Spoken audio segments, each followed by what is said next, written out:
We're live. Yes, we are streaming, good sir. Everyone can hear us. They can all hear. It's just you and I. Sorry, you and I set me off into defying gravity, so that's where my head Oh, fair enough. went. How's it going, man? How was the Masters? I was hearing some highlights at hockey on Sunday. It sounded like it was an exciting one. Bro, I have never been so emotionally exhausted from watching 36 holes of golf. It was insane between Saturday and Sunday's Masters. Oh man, what a weekend of golf.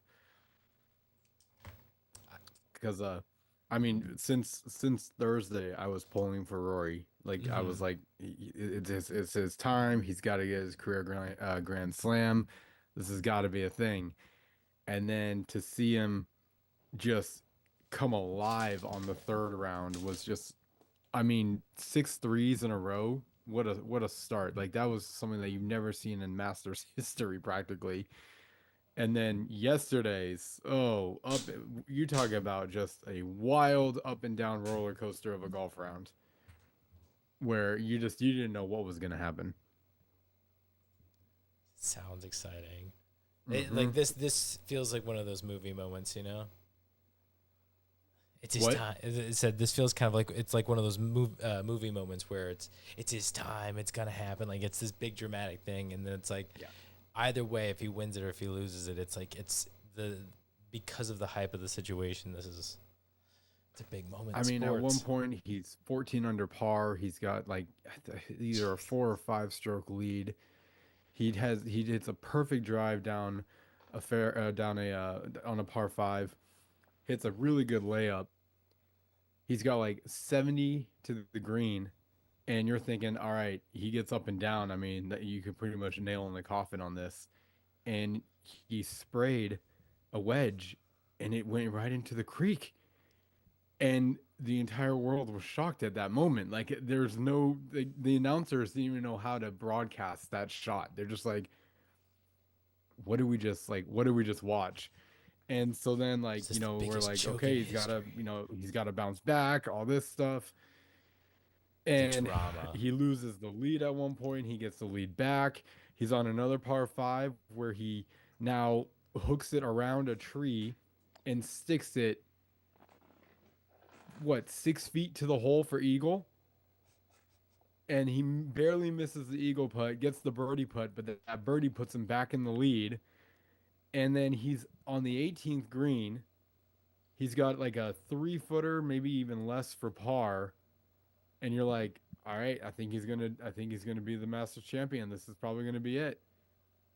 And then he unfortunately misses the putt, and now we're going into a playoffs with Justin Rose. I was like, just my emotions were all over the place. I think I'm finally like coming back from them.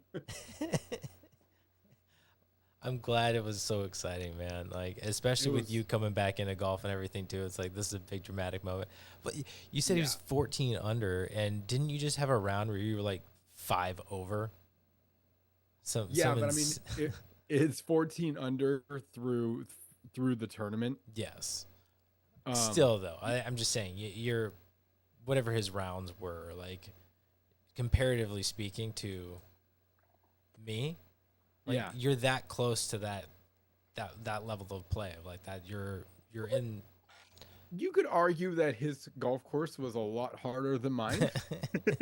Fair, fair. I'm Augusta just saying. National Just is no saying. joke,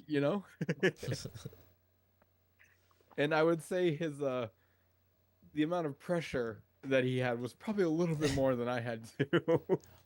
Just saying. Yeah. Yeah, it Going was out, so cool. you're And then going out and and it having was fun. even There's better no just to pressure. be able to watch with Uncle James and Milt and everything, and we had a really fun time. Nice. Yeah. Hi, Nick. You're here. Hi, Hi, we see Matt. you. We haven't acknowledged you because we are all into the golf talk for a second there, which is Yeah, great. Like it's I just honestly did just hearing you relay the whole tournament was so exciting and fun. yeah. I just I'm telling you, the drama, it's there. Like this is it's a It's a documentary. It's happening on ESPN 2 months from now. It's coming out. But I'm assuming you're talking about the golf tournament yesterday. The Yeah. Masters? Yeah. Yeah, you weren't there in person. You watched it on TV, right? No, Yeah, okay. definitely was not. He just took his private jet to Augusta. He just crossed the country. Real Went to fast. Georgia. Yeah. Well, okay. I mean, I don't really know much about golf. Well, at least like golf as like a tournament. So This is the Masters. Is it multiple courses that? No, it's just Augusta. Okay. And this is the big one, right? Yeah, it has been. I didn't even know this until the announcer said it yesterday, but this is America's longest televised tradition for sports, where it's the same time and it happens at the same course. And they just had their 89th Wow. Masters tournament was this year. So next year is going to be 90. wow. I would have thought maybe the Kentucky Derby was the longest, but Yeah. Mm. So it's definitely big. It's the one that, when you're a kid and you're practicing, you always tell yourself you're on the 18th at Augusta for the win. Like that's what they all grow up to do. And then eventually some of them get to get that experience. Random tangent with golf. What was the tournament from Happy Gilmore where it's the equivalent of the Masters, where he's going for the gold jacket, not the green jacket? isn't that the celebrity tournament? The gold jacket would be the Masters. But do you remember what the name of the tournament was in Happy Gilmore? Oh, in Happy Gilmore. Yeah. We got Happy Gilmore 2 coming out, so it's somewhat on the brain. We're talking golf. I don't know. I cannot remember what their name. What the name? It wasn't the Masters though. I'm trying to go through Chubbs's dialogue in my head of blah blah blah. Get that gold jacket like I never got. Right. But I mean that's basically the spoof of the Masters, because Masters you get a green jacket. And it's such good timing when you think about all of the championships that's coming up, right? So this is the big one for golf. You've got hockey and basketball heading into the playoffs. Yeah. And it's the start of baseball season. So it's just a few months after the Super Bowl. Yeah. I think it's called the Pro Golf Tour. Does that sound right? No, for Happy Gilmore? Doesn't sound right. I think that's the whole thing, isn't it? Because this is in the movie Happy Gilmore. The fictional golf tournament Happy wins is called the Pro Golf Tour. Oh, maybe that is it. It's boring. That is really boring. It's really boring. Lackluster, not exciting. Maybe didn't you have come up with something like? You know what? You obviously can't call it the Masters, but the Legends. That would be good. The Victors. Wait, Chubbs Peterson Memorial Invitational. I wonder if that's what they're calling it in Happy Gilmore too. Oh, maybe. Because the first thing that they say at the beginning is I'm gonna win this one for Chubbs. It's the hell with that, I'm winning it for Chubbs. Mm-hmm. That's funny. Oh man! All right, I'm gonna make it my trophy room. I'm kind of excited about Happy Gilmore too. I think it's gonna be fun. It's just I feel like it's gonna be a lot of celebrity cameos that I'm not gonna fully enjoy. But I still think it's going to be a fun one because we're getting Shooter and Happy back. Right. I hope we get Julie Bowen. I was going to say, are we getting Julie too? Yes. Veronica? No. See, this is because he goes with the V's. I thought it was Veronica is Billy Madison. Oh, that's right. Thank you. Victoria? What is Julie? Vanessa. Right? Vanessa. Oh God, Vanessa's a different one too. I don't think it's Vanessa. I'm trying so hard not to look it up. Me too. Virginia Venet. Yes, Virginia Woolf. You are correct. Virginia Venet. VVs. Oh, not Wolf. No, Virginia Bennett. How'd you remember her last name? That's impressive.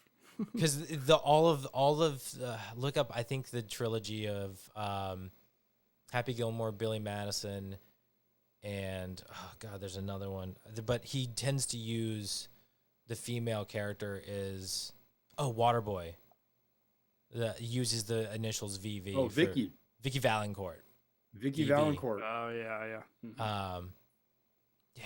There's a couple of examples, but it's him using the VV, like as Virginia, that Veronica Vaughn from Billy Madison.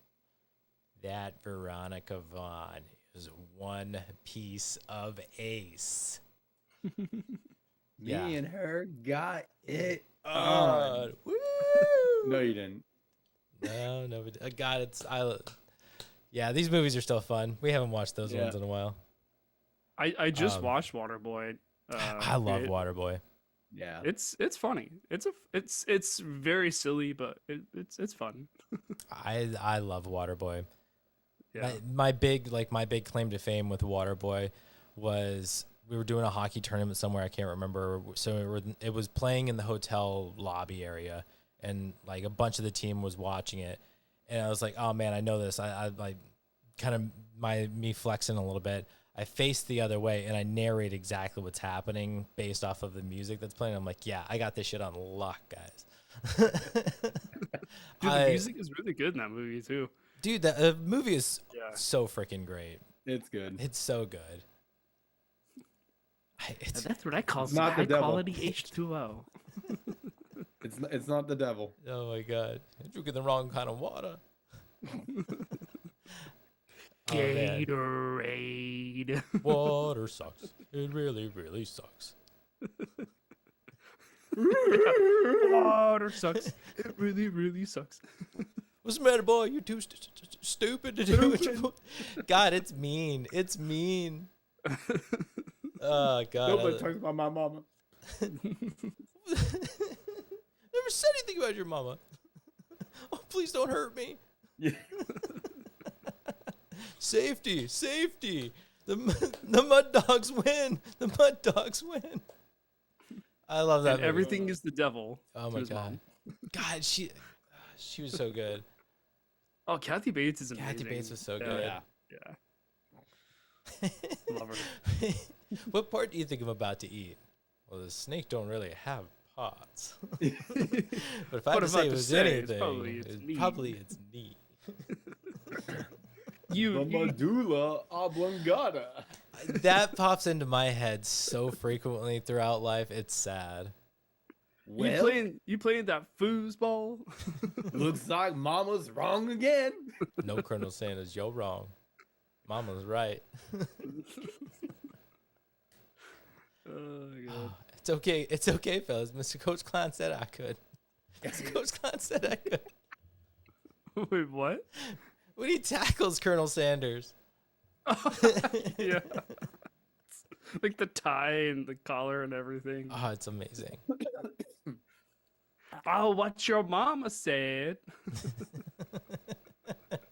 The sound of that teacher getting hit with the baseball when he throws it out the window is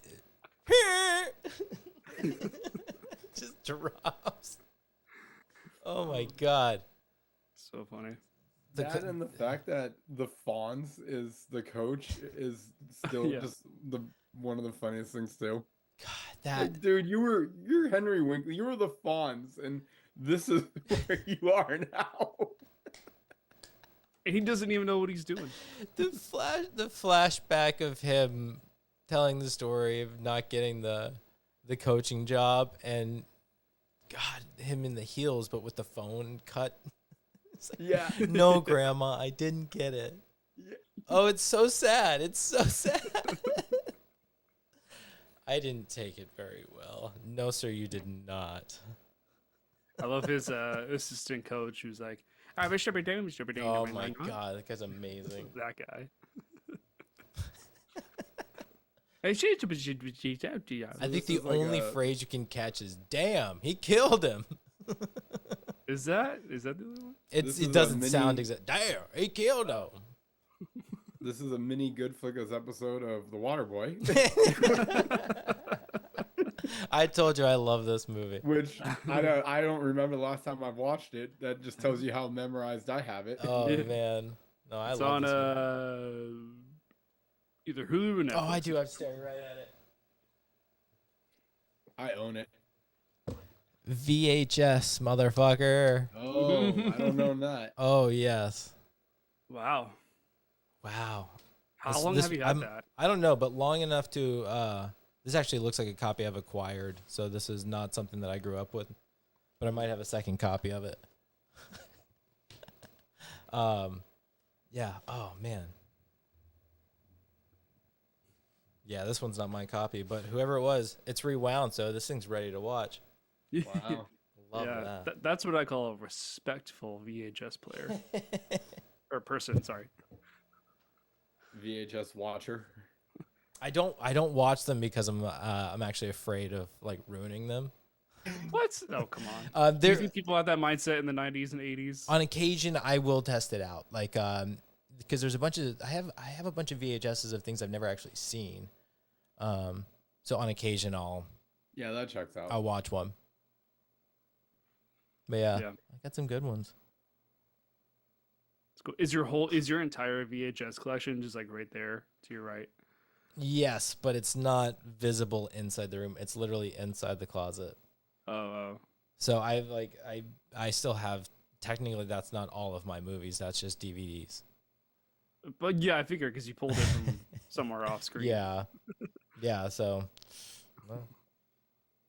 that's just a good majority of the collection, not to mention the bit that's hidden. There is a bookshelf over here that's hiding some too. So I got more. I know you have space. I see. If I see wall space, you got space for movies. Oh, for sure. Windows? Who needs them? Who needs? Put them in your windows. I've got so many freaking windows in here. It's the worst. Yeah. I'm just gonna block them all. Yeah. Just put all of your movies like cover out so that everybody sees them in your windows. Nah, they get ruined that way. All right.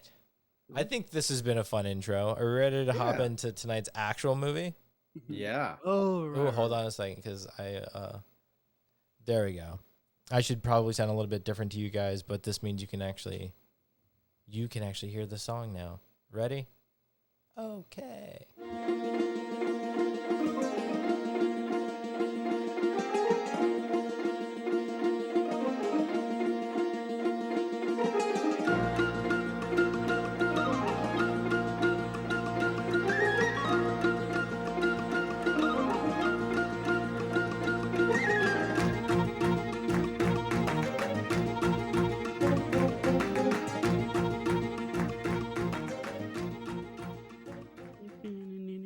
Welcome to Goodflickas, home of the Goodflickas. I did not get water, so my mouth is like really dry right now. I wanted to do all of this before we got going, but then we just started talking about Waterboy, and I couldn't help myself. Okay. You guys indulged me. Anyway, so talking about Waterboy and not drinking water. I need water very badly right now, but let me try that again. Welcome to Goodflickas, home of the Goodflickas. Can you take our critiques? Let's find out as we dive into tonight's movie. Goodfellas, that's right. Our namesake, our OG call out, the Goodfellas. This is our second watch as a group, but I think our first watch as this group. So this is an exciting, historic moment for the Goodflickas. I love this. It's about damn time, right? And Nick's only been crying about this for 4 years now. Yeah.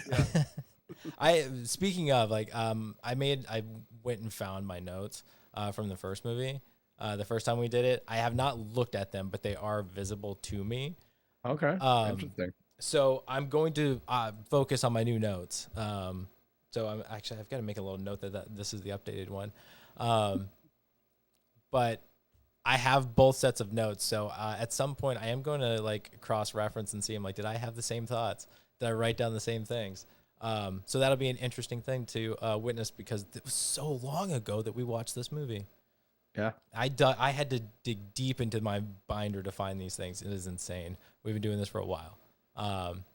And wouldn't have it any other way. But I'm, of course, Matt, joined tonight by Brian, a.k.a. it has funny wise guy.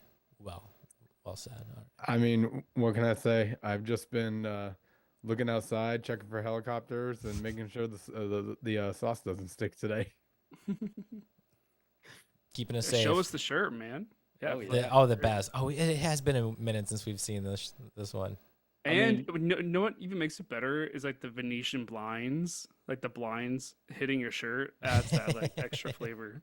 I mean, you know that. I mean, you got Joe Pesci and De Niro is right there. So, and then you got Pacino. I'm drawing a blank on Soprano guy. Wow. Just shoot me in the face right now. Just get it done. I deserve to be whacked. Brian, you're getting whacked. I deserve to be whacked. Wow, how can I think of his name right now? Gandolfini. I was gonna say, is it Gandolfini? I've never seen The Sopranos. Actually, there's a lot of these that I haven't seen, right? Because I still haven't seen Godfather. James? No. James Gandolfini? Oh, I can look it up real fast. James Gandolfini. Yeah, I got the last name at least. All right. Yes, James Gandolfini. Yes, who's I mean honestly, he's Tony Soprano. Let's be real. If you haven't seen the show, if you've seen the show, he instantly becomes Tony Soprano. What a great name too. Right? Tony Soprano, like. And it will like there will be more to talk about Sopranos later on. I can promise you that. Okay. All right. We also have Nick, aka Ballbuster, joining us tonight. Hello, sir. I'm here to bust some balls. Tell me about it. Well, this was a first-time watch for you, if I'm not mistaken. We'll get into that in a minute. We should have Jen joining us later, but she had a busy day at work, so she's joining us when she can. So be on the lookout for the full GoodFlickas cast and crew. But funny wise guy, funny how, like, do you want to tell us why you picked this movie? We have ourselves a rewatch. Yeah, I mean, it's just wow, what a week this has been for Brian. Let me tell you.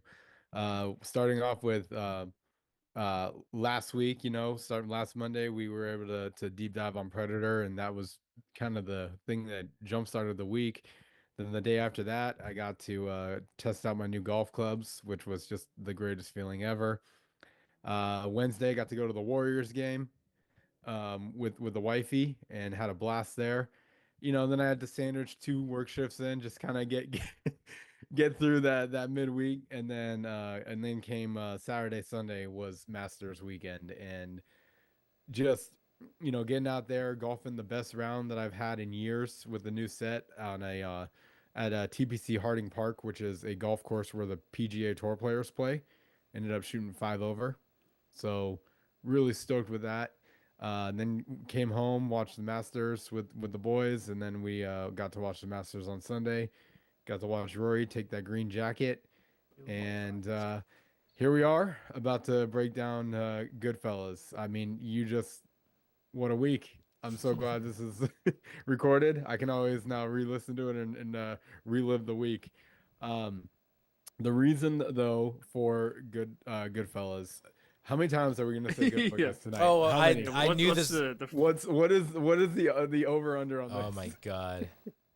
It's got, I mean, lots 50 of Freudian plus, slips. right? Like, it's gonna be some slippage. There's gonna be a lot. All right. Well, multiple reasons. For anyone that listened last week, it was actually supposed to be Heat. It was gonna be kind of a rematch, if you will, to see if Heat truly is hated by the Goodflickas, or if people woke up and realized how good of a movie that is. It was also gonna be in honor of the what am I trying to say? I totally forgot. It was in honor of the late great Val Kilmer, because he is also in Heat, so it was gonna be a little combination. And then my little heart just got torn as to which way we were gonna go. Once I saw Goodfellas streaming on Netflix, and as good as Heat is, it just doesn't hold a flame to Goodfellas, and I had to stick with my true gut, my heart of hearts. I also secretly probably got tired of hearing Nick bitch about how much he has to see this movie. And I knew that it was time. So we took a pivot and we're going to do Goodfellas again. We are not the Goodflickas that we were in 2021. We have a lot more flow. We have things that we look for, things that we're not just winging it, And I think we've gotten better at analyzing movies in 4 years, to be honest. So um, it was time. It was time. It's time. It's time. I still can't believe how long it's been since we watched this movie the first time. Oh, jeez. All right. Nick, did you want to go first for initial thoughts, or would you like me? Sure, I'll go. Okay. Yeah. So yeah, long time coming. Finally watched Goodfellas for the first time ever, and it's a good movie. Like I can't be mad about it. It's not a perfect movie, but it is a really good story. It's got a lot to it. It kind of reminded me of Casino a little bit. Like it gave me Casino vibes. And like the John Gotti or Gotti, the Irishman. Like it kind of, all of those movies are in that kind of circle.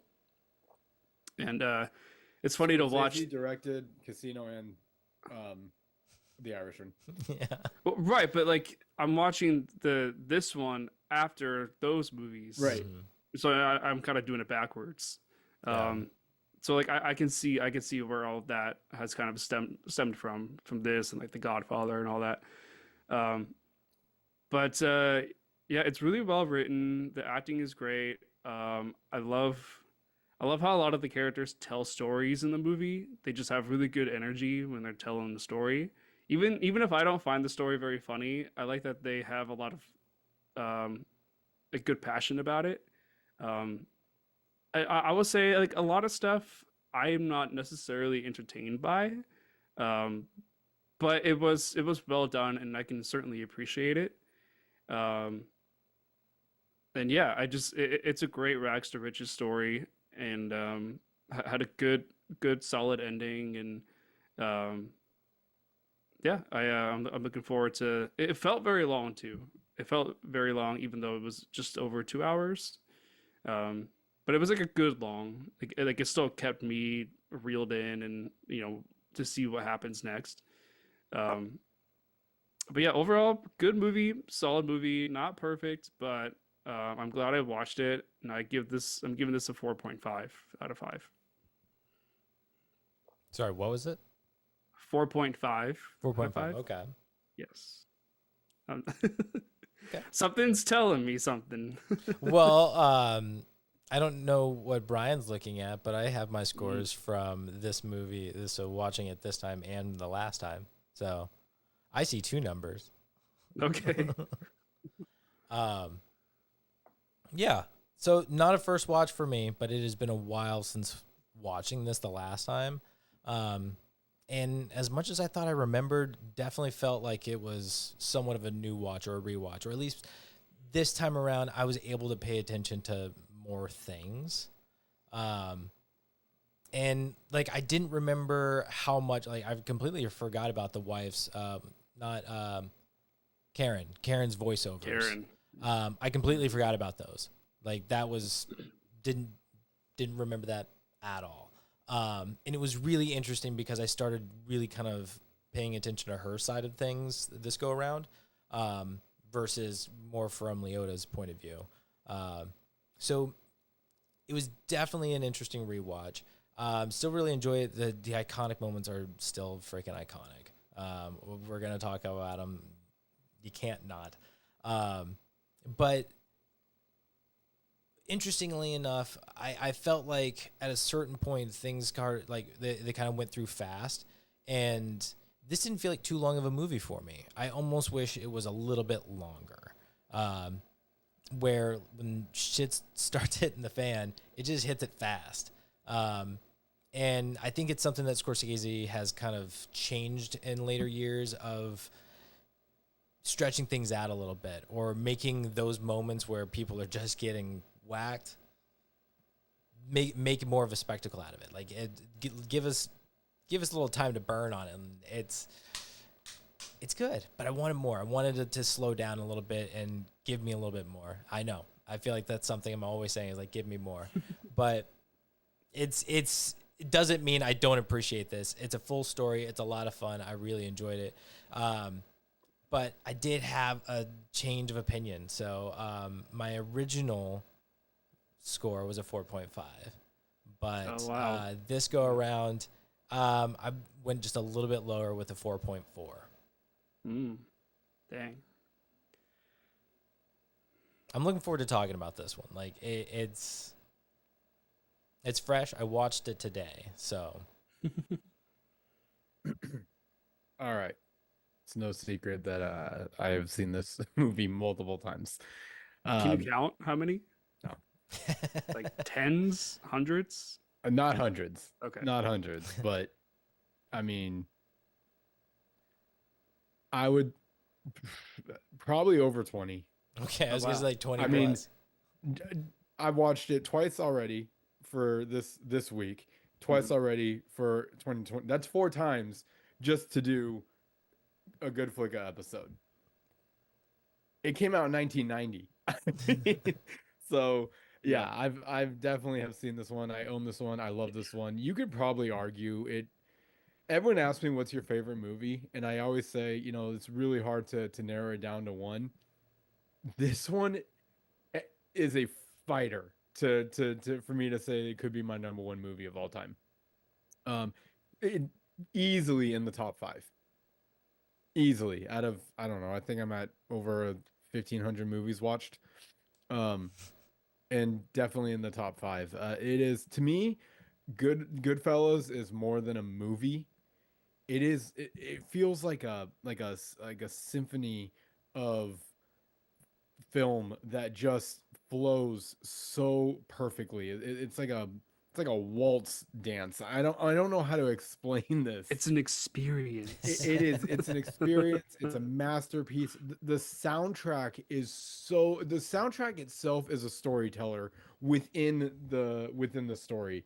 If you actually take note to try to listen to every background, whether it's blatantly where, Scorsese really kicked up the volume on this needle drop, or it's super subtle. If you're listening to the soundtrack that's going on with the movie, it in itself is telling story. The cast, you just can't get better. You cannot get a better cast in the characters that the characters that they picked, the performances they delivered. I mean, it's just perfectly cast. And the thing that always stands out to me about this movie, and why I truly, truly love it, is, if you think about it, there's really no plot, right? What it makes you feel as if you have just been dropped in to this city, into this group of people, and you are just one of them, and you're hanging out with them on the sidelines. You almost feel like these are your buddies, these are your pals, and wherever event they're going to, you're going with them. And it's like literally just watching the life of mafia, but you feel like you're actually involved in the life of the mafia because of the way that it's filmed, the way that the story is told. And to me, I'm like, that could not have been an easy thing to achieve. And I just give Scorsese so much credit for how well he hit that number. Can I ask? Yeah, I'll just say it should be no surprise. This is a 5 out of 5. Okay, I figured you would give it a 5 out of 5. Yeah. I just want to ask you. I get what you're saying with like the no plot kind of thing. Like you are just kind of thrown into, a day in their life or whatever kind of thing. I mean, but technically 30-year lifespan. Yeah, right? A decade in their life. But I think there is a plot. You're following a specific character from beginning to end. Like the plot is based around a character. It's not just so random that we're just thrown into the middle of everybody's life. We're seeing the beginning and end of one person. I mean, essentially what it is a biopic. Yeah. It's almost like a documentary of the life of mafia, right? Well, the life of Henry, the main character. Yes, but also think about certain movies, and I'll even go with the same theme here, like just Italian heist movie or something like that, where that okay, this is their target, okay, this is what they're going after, this money, and so the movie is going to be basically how are they going to, what is their plan, how are they going to execute their plan, what is their post plan, all that stuff, right? Goodfellas, you don't get that. You don't get them. That they're trying to, they even Henry says, we steal everything. We take everything. We pay people off. We pay off the lawyers. We pay off the cops. We run this town. With that, there is no end goal mission here. So really, you're just hanging out with them. You're like, what are we doing today, Goodfellas? Because you don't know. Nothing is laid out. It's truly waking up, going to sleep, waking up, going to sleep, and just whatever the day brings is what the day brings. And when you're filming a movie, how hard of an accomplishment is that to do? And to keep the attention and to keep it as interesting as Scorsese did, this is a chef's kiss. I mean, this is his absolute masterpiece. This movie is just incredible. The older I get, the more I appreciate this movie. I can tell you that. Go ahead, Matt. I can tell that this is definitely one of those movies that the more that I'm going to watch, especially at this point in my life, my score is going to go up and down on it. Because on one hand, I agree with you of how this is a masterpiece, and what I find to be so good about it is how well it portrays the life of a gangster that basically explains nothing about how the whole mobster business is run. Like, it gives the most simplest of details. And like you said, it's basically like, we just took everything, we paid people off. Like, it simplifies the whole, what has to be done to absolutely its minimum, and just glorifies this lifestyle. And like, it's amazing. We did whatever we wanted. And it really shows that. And like, there were consequences, sure, but this is just, it's such a great visual and minimal storytelling of what that lifestyle was like for somebody who truly loved it. And this is a real person. Like, this was absolutely everything they wanted. And I think it tells their story really well. Like, thinking of this as a biopic, comparing it to things that we've seen more modernly, right? Where like it's that same concept, it's the same idea, and it's done so well. And it's just done in a very Scorsese way, and that's what makes it so good. I do like his movies, though, when he goes more into the breakdown of, like, I think in Casino there's a bit more detail. Even in The Irishman, I think it's even more broken down because it's explaining so much. So I love how it's kind of escalated. It went from the glorification to the grittiness of it. Go ahead, Nick. Yeah, you mentioned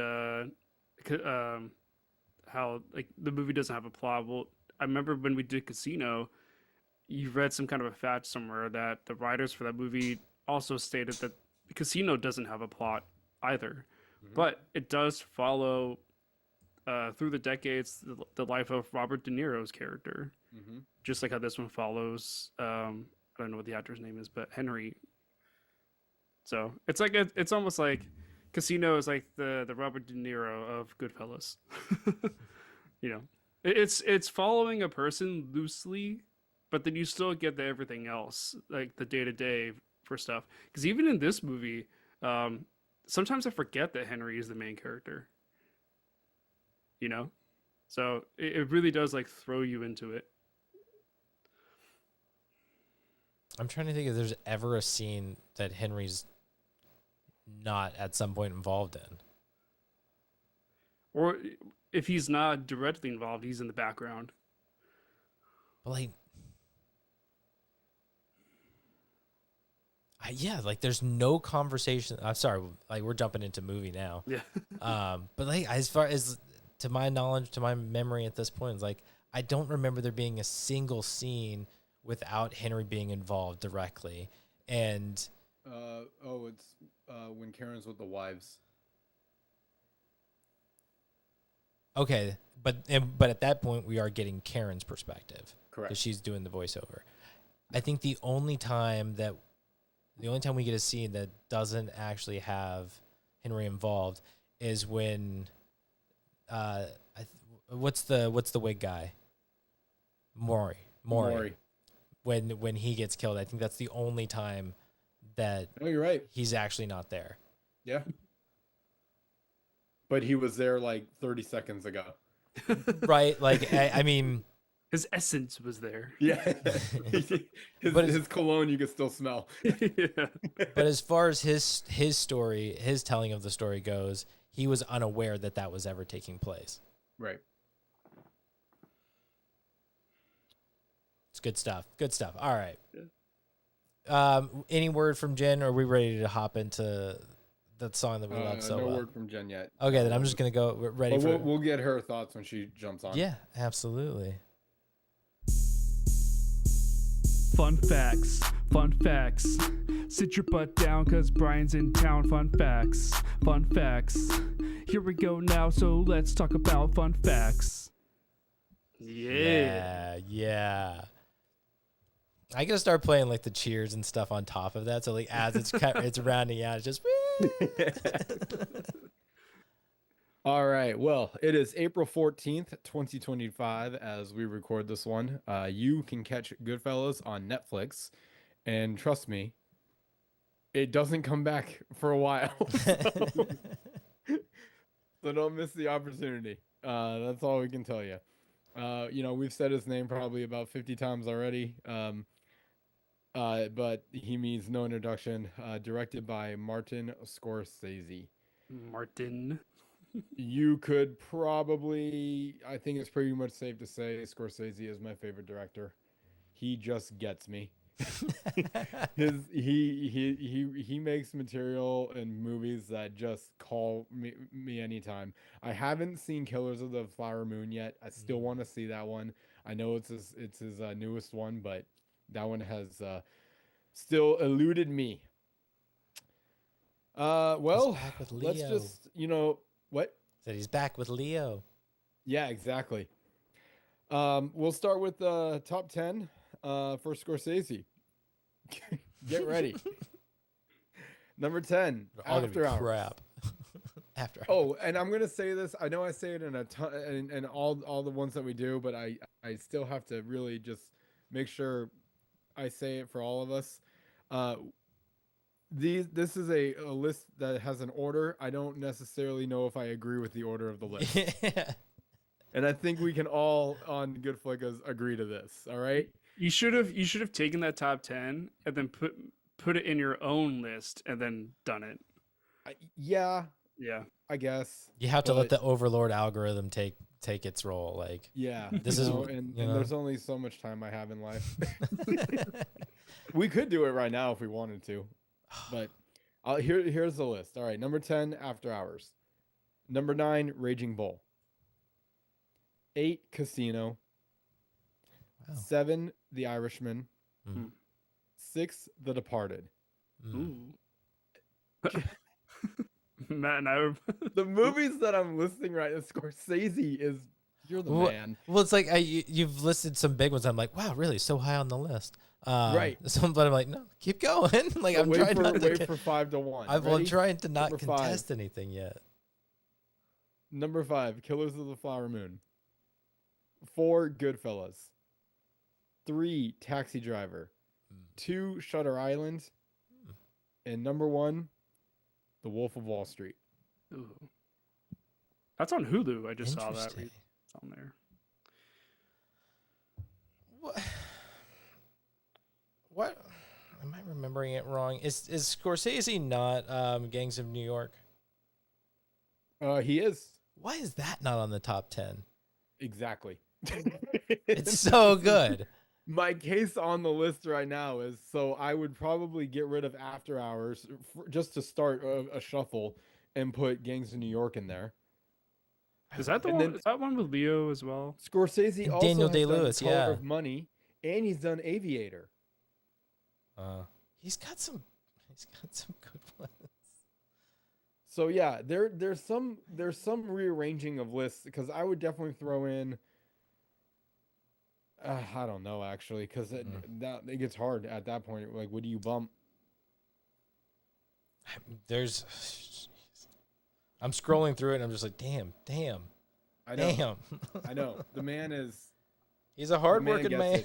And if there's one genre that the man understands, I forgot about that. it's Italian mafia, New York mafia, whatever you want to call it, like that type of genre. Basically, what Goodfellas is. He understands. He was born and raised in New York. Mm-hmm. Oh yeah, it is his genre. Yeah. 100%. He is the godfather of the Godfather genre. Martin Scorsese is. I know, it's like New you York. would think Martin Scorsese would have directed The Godfather, but you have to remember, no, that one was not Scorsese. I was thinking the 70s. Yeah. Could you imagine though, like okay, again, having not seen it, with as amazing as it is, could you imagine how much better a Scorsese directed Godfather? Yeah, like, oh my God. Don't tease me. I'm just saying the what if that could have been, right? I mean, Francis did a great job. No disrespect to him at all. I mean, it was a game changer of a movie, right up there with Jaws, all that. But whoa, Scorsese's Godfather. Can we have it? Is it too late? Can we? But I feel like that it's like Godfather is like sacred ground. You can't touch it. You know? Yeah. You hope that some of those movies remain. Yeah. It's like don't make a sequel. Don't bring it back. Just let it be. I mean, we already had 2 and 3, and I just 2 was fantastic. 3 is I don't discuss. Oh man. Okay. Anything else about Scorsese? I mean, sorry, you got me looking back into Francis Ford Coppola's. Just top tier director. Well, and it's just like while I wouldn't say he hits like, obviously The Godfather is great for what it is, but just the drama of like what he makes is incredible. But it's still like, without question, Scorsese is the mobster, the mafia man. Like he's Hollywood's Godfather. Oh yeah, like he is that. No doubt, no question. He is the goat father. Yeah. My God, though. And what's even crazy if you think about it, Taxi Driver 70s, yeah, Raging Bull 80s, Goodfella 90s. He has this thing where every decade I'm just going to just give you just a domination of a movie. What's that? I need to crush it. You got it. Yeah. Exactly. All right. The cast, as we know, completely star-studded here.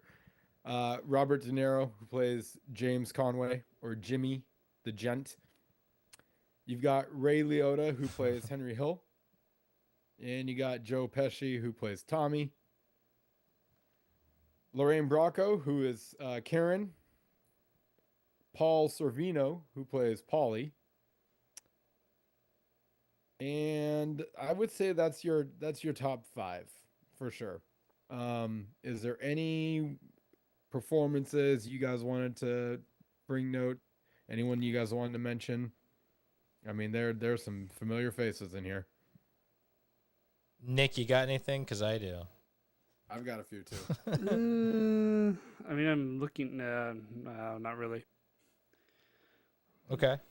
So the big one that I've got to shout out that I did remember was in this movie but was very excited to see him again. Samuel L. Jackson.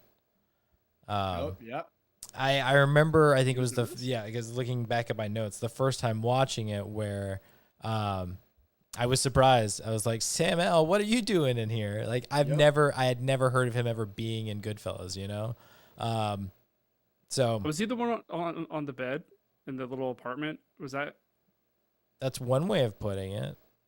The one, yeah. Samuel L. Jackson was basically the only black guy in this movie. Okay, yeah. Facts. It's kind of hard not, I didn't realize that was him. Is he the more olive skinned Italian man, or the literally the only black guy in this movie? Was he the one with the brother tone? Oh. So yeah, I was excited to see Sam L in this one. Again, because I remembered he was in it. I was like, oh yeah. I didn't remember how short his time was though. Like, my God. Yeah. Those are the things where I'm like, the heist, because Henry wasn't involved in it, like he set it up, we don't see the execution of it. It just happens. We just are told it's a success, which is a lot of fun in its own way. But I would have liked to see some of this. I would have liked to see more Sam L in this. The other names, just the familiar faces. So Mike Starr, Frank Vincent. So Frank Vincent plays Billy Batts, and Mike Starr plays Frenchie. These are two guys that, if you've seen a mafia movie, you've seen these guys. If they're not in that one, they're in the other one.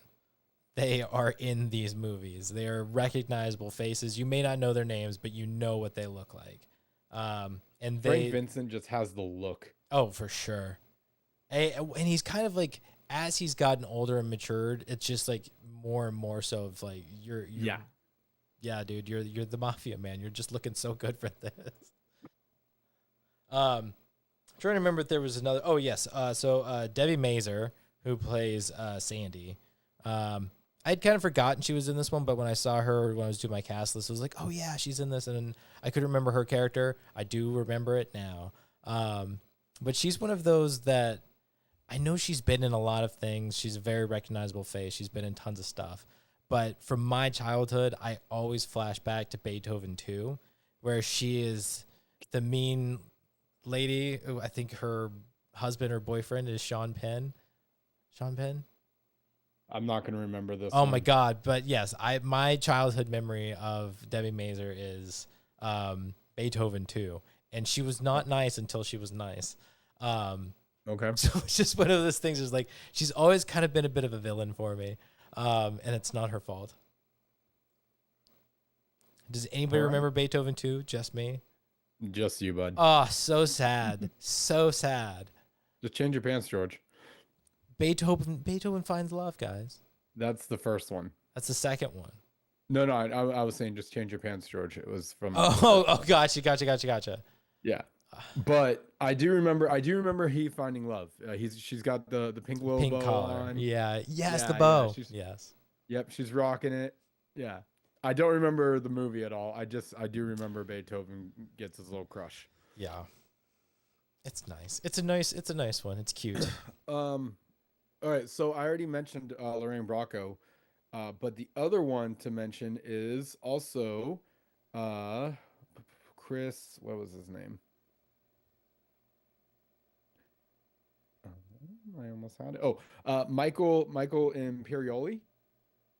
And the reason I bring them up together is because those two ended up working as co-stars in The Sopranos, which I thought was very interesting. So Spider ends up being Chris Moltisanti, who is a very big player in Sopranos. You'll find him in several episodes. They gave him a huge storyline. And Lorraine Bracco ends up being Tony Soprano's therapist. So she gets a very, very big lead role in The Sopranos as well. Now, in 2021, I had not seen The Sopranos, and so I never really knew that there were so many Soprano carryovers from Goodfellas. And it all, makes sense to me. Interesting. Yeah. I Good for obviously want to Spider, shout man. out. What? Good for Spider. Yeah, right. Huge redemption. Good for Spider. We'll talk about that one later. I want to shout out to basically all the leads. I mean, their performances are incredible. Joe Pesci, I feel, almost steals the movie, and he's basically a supporting actor. But his role is just iconic. Ray, everyone talks about how when you think of narration, it's all about Morgan Freeman. Morgan Freeman. That's pretty much all you hear. I think Ray Liotta's narrative voice is just fantastic. The way he's telling the story, the tone that he's using, all that. I feel like De Niro practically played himself. and Pauly. I mean, the Dawn. He had the look. I've got more facts about Pauly, but here's what I wanted to bring up. Now that Nick, you can now actually compare. Do you remember Paul Sorvino in Rocketeer? But was he the guy that we brought up about like, oh, like he's like the mini mafia guy? Yeah. Yeah, it's ringing a bell. So, same actor. And this is why I had the nitpick. I'm like, you cannot bring in Pauly from Goodfellas to come in and play this candy ass gangster thing. Like, Yeah, especially now that you've seen it, you're like, no, this doesn't work. It does not work at all. It's like Disney-fied gangster. To be fair, I think the fact that he immediately goes up against the Nazis, that should be commended. I mean, it is, yes. He does go against them. Calling him a candy ass, I think, is a little bit of a stretch. They bond and everything. I realize it's a Disney-fied mafia, but at the same time, they go after the Nazis. It's so rough to see Paul Sorvino in that role. I'm like, come on, man. This is not working. The Disney-fied mafia is a great band name. It's so good. Not bad. I feel like it'd have to be metal music though. Yeah, like heavy metal, but like talks about like rainbows and butterflies. Fantasy metal. Oh, I want it. Da-na-na-na-na. Kids, eat your vegetables. Da-na-na-na. Name the colors of the rainbow: red, blue, green, yellow. Oh man. Da-na-na-na-na. Meat sauce with pasta. Da-na-na-na-na. Don't forget the garlic bread. 1 + 1 is 2. Oh my god, have you guys seen I think it's a Sesame Street clip, but I don't know if it's a real one or not, where they do it's counting, but it's like I can't remember the name of the song right now, but it's like, I think it's the let the bodies hit the floor, let the bodies hit the, because at one point during it, they're going 1, dun, dun, dun, dun, dun, dun, Yeah. 2, dun, dun, dun, dun, dun, dun, dun, 3. Like, so it's got that, a parody of that song, and they're counting. And that's Rob Zombie, right? No. This. Oh, I thought it was. No. Oh man, I always forget the band name. I think I have it on my Spotify. Let me see if I can find it fast. Drowning Pool. Sounds right. Could be. Yeah. I saw them live at Aftershock. I was gonna say I bet they're at Aftershock. Yeah. But anyway, as I was saying, Paul's performance of Pauly. It's exactly what I would picture the dawn of the city in the Goodfella environment to look like, to act like. I mean, he just mastered it. Absolutely mastered it. I do love the prison scene where they're cooking dinner, and it is just hey, no movie talk. I'm just saying. You brought up. Stop it. You brought it up. You brought it up. Breaks, Matt. We're Pump talking breaks. about like the dive of this movie is gonna be, it's gonna be as thin as sliced garlic. Wait, what? Oh, you can say it, but I can't. That's fine. I had It's fine. It's fine. It's fine. We will be talking about it. I promise. We're talking about everything. Don't worry, Matt. Don't worry, Matt. It was an accident. Fuck him. You guys are blowing through the quotes, guys. Where do I go from here? So we did the cast. All right. Awards. So we're gonna get into the ratings. We're still waiting to hear back from Jen. Oh, did you message? But so far we're giving this one 4.63 out of 5 stars. Okay. As of now, that makes Goodfellas the #1 movie of the year. No. Oh, really? Mm-hmm. It sure well, does. Until pending Jen's score. Yes, pending Jen's score. Since she can't hear you at this moment, presumably, because I assume she hasn't signed on and is just listening to us. -10 out of 10. What was her original score? Oh, her original. But Brian, what was your original score too? 5. Did not change. Did not change. Okay. Does not change. 6. Yeah. 6 out of 5. I really Jen do gave it think a that this flat one is 4. gonna rise and fall for me for a good while until it hits like the 4.8 range. Yeah, Jen gave it a flat 4. Okay. Flat 4. Flat 4. Okay. All right. IMDb is giving this one 8.7 out of 10 stars. It is ranked number 17 in top 250 movies on IMDb. See, and you say stuff like that, and it's like certain movies are not top movies for Scorsese, and I'm like, what? I know. Letterboxd is 4.4. And Roger Ebert is 4 stars. Raj reviewed this twice. One in 1990 and one in early 2000s. Ooh. Both times 4 stars. Very nice. Interesting. Quote from Raj. For 2 days after I saw Martin Scorsese's new film Goodfellas, the mood of the characters lingered within me, refusing to leave. It was a mood of guilt and regret, of quick, stupid decisions leading to wasted lifetimes, of loyalty turned into betrayal. Yet at the same time, there was an element of furtive nostalgia for bad times that shouldn't be missed, but were. And then another quote.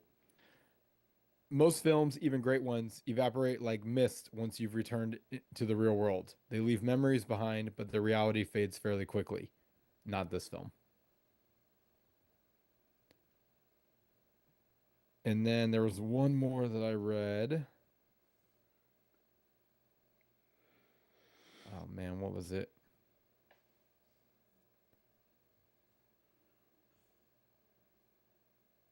I don't know if I'm going to be able to find it. Anyway, yeah,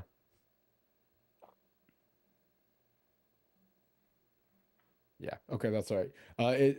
Regardless, it is a really, really great review. Scorsese had just nothing but good things to say about it. Kind of some of what we've talked about already, but yeah, he really liked this one. All right. Scorsese earned it. Yeah, he did. Okay, so budget was 25 million, and I don't know if this is true or not. Worldwide gross is 47 million. I feel like my guess is things haven't been updated. I have a feeling this movie has grossed more than 47 mil overall. Especially, I mean, it's on Netflix, DVD sales, things like that. Well, I'm sure it's an R-rated film. R-rated movies just don't make as much. Yeah. So. Okay. Oscars. There were 6 nominees and 1 winner. Okay. Do we have to guess the winner? Yeah, I'm pulling it up. Oh man, I don't like these odds. 1 out of 6. Yeah, that's not very high. well, and if these are good categories, it's I know, it's right? like damn. All right, nominated for Best Director, Okay. Best Writing Screenplay based on material from another medium, Best Film Editing, Best Actor Supporting Role, Joe Pesci, Best Picture, and Best Actress Supporting Role, Lorraine Bracco. All of them could be it. Like honestly. Oh man. I think I remember watching a behind the scenes thing on the DVD that I've got the last time we watched this. And there's something that's sticking with me. I'm going to say the editing. Okay. My heart was leaning on editing too, but just to be different. I'm gonna go with Best Director. Okay. Yeah. The winner was Best Supporting or Best Actor in Supporting Role, Joe Pesci. Ooh, okay. Okay. Commendable. Definitely a powerful presence. Big time. It also has some Golden Globes. It was nominated for 5 and did not win any. Hold on. Can you for the Joe Pesci one? What was it up against? Oh, sure. Yeah. Give me 1 sec to pull that up. It's going to be a tough category. Yeah. 1990. I mean, that's the start of the '90s classics. Yeah, since we might as well dig into this here. I'm trying to remember.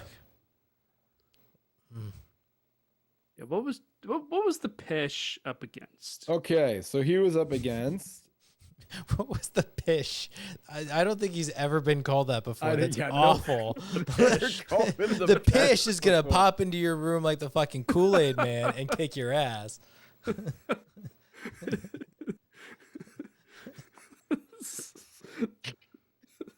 Oh, We need like I a can't horror with movie that. called The Pish. Oh my god. Oh my god. Oh. All right, up against Al Pacino as Dick Tracy. Okay. Or I'm sorry, in Dick Tracy. Andy Garcia, The Godfather Part 3. Graham Greene, Dances with Wolves. Oh. Bruce Davison, Longtime Companion. I know like half of those. But... I would say the battle to me would have been between Graham Greene and Pesci. What was the list again? There, because was Graham Greene Dances with Wolves? Mm-hmm. I don't. Who was he in Dances with Wolves? The what was it, like the chief, I think, or okay, yeah. Head. I forgot if he's like head chief or something with the tribe. Yes. Yeah. Okay. What there was an earlier one. It was Al Pacino. What was his was Dick Tracy. Dick Tracy. Okay. I mean, it's decently strong competition, but I haven't seen Godfather, and from what I hear, Part 3 is the worst. Yeah. We don't talk about it. That's good competition, but Pesci I can see it. Yeah, I can see that too. And then the other one to look at was let's see. I want to look at Best Picture. Oh, actually, in Best Director. Best Director, you had Francis Ford Coppola for Godfather Part 3. Kevin Costner, Dances with Wolves. Stephen Frears in The Grifters. Barbet Schroeder in Reversal of Fortune, and then Scorsese in Goodfellas. My opinion, Scorsese beats Dances with Wolves all day long. How it's not Best Director is beyond me. Who won that one? Costner for Dances with Wolves. Yeah. Oh, okay. Yeah. I think that was a popular vote more than anything, and that's just my opinion. Gosh, because when I compared the two, I really enjoy Dances with Wolves, but the beauty of it is that it's a lot more of showing, not telling. That's kind of the point. So there's not a ton of dialogue. It's very visual for a good majority of it, versus this film where you've got wisecracking Italian men and New York mafia going ham on each other with all kinds of stuff. Like, it's dialogue heavy, very two different things, and well, while we're in this talk, here's Best Picture: Dances with Wolves, Awakenings, Ghost, Godfather Part 3, and Goodfellas. And once again, Dances with Wolves takes down Goodfellas. And I'm sorry, like, this is not. If you ask me, it definitely should have been Pesci for supporting, Goodfellas for Best Director, Goodfellas for Best Picture. It is not. Or Dances with Wolves is not better. Not by a long shot. I think the big difference between the two is Dances with Wolves has a wider appeal. Probably. It was probably PG-13. Dances with Wolves is definitely Oscar bait. For sure. Where Goodfellas is not. No. Very, very different films. But yeah. Hi, Jen. Welcome. Hi. Okay. What's up? Hola, Jennifer. Working on Mondays. Yeah. What? I hate working on Mondays. It just throws off my whole vibe. I'm like, cheers, we're here. What? Welcome to the club, Jen, of working on Mondays. We don't like it. All right, so we'll pause right here, and we'll listen to what you thought of Goodfellas. Well, shout out to you guys that work on a Monday and still show up. You're the real MVPs. Because I just need a freaking moment and another one of these. Okay, the movie that I watched it last night, so I didn't let you guys down. And it holds up. It holds up. I couldn't remember, like, if I like this movie. I just couldn't remember. And so I was watching it, I was like, oh no, this is such a solid movie. It's so well done. This watch, I realized that it's from a book, so you gotta read the book. Oh, I know. I realized, I was like, I'm reading this book. When I'm done with Harry Potter, this is the next book I'm reading. Like that would be something. You're probably gonna get so much more detail. Yeah.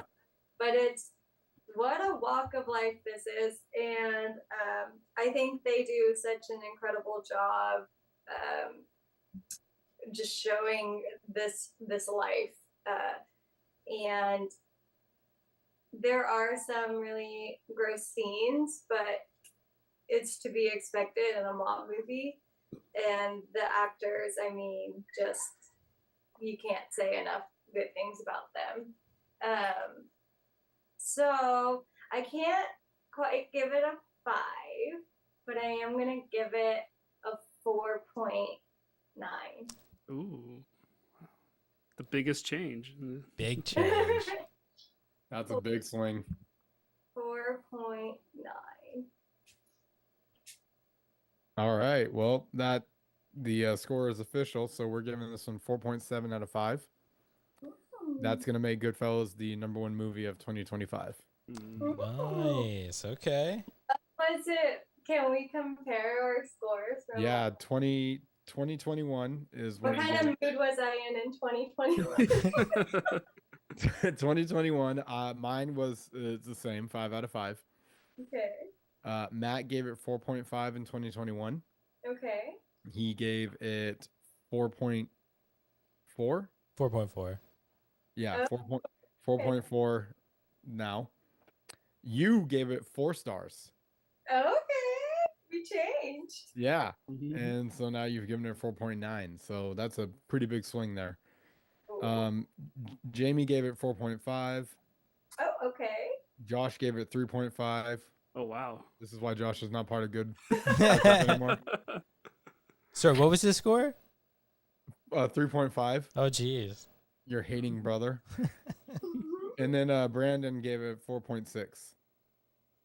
Okay. With that, we had a cumulative of 4.35.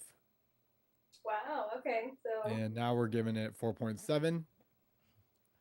We have we've redeemed changed ourselves. ways. We have given Goodfellas the respect it deserves. And I'm a first watch. This is my first Yeah. watch. The first Yeah. time. Okay. What was your score, Nick? I gave it a 4.5. Okay. So it's it's pretty similar to a lot of the previous ones. Yep. All right. So we'll continue the facts now that we got Jen in.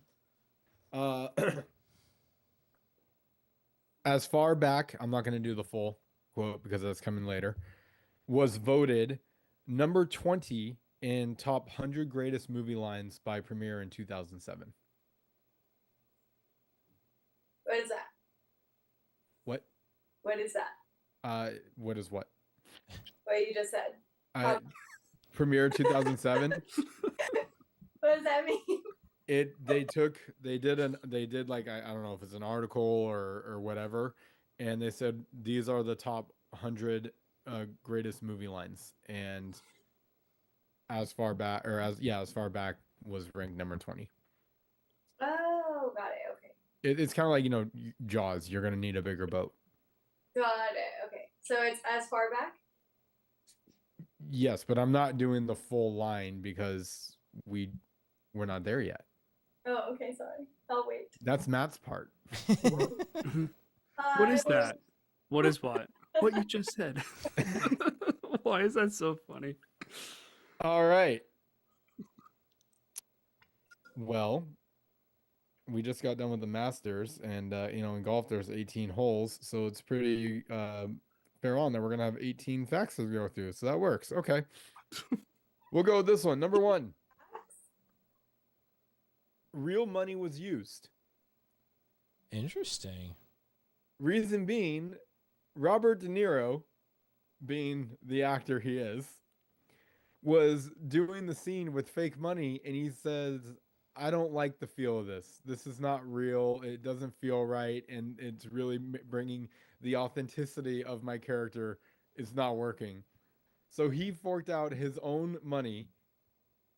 Oh, I remember basically this. $5,000 to set so he can use real money, and then it was counted before anyone can go home and make sure that it got back to De Niro.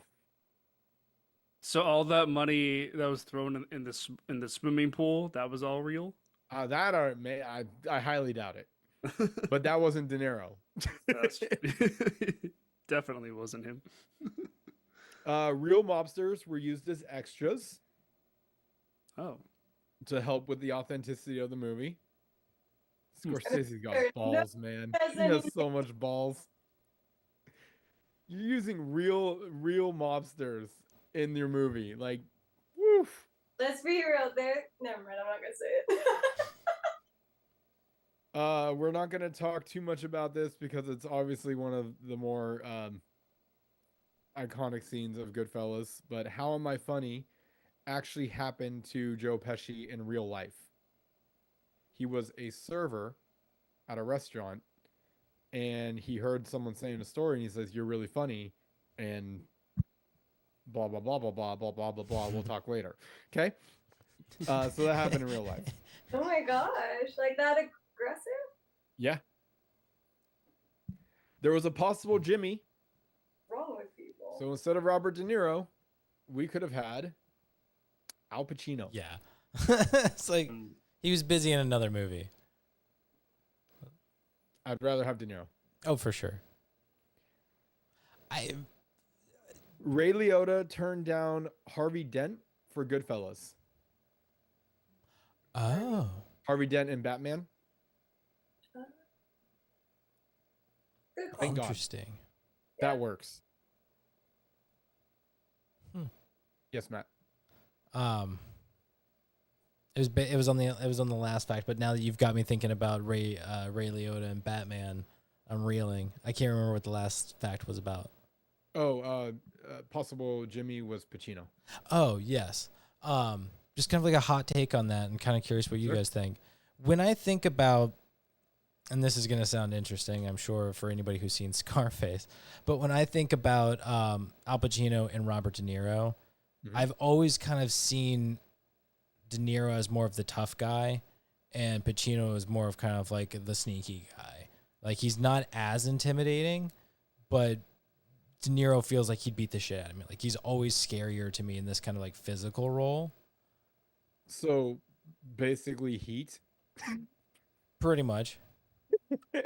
But like, that's what do you guys think about that? Because for me, it's always between these two. Like, when you said there could have been another Jimmy, I'm like, Al Pacino, obviously. It's either him or the other one. Like, every fight, it's always one or the other. But no, I agree. De Niro has the tough guy. You don't want to mess with this guy, and he even in some of his like comedy movies, he still brings that personality. Like as Jack Banks, right?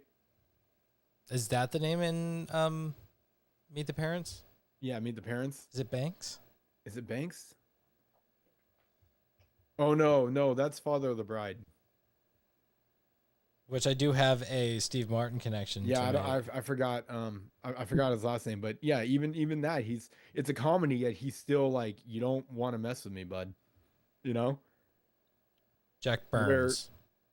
Burns. Damn it, I was close. Okay. Whereas Pacino, it's like, I mean, there's a slight tough guy, but if you're truly comparing De Niro to Pacino, it's De Niro takes this round every time. Which is funny to me too, because when you look back at De Niro's characters often, especially in Scorsese movies, he's always a tough guy, but a lot of the times he's also the good guy. Like, he doesn't necessarily go as far as everyone else, or he is kind of like against the whole mafia thing, but he's found his way in it somehow. Like, he always kind of finds a way to be the good guy and still be scary. And he always has the knowledge. Mm-hmm. Like, the smartest guy in the room. Yeah. The very planner. wisdomous. Yeah.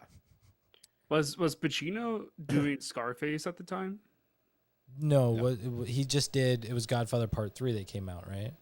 Yeah. Oh, right. But when was Scarface? Ironically, I think Heat is just around the corner here on this one too, and that's when with both of them, Pacino and De Niro. I think Heat it's like 5 years or something.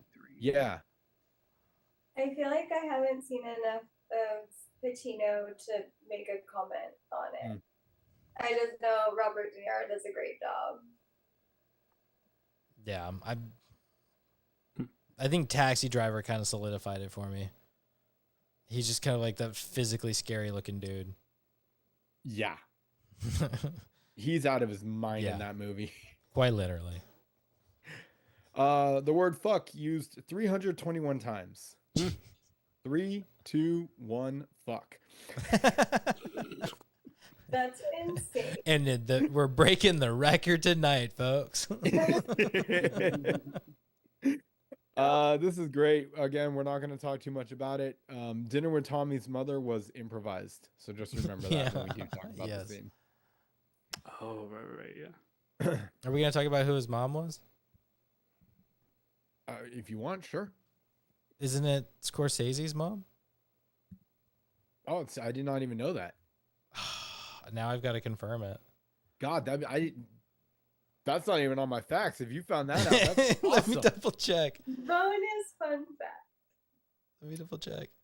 Ray listened to hours of tape to master Henry's voice. That's dedication. How many hours did you say? Just at hours. So he was constantly, like, if he was driving, he was listening to the tape, just trying to master Henry Hill's voice. Paul Sorvino found his character by looking in the mirror. One look made him jump. He knew that was it. I'm just picturing Paulie just like looking in a mirror and be like, no, getting closer. All these facial expressions. I was thinking, like, every time he walks by the mirror, he turns and he goes, oh. Yeah. You know? And then he looks and he's like, oh, wait, how'd I do that? How did I do that? All right. Henry Hill says the movie was 95% accurate. Ooh, what was the 5% that was wrong? Don't know. I mean, I'm sure it was a life you don't have to embellish too much on. Okay, this is obviously a scene that we're going to talk about, so we'll just say the fact. Copacabana tracking shot is one of the most famous shots in cinema history. I love is that what they're following them? It's the wander into the club from back halls. From last time. Again, I already know we're going to talk about it, so we'll just save it. Every suit De Niro wore had a watch and pinky ring to match. That's a did you notice? I did not notice. I did notice he always had a ring. I didn't notice that it changed. Like he always has... This movie could have been elite where it's at to oh my god, what the fuck? and if these two possible switches happened.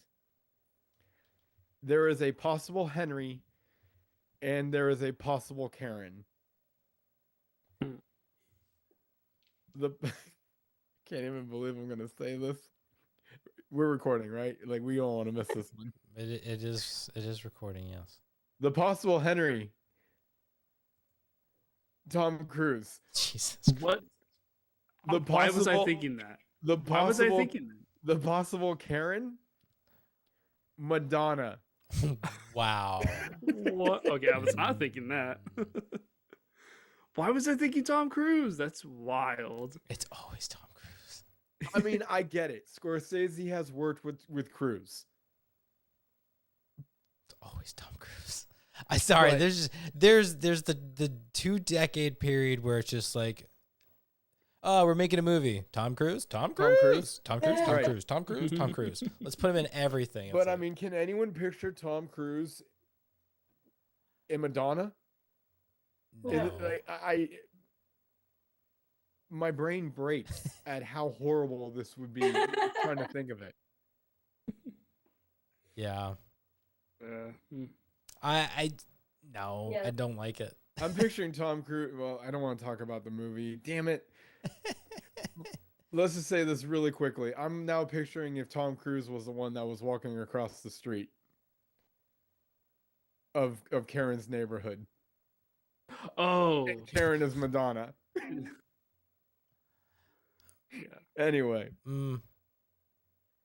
We'll continue. The $6 million heist is still an open investigation. Interesting. I thought this was really cool. The dog painting is painted by the author of Wise Guy, but it's not the author. It's actually the author's mother. So the author is Nicholas Pileggi. He's the one that wrote Wise Guy. And he was I believe he was a news reporter. And so he just interviewed and got all of his facts together, then took that, made the book. But then his mother ended up painting the two dogs. Very interesting stuff going on here.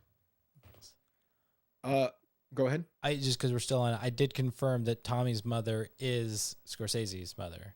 Wow, that just makes Goodfellas even better. you put your mother in that scene. Oh, good job, Scorsese. That is the best honor you can have, is having your mom in your movie. Yeah, that just in that scene particularly too. Yeah, just be a mom, lady. And then lastly, direct quote from Ray Liotta: "De Niro and Pesci was the glitter, and I was the glue." Nice. That's how he kind of summed up his experience with Goodfellas. Oh man! All right, that is all I have. I have so many. I have more notes than a senior in high school who's about to take their finals. So, so it's gonna be a fun night. But does anyone have any facts that they know about? Anything about the movie? General stuff. I do have one general stuff. I do have one fact. I know that the name of our show is a play on the title of this movie. Perfect. Okay, cool. I was wondering where I came up with the idea of GoodFlickas. Yeah, isn't that cool?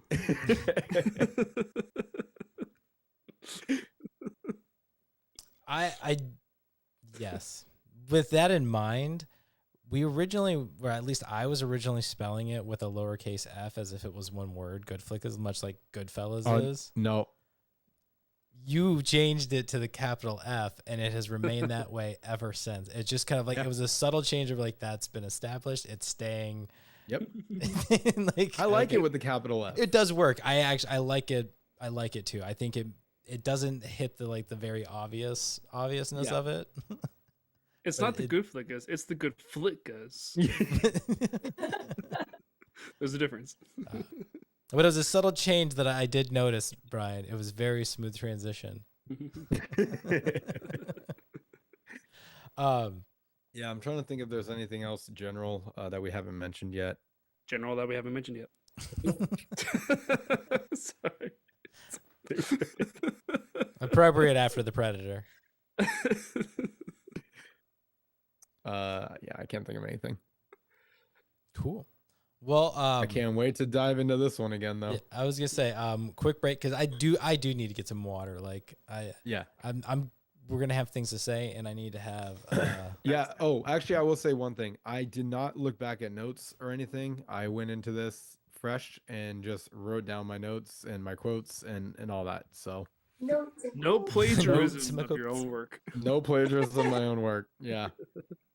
Well, I will say that fun fact about the long scene, Copacabana, that was mentioned in 2021. Well, I mean, the facts aren't going to change. Well, you could pick new facts. The facts are not. Like, You're right, Brian. To go on an adventure, start looking into caves, and start finding out some facts that we haven't heard. Exactly. We're like fact checking ourselves with the old episode. Like, no, I'm Brian. I'm gonna go to Little Italy in New York and just start interviewing people. You mean literally? Yeah. Oh man. All right, friends. All right. I'm just looking over my notes. I'm like, I actually have like a decent amount of things. It's interesting. I did make pasta for dinner, so that's my fun nice. fact. Nice. I had a steak salad. Is your pasta egg noodles and ketchup? Oh my god. Oh, that hurts. It hurts me. Steak salad. Just hurts me. Nick, is your pasta egg noodles and ketchup? No. Okay, good. I had ravioli the other day though, so like I got my pasta fill. All right. It was penne with rouse and beef and parmesan. What did we say that last time? It's like, we were doing it with Oh. I think it was Nick then too, wasn't it? Where he just did something to make it Italian. You're like, oh, it's a cheeseburger. And I was like, oh, it's a cheeseburger. And you're like, that's not Italian. It's a cheeseburger. I don't remember what the actual word was, but I made it. But you're just like, that makes it Italian. Oh, okay. You pick like the most non-Italian thing. yeah. I'm making a peanut butter and jelly sandwich. It's an Oreo. It's an Oreo. Okay. Quick break. We'll be back to continue laughing about this and bringing up more Italian things.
Love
kitten.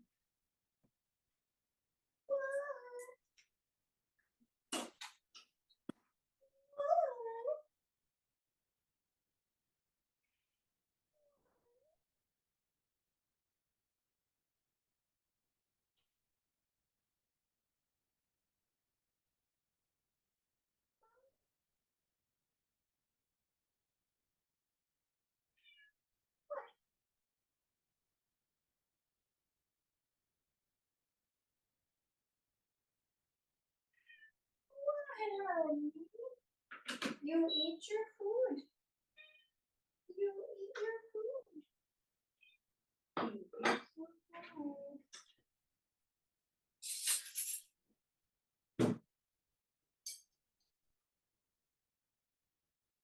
Water.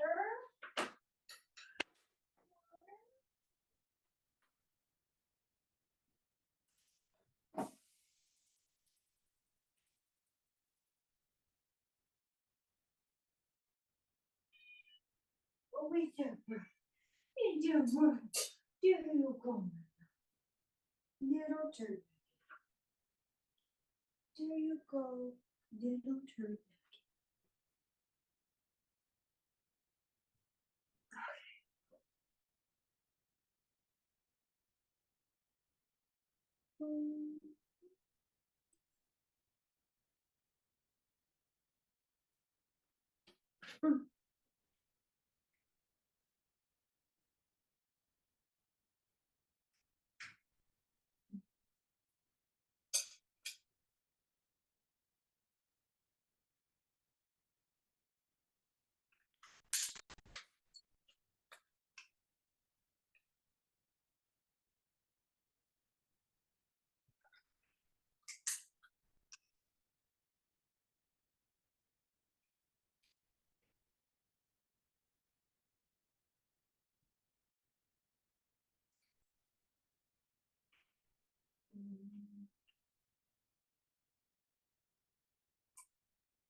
Well, hey, Jim.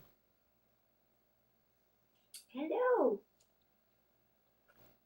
So how was work besides, being a Monday?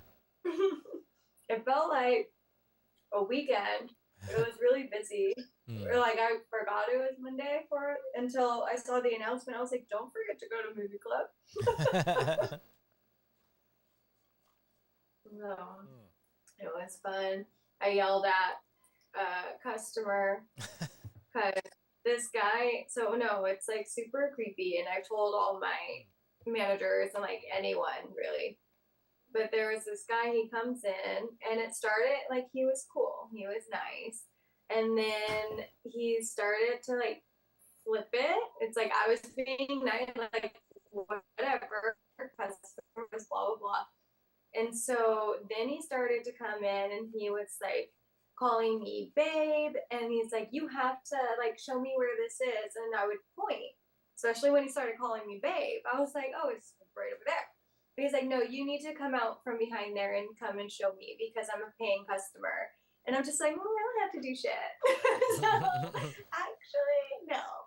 And so that was a red flag. Mm-hmm. And I told my manager, like she saw the whole thing. And then I found out when I was walking home one day, he lives in this complex. And he started to approach me outside of work. And he was like, oh, so are you not working? Like, when do you work now? Like, you're not in the mornings anymore? Like, you're just getting off work? And like, he would just keep talking to me and I'm just walking. I don't acknowledge him. I don't say anything. No, I don't smile, nothing. And so when my shift changed to the evenings, he started coming in. And so he came in tonight and he was like, hey, and I was like on the phone with somebody and he was like, hey girl, I'm talking to you. And I was like helping a customer. I hang up and he's like, oh, and he's like, can I ask you a question? I was like, no, you may not. I was like, if you have any questions, go up front and ask. And like there was two other people, they were just staring and I was like, did you need any help? And they're like, they're like, no, we don't want to like piss you off. And I was like, no, we're cool. It's just this guy. I cannot deal with him. Yeah. And I thought, so like after like 30 minutes goes by, I thought he left already, but he leaves when I leave. And I was like, are you kidding me? So I was on the phone with my mom and I was like, we live in the same area. I was like, so I'm just going to stay on the phone with you because I don't know where he's at. And then I turn around and he's like right there. I was like, he's right behind me. And my mom's like, oh Lord. She just starts praying. So it's, yeah. Other than that, it was a great day. Yeah. Not an amazing time. No. I'm sorry for all of that. That's a lot. I'm so sorry. It's it's a lot. I'm so sorry. Stay safe. I mean, don't back off. That's for sure. Like, yeah, no, I'm not. And my managers have given me the clear, like, you don't have to engage with this person at all. You don't have to acknowledge him. We understand. I'm like, thank you. Because if we do engage, it's not going to be pretty. He might regret that. Growing things. He gonna end up injured. Yeah. Well, hopefully that situation gets better. I'm just sorry you went through that today. That it's not a fun way to start a new shift and have to. hopefully talking about mafia guys and getting their heads blown off is a nice like good release of some of that. That'd be great. Yeah. I can't wait. Yeah. It's gonna be a good chat. I don't think like it's to a point where it's like I'm in any harm. It's just like it gives me a really uncomfortable feeling and makes my stress levels go up. That is far too much and very uncomfortable for anyone. Like it's too much, guy. Like this is odd behavior. And even somebody from Delhi was like, she's like, she saw everything that goes when I went down, and she's like, he came over to the deli next, and she's like, and it took everything in me not to just laugh in his face. She's like, because say hi to the world. Little. Chilling. She's so beautiful. Say hi to the world, little Luna girl. This will be in bonus features that people can actually see, but it is funny like, when they just really want that attention and they start walking in front of you and everything, and they're just kind of like, yeah, like it's so funny. Yeah, it's so funny how they just kind of, yes, I'm here. Look at me. Do you read a physical book when you're reading the Harry Potter series? Yeah. Do they allow you to read said book? Oh yeah, but at that point they're out in the living room and Case and I have closed the door. Oh, they don't sleep with you? No, Case won't let it. Oh, well. I would totally allow them, but she's like, no, I'm not having that. I'm like, okay. I've seen too many videos of people sleeping and cats just attacking them and attacking their feet and just awful. No, I not to mention just sitting on your face. Like, no, I'm good. Cats. Sometimes I wake up right there. Yeah. No, but when I come home on Saturday mornings and Sunday mornings, Case has to wake up earlier, and I'm coming home at like 5:30 in the morning.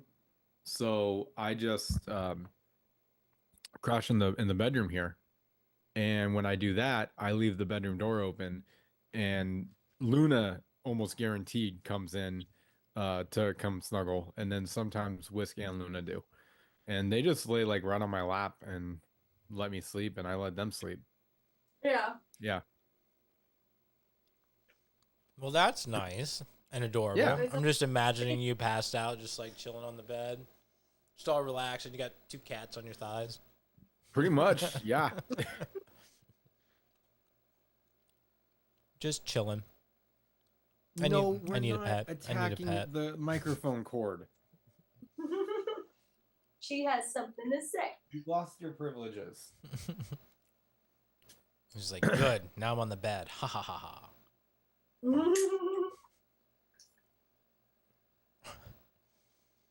I feel like sometimes they just get into that I'm about to lunge at you pose. The what? I'm about to lunge at you pose. Yeah. Especially like when they're facing this way, it's like you look like you're about to jump right at this camera. Sometimes they do it to each other too, where like Luna will, you can just tell she like goes down and she goes out an arch, and all of a sudden you see the butt start to waggle, and you're like, oh, you're about to pounce on Whisk. Got the motor running. Yeah, your little butt waggle. She said, I saw it on Lion King. It's like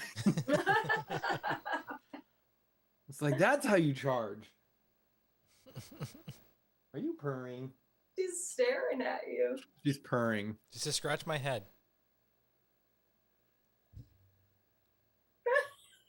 Do it. Scratch my head. Do it. Come on. See? Oh. Mom says hi, by the way, Cheeky. Oh, okay. And that Hi, she Mom. loves you.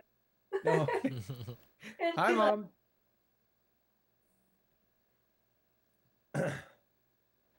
Man, my internet is jumping all around. It's so funny. Jump around. Jump around. Not a good thing. I'm just waiting on Nick. No worries. Oh, man. We all are. So I'm getting ready for we have to have a next break at some point. Is all I'm saying, because I need ice cream. I had dinner early so that I could have a beer now, and then I'm gonna treat myself to like a nice. Jamie got like a vanilla ice cream, I think, from Trader Joe's. It's like, so I'm gonna, something about the vanilla sounds nice. So I'm gonna in my new ice cream bowl, my ice cream chalice, I'm gonna get myself a couple scoops of vanilla ice cream. So I'll be honest, I'm really looking forward to that next break because ice cream sounds so yummy. I'm doing ice cream on the break too. All right. Like I always do. Well, I have cake. Wow, it's 8 o'clock and we haven't even started the movie. Okay. I'm glad I worked.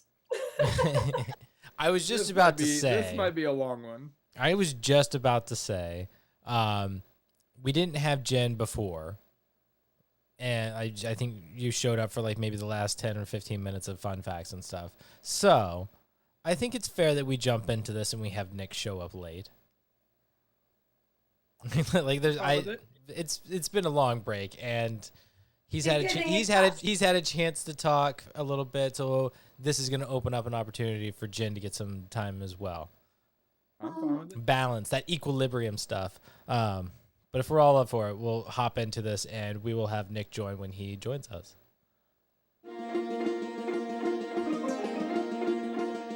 There he is. You do. I guess just start.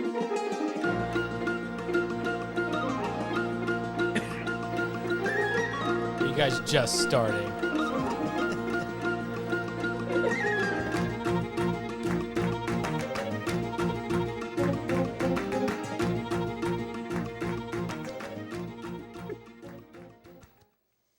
Welcome back to GoodFlickas, home of the GoodFlickas. Can you take our critiques? Let's find out as we hop into Goodfellas. I'm going to have to slow down every time because we know it's going to happen. As we hop into Goodfellas, and what better place to start than the very beginning? A very good place to start. And I feel like I made the same joke the last time we did it, but I'm going to go like in a very good place to start, which is also the middle, which is also the beginning, which is...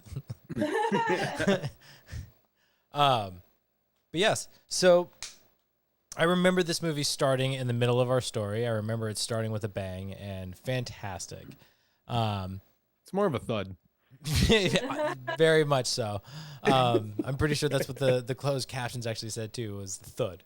But yeah, what did you guys think of this one? Getting to rewatch it and experience it. I feel like we've had a couple of other examples in recent months where it's somewhat of that. I bet you're wondering how we got into this predicament kind of starts. And this is done in a very Scorsesean way. Yeah. So go ahead, Jen. So, okay. So, to be honest, maybe this is why I couldn't give it that 5. Just because I feel like we didn't necessarily need it. Like, I understand it's showing us like what's to come, but I also feel like we just didn't need it. But it could be too, it's a little bias on my end because as I was watching it this time around, like the actor that plays young Henry did an incredible job. Like he did so well. And like that's what comes to mind when I think of the beginning. In fact, I wasn't even at that thud scene until you brought it up. Like I'm like, oh yeah, like young Henry and like seeing him get into the life. Like that's what I think of when I think of the beginning of this movie. So for me, carry on, like move along, not really necessary. And I want to get into the story of it. Go ahead, Nick.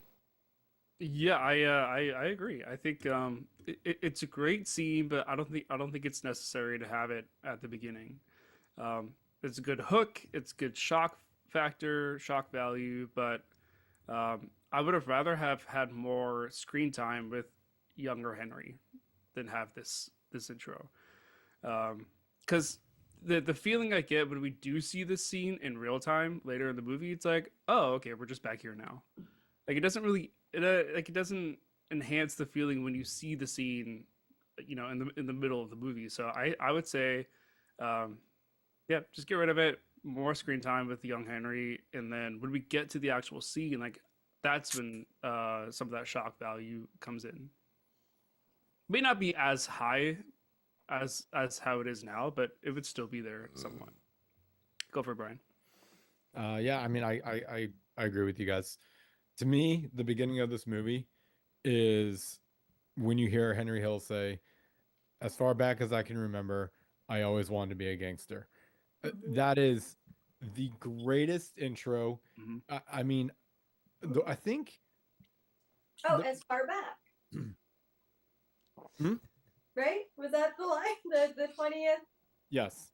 Okay. Yes, that's it. So that's the struggling with that award. I think what would have been great is if, because that line is dropped right when they've like are about to stab Billy Bats, or I think Pesci is about to go in for the stabbing motion, and it freezes, and you just hear, "As far back as I can remember, I always wanted to be a gangster," and that brings us right into when we've got young Henry. And I've always thought that, what if you just got rid of the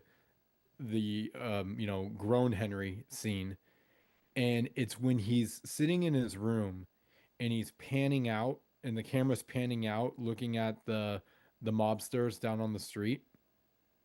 I've always thought that's where the line drop should have been, where Henry's just looking at it in his room, and then all of a sudden you hear, "As far back as I can remember, I always wanted to be a gangster," as he's looking at them on the street.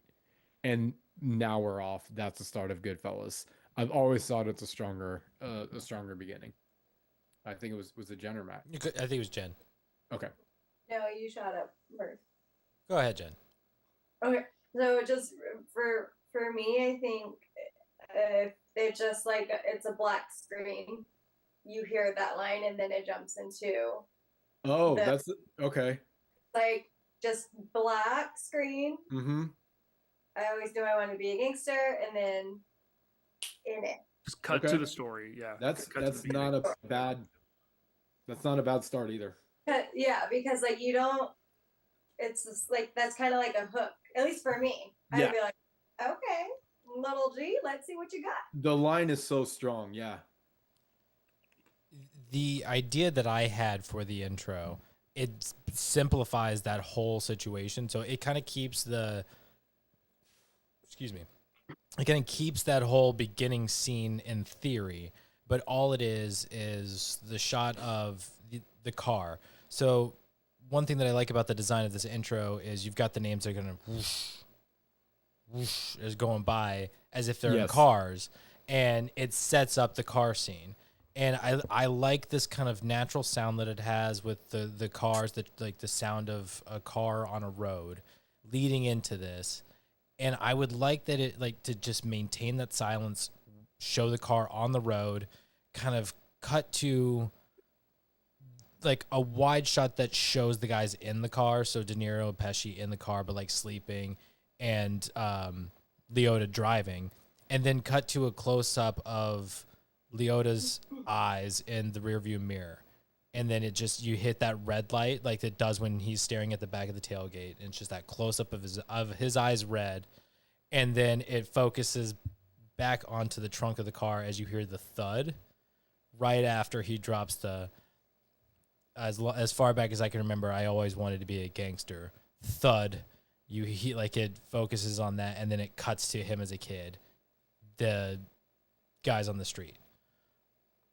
I like the way it was designed initially at the end, where Leota is just left in the red, and then it cuts to him as a kid. Mm-hmm. I like the color design of it all, and I think you could simplify it all with just silence, the natural sound of it, and that line drop. And it's one of those Easter egg kind of things of like, you don't realize what moment that was until we get to it in the end of the movie. And then you get the full experience of it. Yeah, not bad. I think I like Jen's idea or what I was talking about a little better. I just don't think starting in the middle is needed in this one. That's why I think as minimal as possible. And yeah, I mean, you get the same effect, but I get the angle you're going with. I like it when it's subtle like that too. Right. Is the idea that in that moment in time that's when he actually has that thought? It could be. Like, that's one of the interpretations for it. Yeah.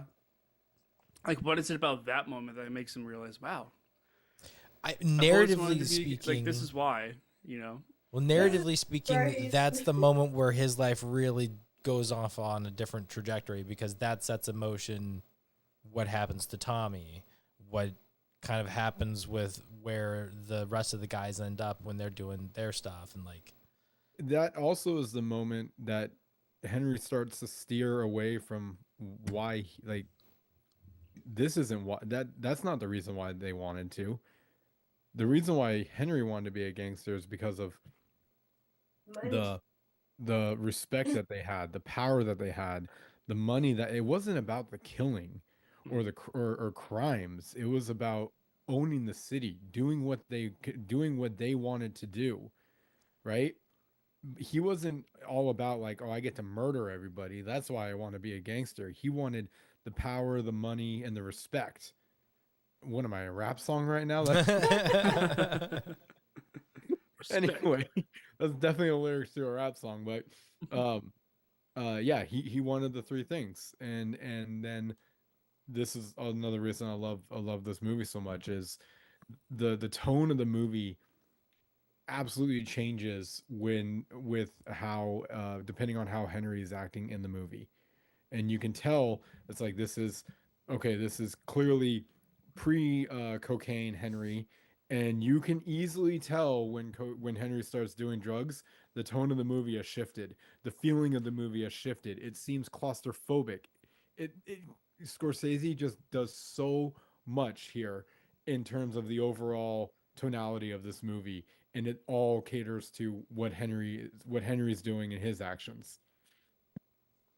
Go ahead, Jen. It was actually Matt. My name is Matt. Jen had her hand up. I saw it. I thought I saw it too, but I think that's a really interesting thought. So looking at like my old notes, it seemed like towards the last third of the movie, I had the feeling that it went by really fast and things are disjointed and like it just kind of goes. And supposed to. Well, you bring this up and like thinking even to when it starts off with him as a kid, there's a lot of slow-mo. It's like it's the through those rose-colored glasses of looking back on it and just romanticizing it all. Like the pace of the movie really is dictated on like what's happening with Henry. And that's a great way, like artistically speaking, design-wise, it's brilliant. And I 100% agree with you that it's there. Like it makes perfect sense for once he's on coke and like, I mean, he's paranoid. He's going nuts. Like you can see it's like, yeah, you're off the rails, dude. The first needle drop we hear in the intro is Rags to Riches. It's such a slow, like no not like crazy energetic song, and very old timey. And that's exactly what the type of mood that you're going, like what you were saying, like the rose colored glasses, like he's looking into his dreams, and he is the rags right now, and he's looking at the riches, and that's the very first needle drop that you get. And I'm just like, well, we're batting 1,000 right off the bat. You gave me the line of a century, you gave me a perfect needle drop, and this is all after the the grown up Henry Hill portion. It's like the movie really, in my eyes, the movie really kicks off when you're back at young Henry, because that's when everything is just like everything. The needle drop, the quote, all of it is we're off. So, and that's I guess another one of my arguments as to why I just felt like that middle portion just not needed. It's a 5, but oh no, it's still a 5. Yeah, I know. It's definitely still a 5. I'm not gonna dock because you added an extra 2-minute scene. Yeah. Well, you're just foul. I don't know why I knock points until we start talking. So. Oh, so you're just coming in blind. All right. Pretty much. Jen's the whole shoot first, ask questions later type deal. Anything else on the intro? I think that's it. I mean, the title drop is just Goodfellas in red text. Nothing. I'll be honest. I don't even remember it, to be honest. I don't remember it. I never do. It just says Goodfellas in like Arial font, like thick Arial font in red. That's it. The other thing about the intro that I wanted to mention, Paulie's intro. It's perfect. It absolutely sets the scene for what to expect from Don Paulie. I mean, people are like messing around. I think it was like his kid brother. I think I forgot. I think so. And then even you get the narrative of Henry saying like Paulie didn't have to move fast because he had something, I forgot what the quote is, but he had nowhere to go, or you don't have to move fast when you have nowhere to go, or something like that, right? He didn't have to be. He didn't have to be anywhere or something. Yeah, you get Paulie, and he's just slowly approaching the front door, doesn't say a word, shoots that Paulie look, and you're like, yeah, that's a very powerful man right there. And he hasn't said a damn thing, and he's got a cigar in his hands. And then he just walks away. It is. I'm like, that intro to him is perfect. Wouldn't have changed a thing. It gives like real "ooh, mommy's mad" vibes. Because I love it too. And he walks away, and it cuts back to the wide shot of him, and they're doing the whole like, "You started." I was like, "What are you doing?" He started. It was like just like trying to blame everybody else, and like it was their fault. It's like, you guys, you're telling me he started it from just standing outside? Like, no, you walked right up to him and put him in a headlock. Yeah. So it's a really good intro. I wonder if that's part of it too, like you say, where Paulie moving slow. If that's just something of like his memory of it all, because again, like he was taking it all in, right? And as a kid, and as like part of the film, they cut to slow mo on a few things. So like I'm wondering if that's just how he's remembering Paulie to be, and he's able to have like those nice words to like really like make it beautiful of why he doesn't move so fast. But I'm curious if that's just like his perception of, looking back on the memories, what it was like. Yeah. But what a presence. I know. You bring up the Rocketeer and make it seem so sad that like he goes from that to that, but like it's I love it. It's just a gut check, man. I love it so much. Stab me and just twist, why don't you? I mean, to me, it brought in so much credibility to the Rocketeer. I'm sure it was just a paycheck for him. For sure it was. Yeah. I love the Rocketeer. You guys are hating. All right. All right. Memories. I think we're This there. might take a while. Who wants to go first? Nick, this was your first watch. Yeah, let's go with Nick first. Jen's like, oh, okay. Well, unless you don't have one, then we can go to Jen because she clearly has one. Well, I just, again, every time it's the first thing that pops in my head. It's the scene where Pesci murders the server, the waiter. Oh, Spider. Oh, Spider. Is that Spider? Yeah. Yeah. The dude who just what a terrorizes? crazy ass scene. Yeah, that scene is was just so insane, so avoidable. Like, like what was Pesci's character's name? Tommy. Tommy. Yeah, Tommy was really, he was just being so unreasonable. like I think of him as just being this like very unhinged, really reacts to with emotion, doesn't think straight, and just the fact that he shoots this guy in the foot and says it's like no big deal, and then just straight up murders him. Like it's just insane to me. But yeah, go for it, Brian. I titled it Spider Dance. So okay. Yes, it is a wild scene, and I think for the most part, it's to show you how basically full tilt Tommy can be. Mm-hmm. And how he like plays off like being shot in the foot was nothing. Tis but a scratch. Right? And then when the actual when he comes back and he's got his cast on his foot and everything, you can't help but question, what is Jimmy doing talking to Tommy the way he's talking? Like, you're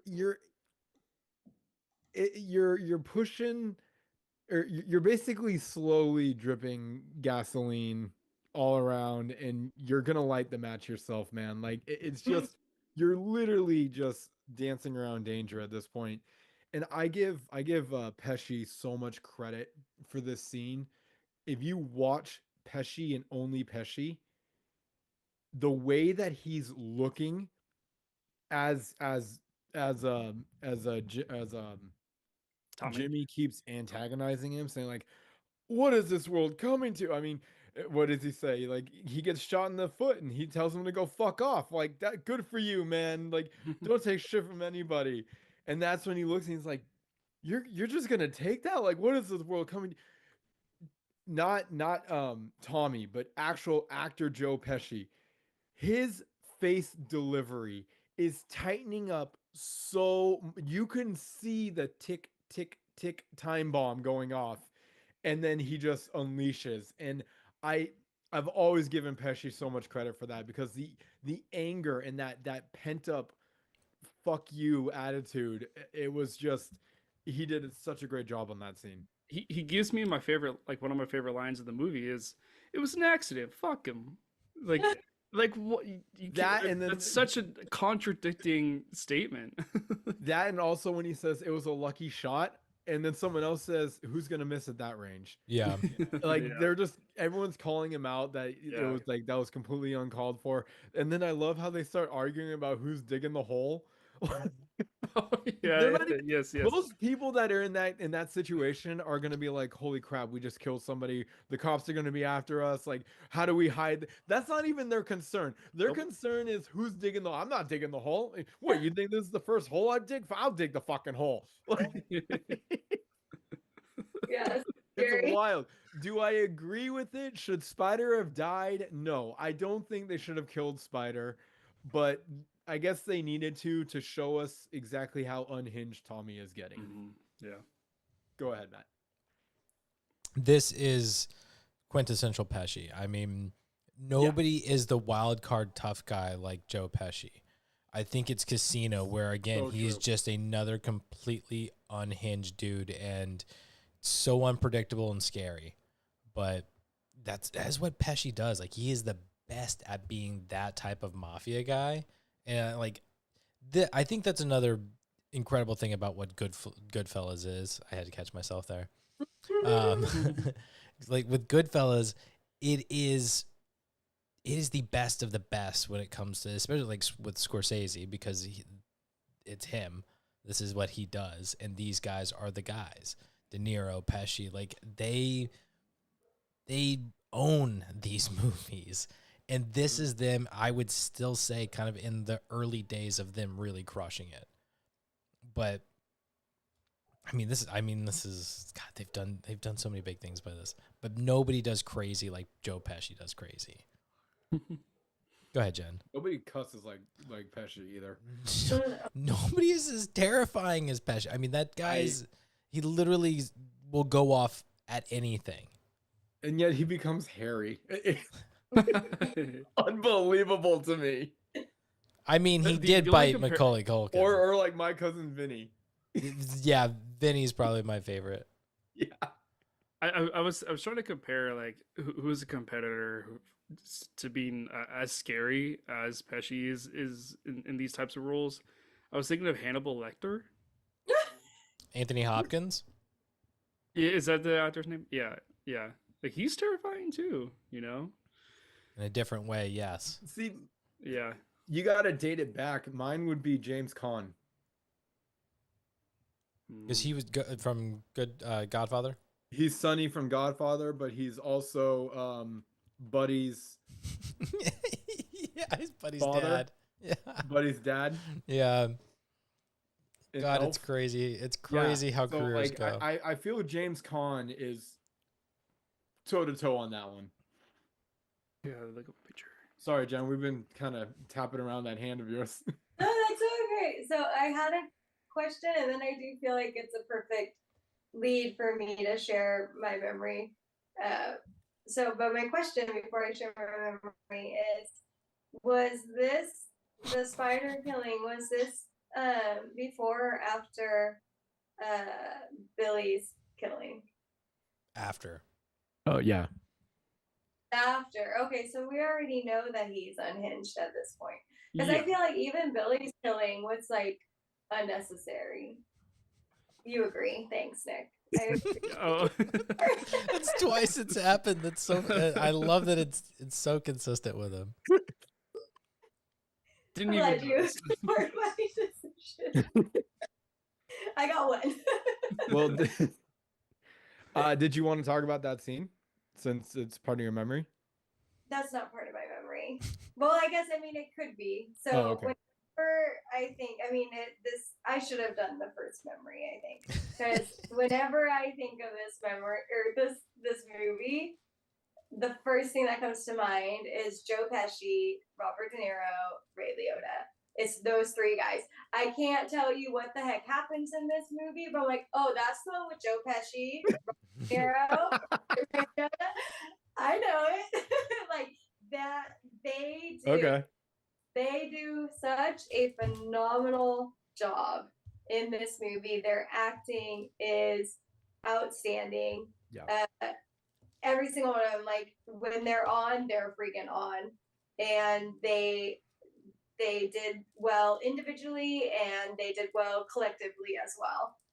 So that's my memory. It's just the actors in general, and then I have to give a shout out to Pauly too. He's always scared the crap out of me. Oh, yeah. Always. It's so funny to me. I think everybody who's ever had a tough guy role at some point in their filmmaking career have ended up in some sort of like Disneyfied movie, like something that's just very childlike, very funny, very stupid, very silly, just like the exact opposite of what they've made an entire career of being. And it's so funny to be able to look back at these you're guys. Because when I think about Ray Liotta, I'm like, in this movie in particular, he's not really a scary guy. He's just a freaking cokehead who's like, he had some really good luck and was a hard worker with the mafia. Like, I mean, you don't really see the hardships of what he had to do to get into as far as he did. No, Henry was loyalty. Yeah. He wasn't the strong hand. He wasn't the big muscle. he wasn't anything like that. This is a guy who I can trust Yeah. and who I can bring in as my wingman. Yeah. So, but there are plenty of other examples where Ray Liotta is the tough guy, is the scary guy.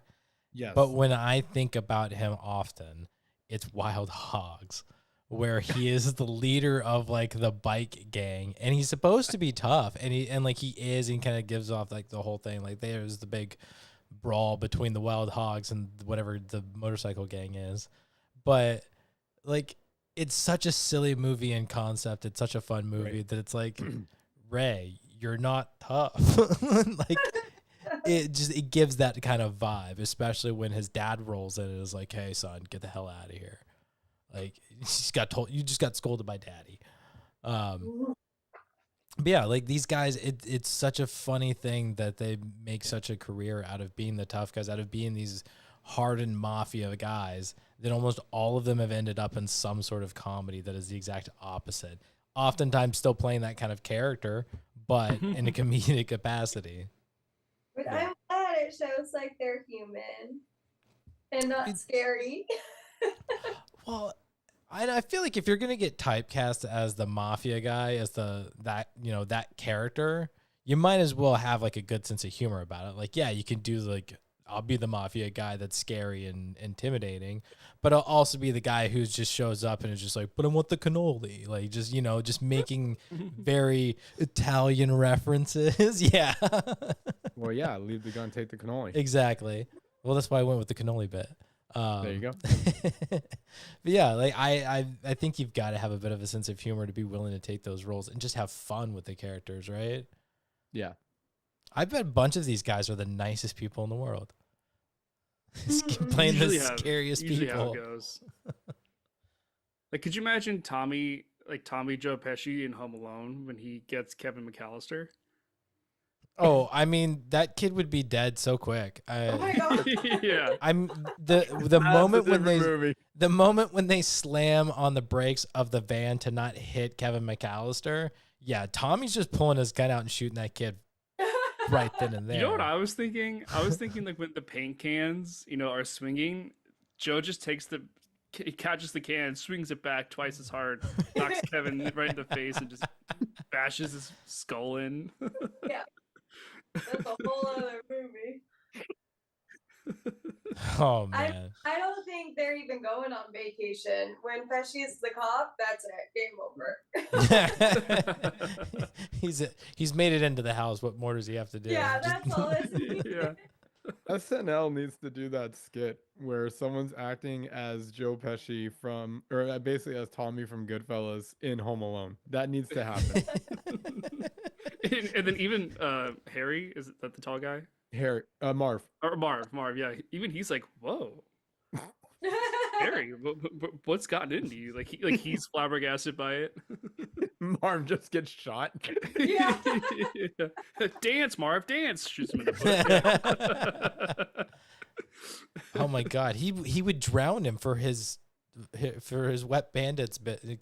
Yeah. He would just drown him in one of the sinks. It'd be awful. You still think I'm funny? Yeah. This Kevin McAllister's busting my balls. What you got, Jen? Anyway. Another memory, like a scene memory. Sure. If it's alright if I share it. It's Fire away. I have to say it's the women's gossip hour. Okay. That always comes to mind, the horrible makeup, as Karen pointed out. Yeah. And just like how they look like they've lived 10 lives. Like they just look worn out, stressed out, exhausted, it says a lot, because it's like they have all this money, they have all this respect, as you say, which you and I are going to use different words. I think a lot of people, within their circle, there's respect among each other, but outside, like town, it's like fear. Like people fear them. They don't respect them, and it makes, anyway, that's a whole other topic. So that scene. I think of that scene. Yeah, I think that scene was cool too because it really shows the progression of like how long these women have been, wives of mafia men. It's Mm-hmm. because even with the makeup that they're wearing, it's like they still don't look that great, you know. Like I remember seeing one of them. She had all the makeup on, but she still looked very like sad and exhausted and emotionally drained. I'm like, man, even makeup can't cover that up. And then so it made me feel bad for what Karen is gonna go through. Don't feel bad. She knows. Well, she doesn't know in the beginning. She thinks he's in construction. Yeah. Yeah, go ahead, Matt. For the record, no 21-year-old has that level of power by working in construction. Yeah. Like that's really good construction company. Also, I was shocked that he was 21. I was like, he looks way older than 21. And I think it's just one of those details they drop to kind of make it clear. I'm like, he's 21 right now, but Yeah. it's they're not going to go out of their way to make him look younger or anything. They You barely don't look young in that life. You're gonna look like you're 50 when you're 20. We saw young Henry. He aged out of that very quickly. Yeah. Oh shoot, I lost track of what I was talking about. Oh, the women scene. Oh yeah. The one woman who is talking with Karen, I think it's revealed that she's like Tommy's wife. There's like one moment where Tommy walks by in a bar later on, and she says the same line. She says it twice of like, basically she brings up the, oh, he'd kill you. Oh, he'd kill me kind of a thing. And everything about her is just I'm faking this smile. I'm smiling through the pain, and I'm so scared of my husband. But just that's the vibe that I got from that character in particular, of trying so hard to grin and bear it through a horrible situation, a terrifying situation, and it's the only way she can survive it. And I don't know if that was intentional from the actress or Scorsese gave her any of those notes, but to me, that's just incredible detail to these characters that people bring to this movie. And I think that's why my score is going to go up and down as we go through this movie through the years, because there is that level of detail in this. And you guys, I think you're getting the same kind of vibe where we're all talking about them. Like, the makeup's not good, and she says that, and it's like, that's the point, is like, these women are holding it together. They're holding it together. I definitely think Karen was like the most beautiful out of all of them, but she was also new in the life too. Yeah. Well, and as the movie progressed, like even her features start to change a bit. Yeah. Oh, she has a transformation in this movie for sure. Yeah. Physical. Yeah. I do worry / wonder that if the reason for some of the big gaudy makeup too that they're wearing is to like hide things like black eyes and stuff like that, because as it's made very clear, these men have no problems getting physical with their wives. So, yeah. I also think it was just the time too. I'm for sure, but speaking of time, next. Next memory. It doesn't mean next. It just means 1 minute. Wrap it up. Rude. Oh, okay. Wrap it up. I'm not rude. Wrap it up, guys. We got 1 minute. All done. I've been battling. I have so many memories with this movie. We're gonna need the warning for Brian. I'll warn myself. You guys have seen it. Okay. I did it last week. Okay. Yeah, you did. You did. I mean, obviously the intro quote is one of them. Boy, scene wise though, I mean, there's two really big contenders. I'll probably we'll talk about them both, but I will say the first one is I titled "And Then He Kissed Me at the Copacabana."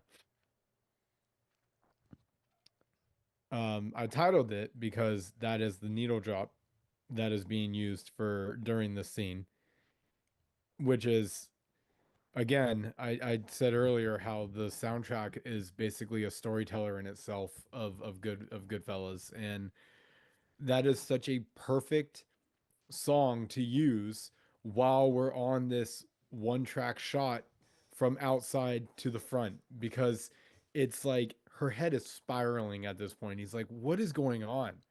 And this shot is so freaking good.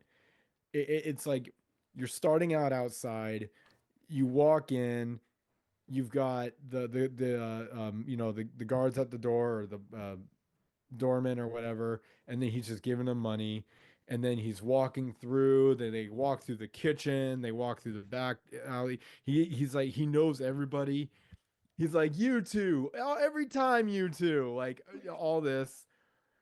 They walk through there. They walk through the I forgot where they walk after the kitchen. I think it's like some kind of like, I think it's the maitre d'. Like it's the entrance. yeah, is that it? Okay. And then finally they walk into the Copacabana. They walk right to the center of the floor, and a table appears practically in midair, puts right in front of everybody, and then they sit. Everyone is like, hey, Henry. It's not, no one's getting mad. No one's being like down in front. They get, we saved that spot just for you.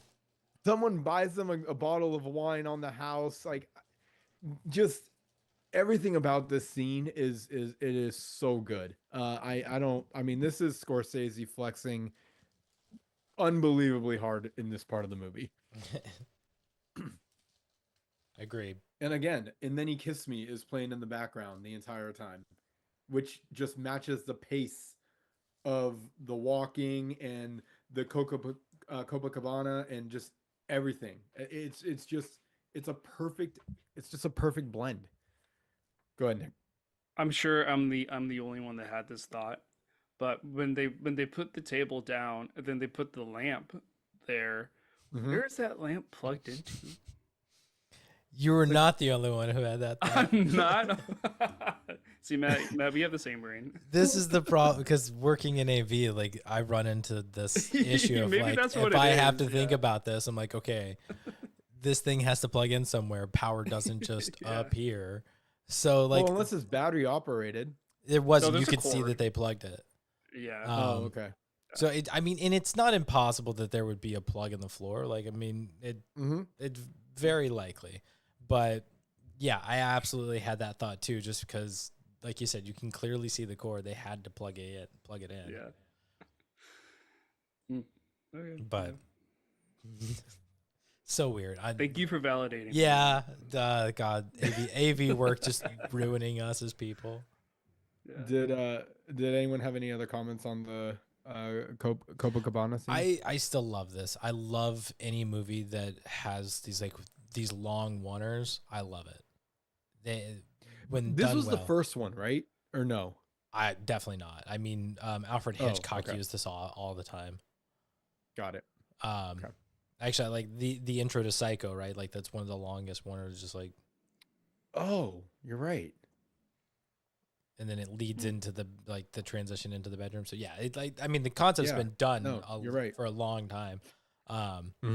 It's just people don't typically do it because it's difficult to choreograph something that goes for a minute to 3 minutes uncut and nail it every time. With and think so of all many the players moving parts. that are involved Exactly. in this one. With so many moving parts. Yeah. I think it was Jen. Yeah, I just really like this scene, just like to pair it with like how they even got there in the beginning, like at the other scene when Karen completely flips out because she got stood up on accident. And so that wasn't an accident. That was not an accident. No? Oh no, he totally blew her off. Guys, we'll have to talk about that. I believed it.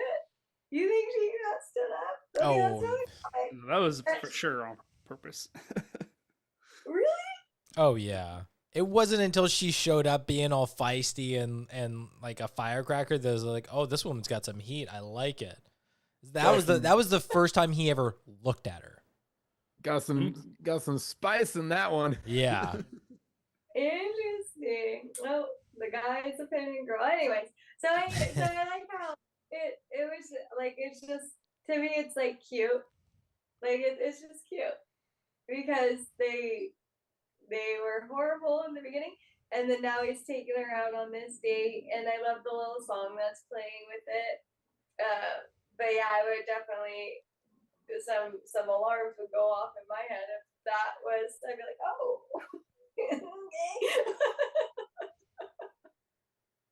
I don't know if I like this or not. Yeah, I was just gonna say, like, what a good follow up date, like after the train wreck that they had at that restaurant. Like I love this scene too because you see them walking and you see the long ass line on the sidewalk to get into the Copacabana. I struggle with it too. Copacabana. At the Copacabana. Is it Copacabana? Copacabana.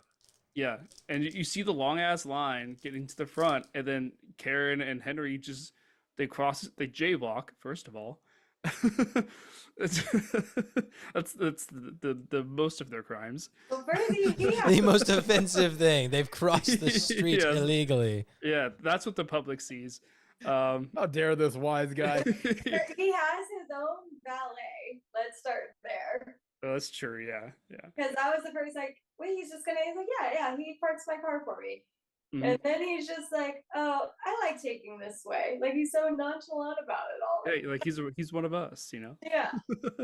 But yeah, so they see this long ass line, they cross the street, and then they just go through like the back entrance down into the hallway and through the kitchen. And then seeing that kitchen gave me flashbacks to when I used to work in restaurants, like banquets and stuff. Sure. I was like, ooh, I don't miss that. Like seeing all the bussers and stuff.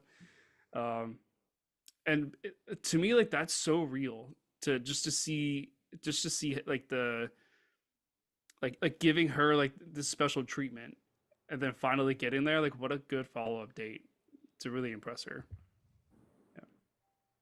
It goes to show what happens when he actually puts effort into it, right? Mm-hmm. He gave no shits on that double date, did not care. She impresses him, and he's like, okay, I'm gonna turn it on for you, girl, and has this whole big display, and it's like, I'm locking this. For him, I'm locking this down. Yeah. Hell of a first date. What a power move. But yeah, red flags probably should have gone up. I'm with Jen. She says it. She's like, maybe I should have questioned. Like, I forget what her commentary is, but she says it. Yeah. It was too good to be true, and I didn't care. My other memory that basically battles with this is funny how. Yeah. I just wanted the best. It was a very easy scene to title. Let me tell you that. This is pretty much the first warning sign that you need to keep an eye out on Tommy. And I think Pesci had a little too much fun with this scene. But not only that, I mean, Pesci always gets the attention on this scene, rightfully so. I want to take note of Ray Liotta's laugh. Did you guys notice it? It looks contagiously enjoyable. I want to, like, if I can make anyone laugh like that, I would just be like, mission accomplished. Like, I have given you your happiness. I got fake. No, he looked like he was having just the time of his life.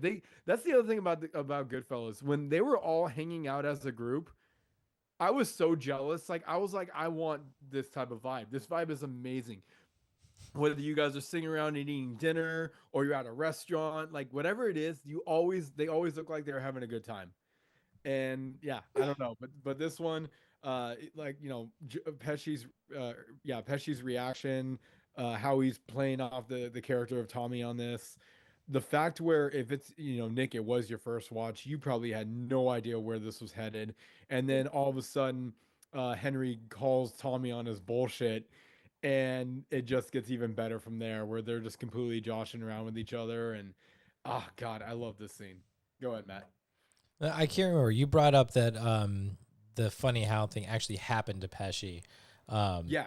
Did he improv the bit? Like, because I wasn't there something about how there were things that he would kind of improv, like they would improv on the day, just kind of like, especially in these bar scenes where they're just kind of shooting the shit. I think they might have hyped up the funny how, but Pesci actually was encountered by a mobster as a server, and we questioned him, "How am I funny? Yeah. Like, So he was the other end. do I amuse?" Yes, he was Henry. It was directed to like basically Pesci was Henry's role in real life. Yeah. Oh my god. Yeah, and then he was telling Scorsese that, and Scorsese is like, "Well, that's going in the film." That's terrifying. Yeah.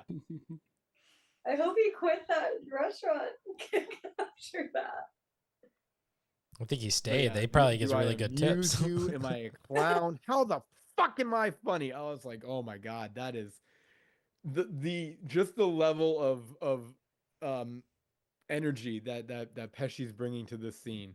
You just don't know where it's going. Go ahead, Nick. I really like this scene too. I think it's brilliant because when someone's asking like, funny how am I funny? Like, what answer can you give? How do you answer that? Like, how do you answer that? I would have just been like, nah, man, you're not fucking funny. Yeah. But like I'm obviously not right away, but like after the first couple of like, funny how, funny how, and then be like, you know what, I changed my mind. You're not fucking funny. Now, did you know about the funny how scene prior to watching this? No. Wow. I didn't know he was joshing him. Got it. Yeah. Okay. So when he was like, when Tommy was like, fucking with you, like I was like, oh shit, I thought he was gonna pull some spider, nonsense. See? And this is where I feel like this movie makes you feel that you're part of that table. You're just like, I don't know what Tommy's gonna do here, and oh, you fuck with me too now. Like, you got me, Well, and then all the eyes, everybody in the restaurant's all looking at them, right? Yes. It's like, Brian, you said that you want this vibe. You wish you could be actually a part of and have people like that. Your ass is getting kicked out of that restaurant if you try to pull any of that. No, not Tommy vibe. Tommy brings a little too much attention, a little too much spotlight on our For your table. taste, yeah. It's the bond that they have with each other as a group. Okay. When they're just sitting down, whether they're playing cards, they're taking back some drinks, they're hanging out at bars. As long as no one's getting heated, No problem. as long as Tommy is at a slow simmer and not like a roaring boil that he normally can get to, it does look like it's a lot of fun. Yeah, I get it. Yeah. Go, Matt. This is definitely one of the most iconic scenes, especially like from this movie. But we're talking about like the unhingedness of the funny how, but don't forget at the end of this scene, he smashes a bottle or he smashes a glass over the restaurant owner's head because he asked him to pay his bill. Like, he was worried about him being able to pay his bill. Like, dude was nuts. Mm-hmm. And I wonder, because they bring up the fact that he's the only one of them that's Italian. It's really strange that, I shouldn't say Italian, fully Italian, where Tommy and Henry grew up together, working together. Mm-hmm. And that's still the relationship that they have, where like Tommy was just different. And I think it's that kind of mindset of being in the mafia. When you're like full Italian, you just kind of have like a little extra swagger to you. You've got a little extra confidence that you can just really mess with these guys. Well, a little extra capiche. Little, yeah. Like it's just there's something, and I think like that's a really interesting thing when you dissect the characters like of Tommy and Henry and all the oregano and garlic. Oh, for sure. Oregano Bay. Go ahead. So you brought it up. One of my head scratchers that I wrote down is, how gutsy is Sonny? Do you guys know who Sonny is?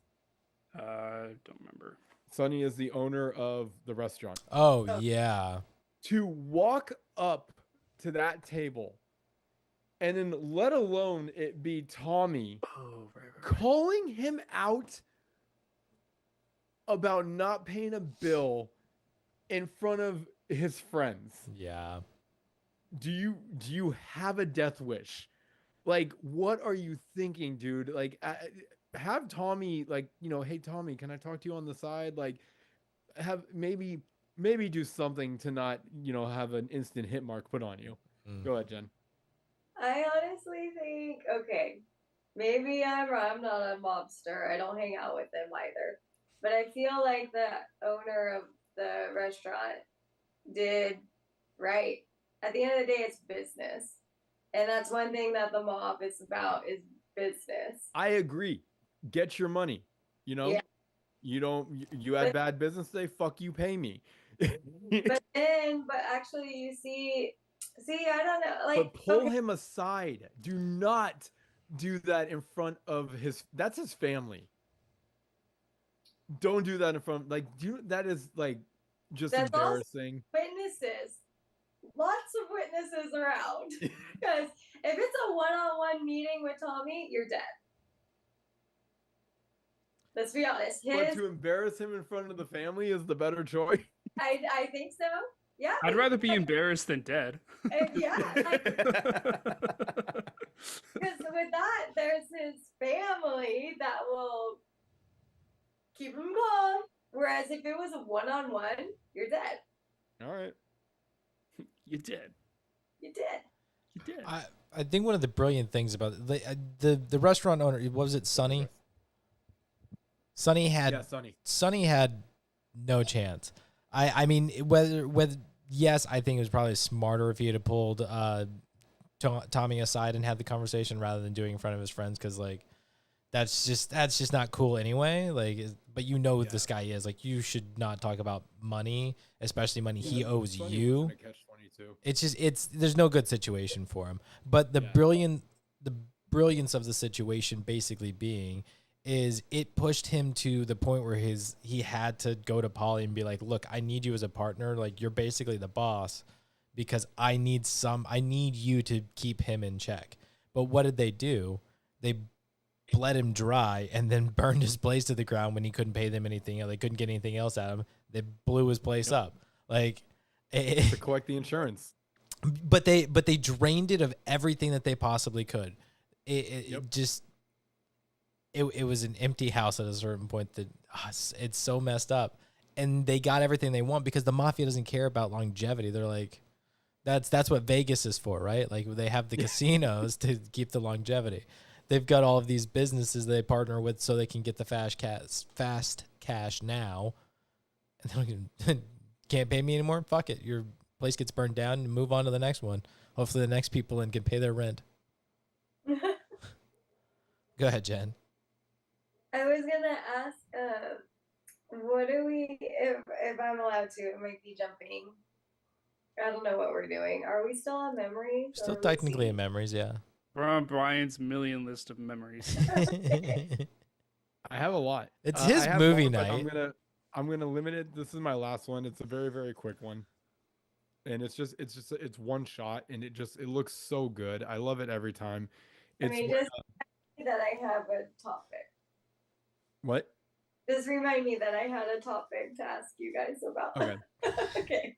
Well, and then am I the last, or are there any more memories after this? Hey, Matt.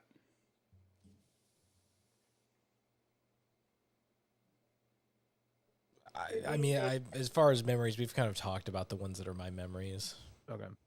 So it's a very quick moment, but I've always loved this shot. It's when Henry gets pinched and he walks out of the courthouse. Oh. And the family is all on the staircase. I love the shot. Everyone's just like, hey, like Polly goes like open arms. It's like the most expressive we've ever seen on Polly yet. It's just a really, really cool shot. So twisted. What does it mean? What does it mean to get pinched? I don't. You get arrested. Arrested. Oh. You got pinched. They got the squeeze. Yeah, and then you got Jimmy. You got Jimmy. He's like, I thought you'd be ashamed of me. Ashamed of you. I'm proud. I'm proud of you, because that's when you get the lines. And you did it. You got pinched and you did it right. And you learned two things: never rat out your friends, and always keep your mouth shut. Oh yeah, yeah. I didn't know that. Yeah. I did like Yeah, that so line. I don't know. That's just the whole family on the staircase. It makes me laugh. I think it's supposed to. It's supposed to make you smile. This is such a dysfunctional ass family.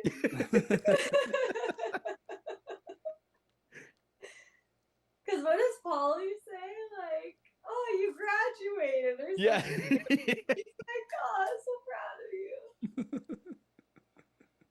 When crime is rewarded. It's all so interesting.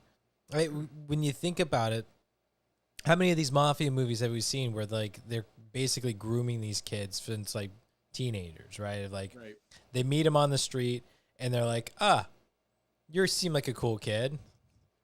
Come join us. And then it's like, all right, and now you're in, and it's like, just build your way up.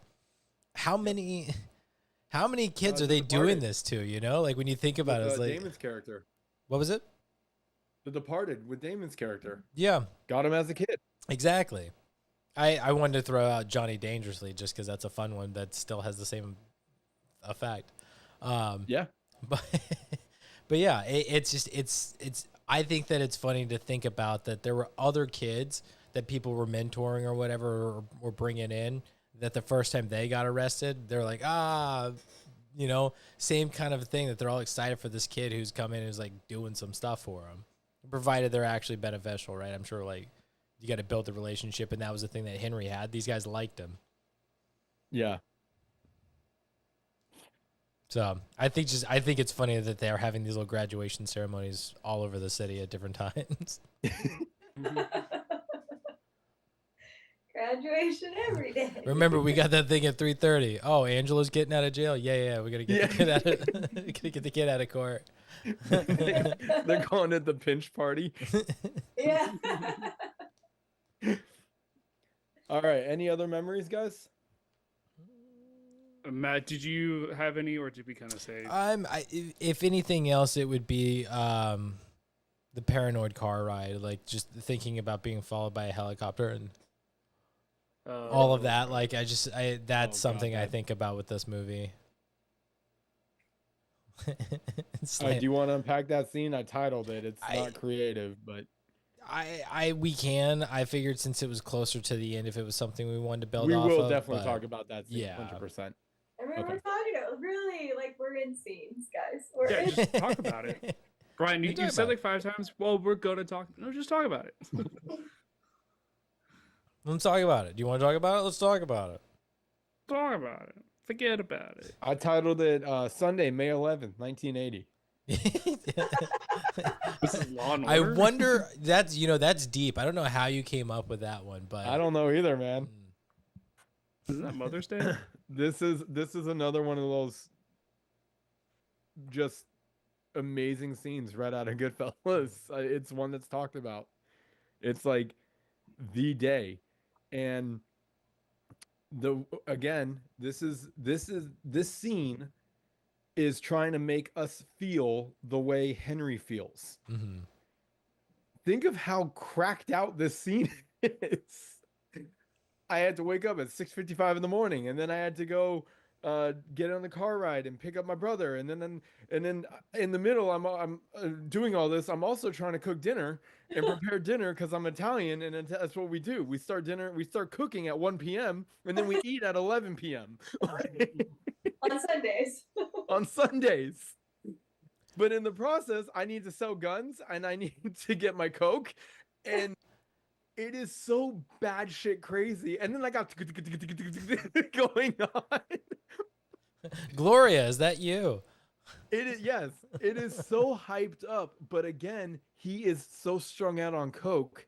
It's supposed to be. It's supposed to make you feel this hyped up. It is supposed to make you feel this claustrophobic.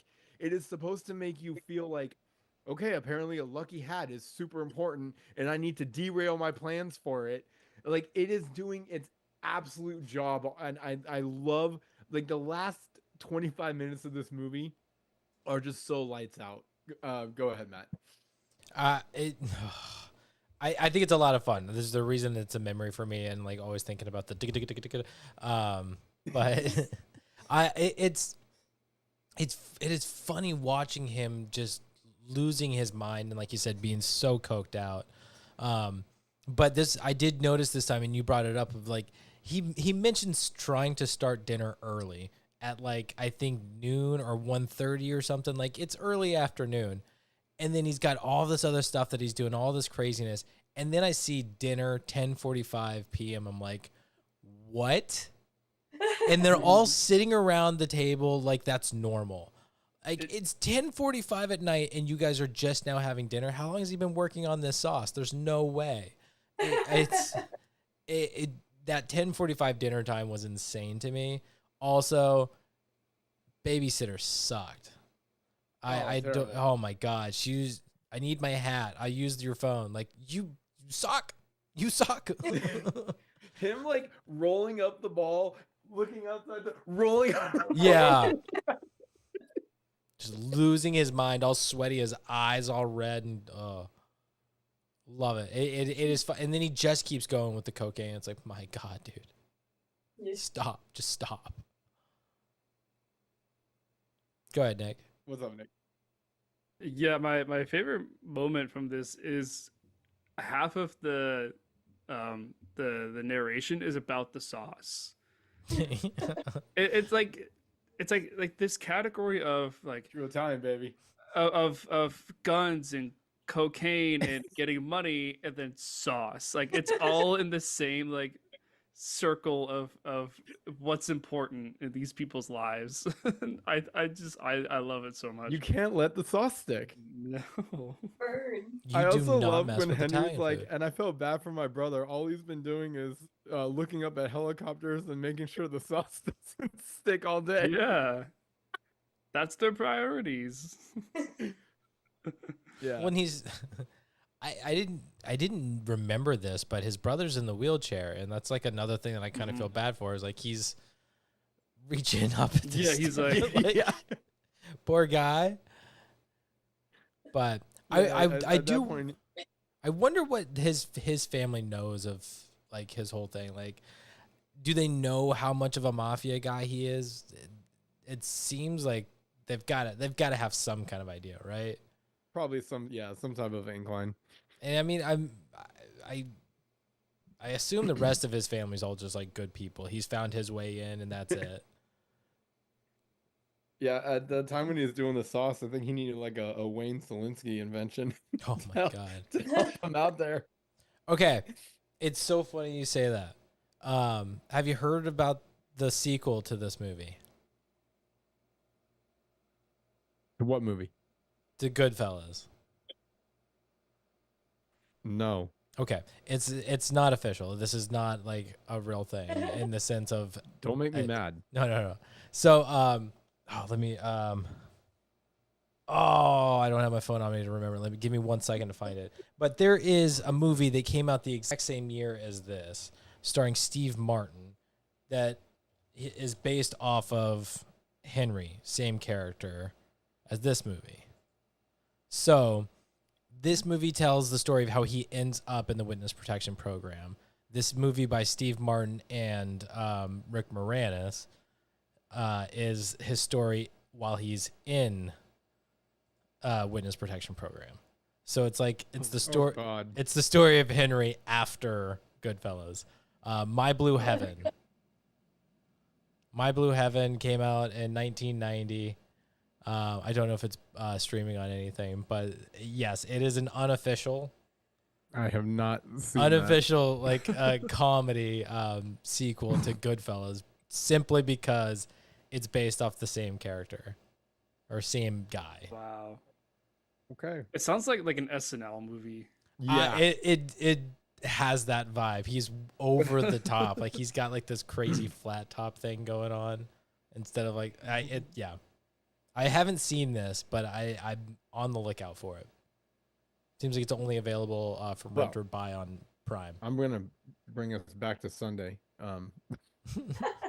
Fine. Talk about cool things. What do you got against Steve Martin? He's awesome. No, I just want to Henry's little dinner that he's got planned. It sounds awesome.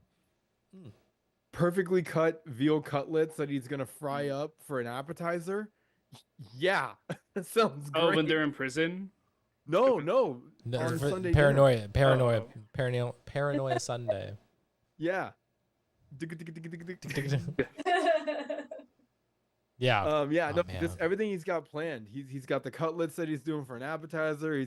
He's got his sauce that he's making. He's rolling up some giant meatball. I'm like, oh man, talk dirty to me. This movie, the dinner was looking great. I just wish he wasn't so sweaty. That's the only thing that makes me nervous about that food. Yeah, the hygiene was a little rough on that one. I realize it's a hot day. The doctor looks at me. He's like, "Whoa, what the hell happened to you?" That's probably not the reaction you want to hear when you're running into a hospital. Coked out of your mind. Good. He's like, he gave me Valium and let me go. Well, good on him for using the whole like, oh, I was almost in a car accident, just like, oh, my nerves. Like, good on him for using that. Yeah. But oh, geez. Yeah. That poor doctor.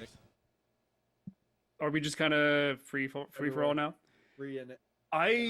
Something I wasn't really quite too sure of is how does Karen find out eventually that she is married to a mafia guy? Because I don't really understand like what her reaction is like and whatnot. Because, or maybe I just don't remember. But Jen, you go first. Yeah, I think it really solidified when he beats up that neighbor. And not like I'm gonna talk to him, like he beat him up to a pulp. And I love his friends, like, what are you doing, man? Like they sound like such stoners. Like they were high off their ass, like, hey man, what are you doing? Friend are you? Like that's like not nice, mister. yeah, like, hey, that's not nice. Like I don't know what, it was terrible acting. I don't know. But so he beats the crap out of that guy, but then comes back and like gives her a gun, but not just a gun, like there is blood all over that gun. And then she even says herself like, I think my friend would have told me to run for the hills and give me a gun. But so you think that was the moment? I think that was the moment where she had an idea that okay, and then definitely solidified it when she's in with the wives. Yeah, I would agree with that too. Okay, it's more of when she meets Jimmy, Paulie, and Tommy. I don't necessarily think it was like the meeting of them because they met like on the wedding day, I think. Yeah, the first time. We can assume. Except for Tommy. She knew Tommy with the double date. Right.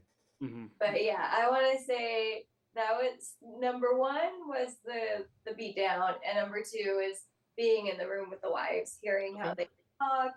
And I think she actually says it like, oh, like these wives, something like that. I don't know her commentary. I'm on board with that. Yeah, I agree. Yeah. Go ahead, Matt.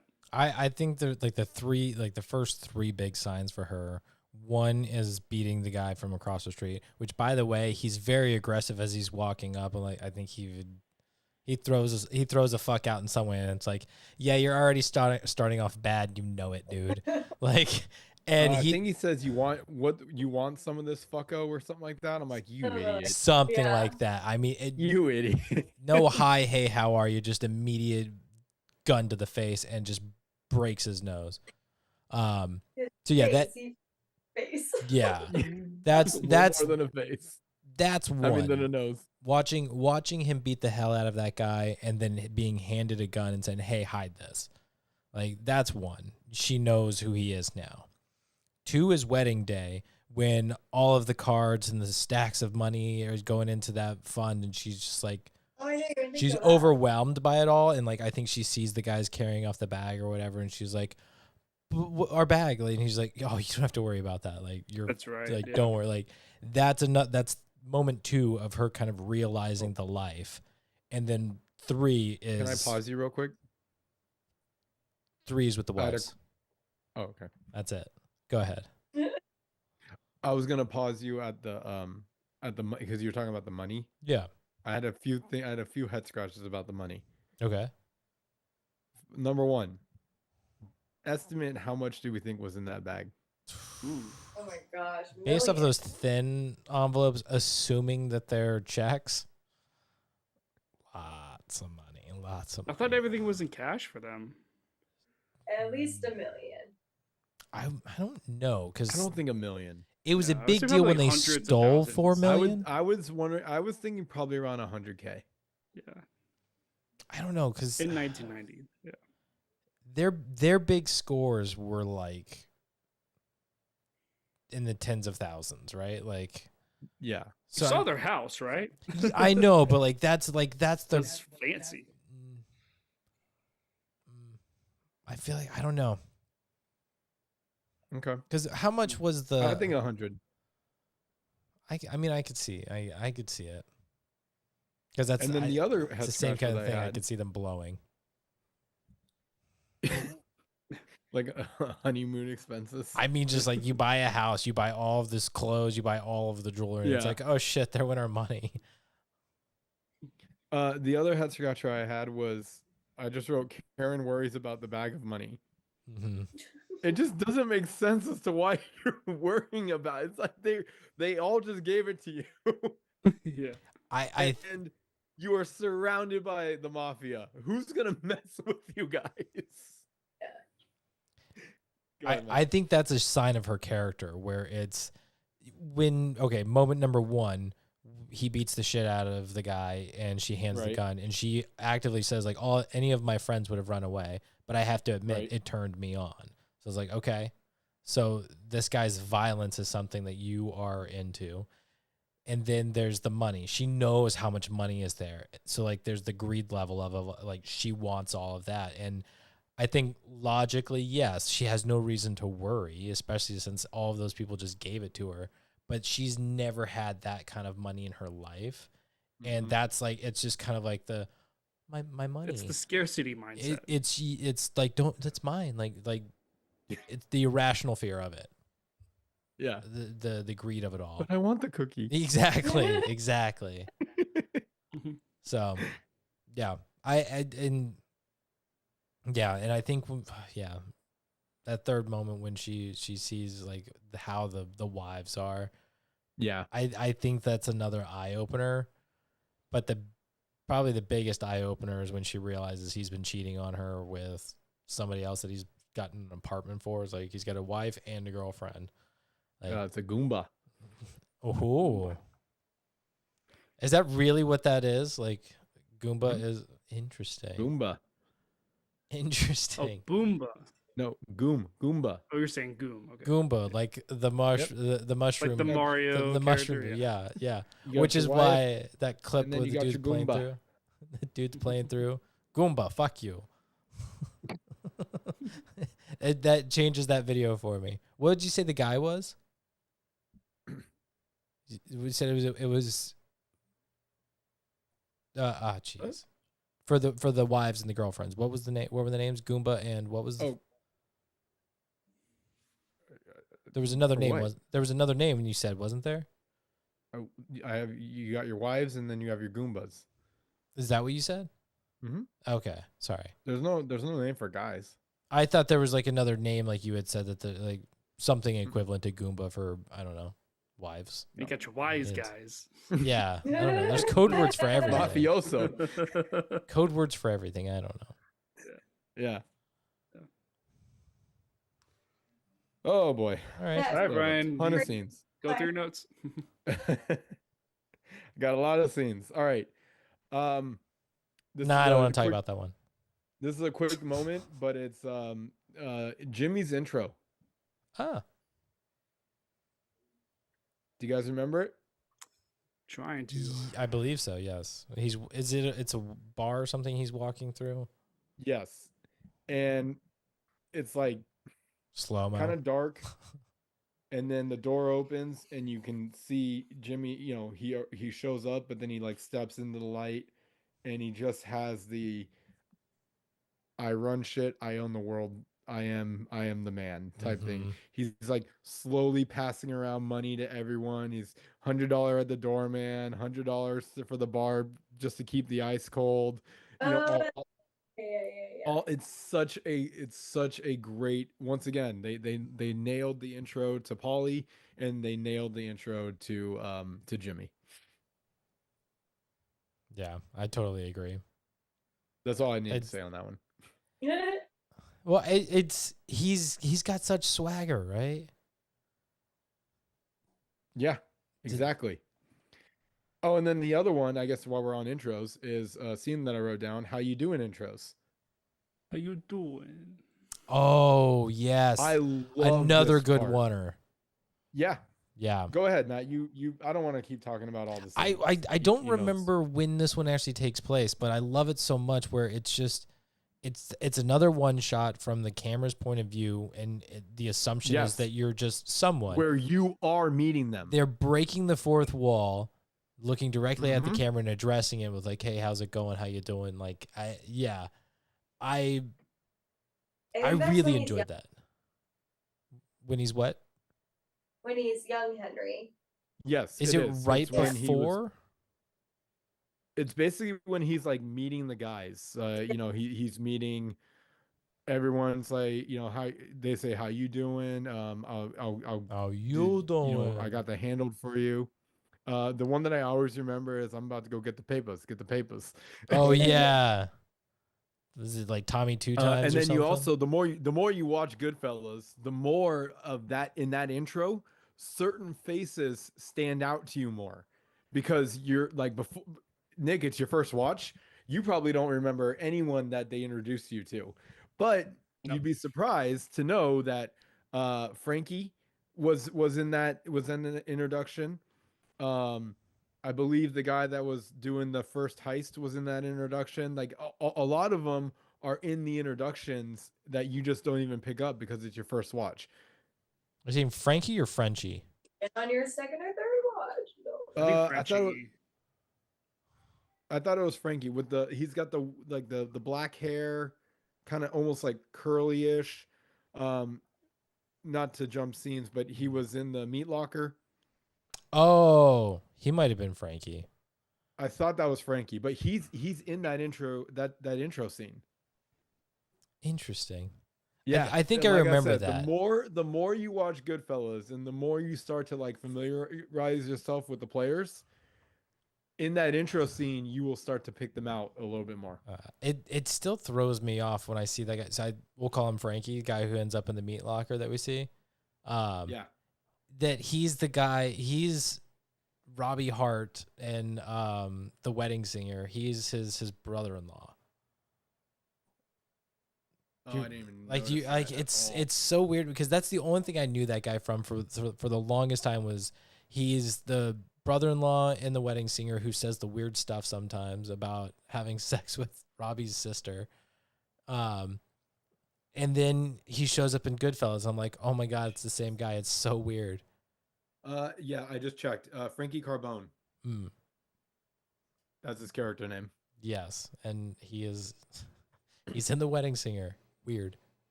Go ahead, Nick. All right. Yeah, I just have a scene that I really liked. Sure. It's when young Henry, um, is well, he's getting beat up by his dad because of the letters, and then so then the rest of the guys are confronting the mailman and giving him shit to not send letters to the house, and then I'm just imagining being Henry in that moment of like, holy shit, these guys are the real fucking deal. Like they are creating wonders for me. Um, I thought that was a really cool scene because I would never experience something like that in my life, but to experience it with Henry, was just really cool. Yeah, go for it. I know. I love how he tells the guy, "I can't make any deliveries," and he's like, "What do you mean you can't make any deliveries? Like, we rely on you. We need you." He's like, "I mean, you see, my daddy's gonna beat my ass," and at first you're thinking like, "Oh crap, they're gonna go after the dad." That's what I thought. And then they're like, "No, we're not gonna go after the dad. We're just gonna figure this out real nice and simple." And they just grab this poor postal man and just bring him to the thing. He's like, "Do you know this guy? No, there will be no more mail letters from the school. Otherwise, it's your head in the oven." And he actually put his head in the oven. Oh yeah, that's right. And if I'm not mistaken, this is not the first time Scorsese's fucked around with ovens, right? Didn't in The Irishman? Am I not? Is it The Irishman that I'm thinking of with a hand? I believe a hand on a grill or an oven. I could be, but that's way later than this movie. No, way later. Yeah. But anyway, so yes, this might be the first time he fucked around with an oven if he reused it. it might be. Yes, that's true. This is the first time, but he I think he brought it back because I'm specifically remembering someone's hand. Like, oh no, it was like a waffle. It's a waffle iron. That's what it is. Someone's hand gets put on the waffle iron and pressed down on. And I do not remember. I swear it's The Irishman. That sounds like Pesci in Casino. Or it might be Casino, actually. You're right. Anyway, but then what I love is if you listen to Henry's narrative, he's like, I mean, at one point, people just stopped giving us letters. My mom had to go to the post office to complain. I forgot about that part. And now all of a sudden I'm picturing Henry going up to him and be like, "Hey man, no one's even giving us letters anymore." And so they like circle back. You gotta give him some mail. Only the school. Yeah. They start getting everybody's letters and no one else gets letters. They're basically running their own post office. Yeah. Oh man. They'd be efficient though. They'd have all the neighborhood kids running around delivering the mail. Wouldn't be any problem. No, that is a very you're right. It really shows. It instantly shows Henry what type of family he's involved in. Oh, for sure. Yeah. That's why I liked it a lot. Yeah.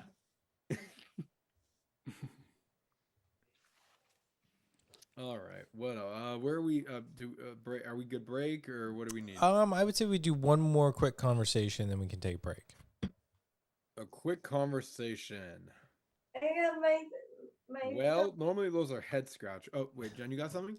Yeah, I had the thing I was gonna talk about. Yeah. Sure. So it bothers me. It really, because I was talking about how they're businessmen. At the end of the day, it's business, and it bothers me why. And maybe I missed something. I don't know, but why didn't they pay Morris or Morrissey? I forget his name. Maury his money. Instead, they end up killing him. Right? Mm-hmm. They killed him. They were just annoyed by him. Mm-hmm. But at the end of the day, like, I would expect, I just feel, and I really hope I don't get shot for this. Don't come at me. Nobody whack Jen. Don't come at me. But I just feel that, like, John Gotti did it better than Goodfellas when it comes to the business, like, respect aspect. Goodfellas was like punks. No offense to them. Great guys. Best friends. Like they were like bullies. And so anytime you're saying respect, I like cringed a lot. I was like, that's not respect. great with fear. They put the fear into the people. But when it comes to like respect and like being honorable, they just weren't. They were bullies. Like, and maybe that like separate like makes them more gangster. But I just feel like with John Gotti, when we watched Gotti, that was more respectful to me. Like, it's like, okay, actually you could, like, you're kind of confused. Like, you're like, wait, you're a really bad guy. But in a way, I do respect you because you're also like fair about some things in a weird way. Like professional. Yeah, like you're more professional about it. And I feel like Polly and John Gotti, very equal. But like Tommy and Jimmy and even Henry, just very sloppy, and like it's like they wanted to be the top guys, but they're in it for completely wrong reasons. Like, I don't think at the end of the day, I think they do. Like, they turn on one another in a second, and that whole family dynamic is just shattered. And I think that's why Paulie gets so pissed off, and he's so scary. But I respect Paulie over those three. That's just my opinion, and it just upsets me, like, because Jimmy seemed like he could have been up there with Paulie, like he had it, like he almost had it all, but then he just does this, and it just like irritated me. It's like, Jimmy, do better. Like, honestly, like, all respect from me. Okay, I don't respect you guys. Ooh. They're just bullies. I smell a whacking coming at your front door. Okay. Do better. Yeah, Brian. All right. That was a lot to said. Okay. I'm gonna try to come up with an answer for your question. Your original question, I believe, was why didn't they? And I went off the nuts. Kind of went wee. I blacked out, guys. I blacked out. I believe you asked why didn't they give Maury his money? Yeah. I think the problem that lied at hand is Jimmy. Because you're right. Paulie he's got his own rules, his own playbook, all that stuff. And Jimmy could have been a young Paulie. With the grooming and all that stuff, it could have happened, right?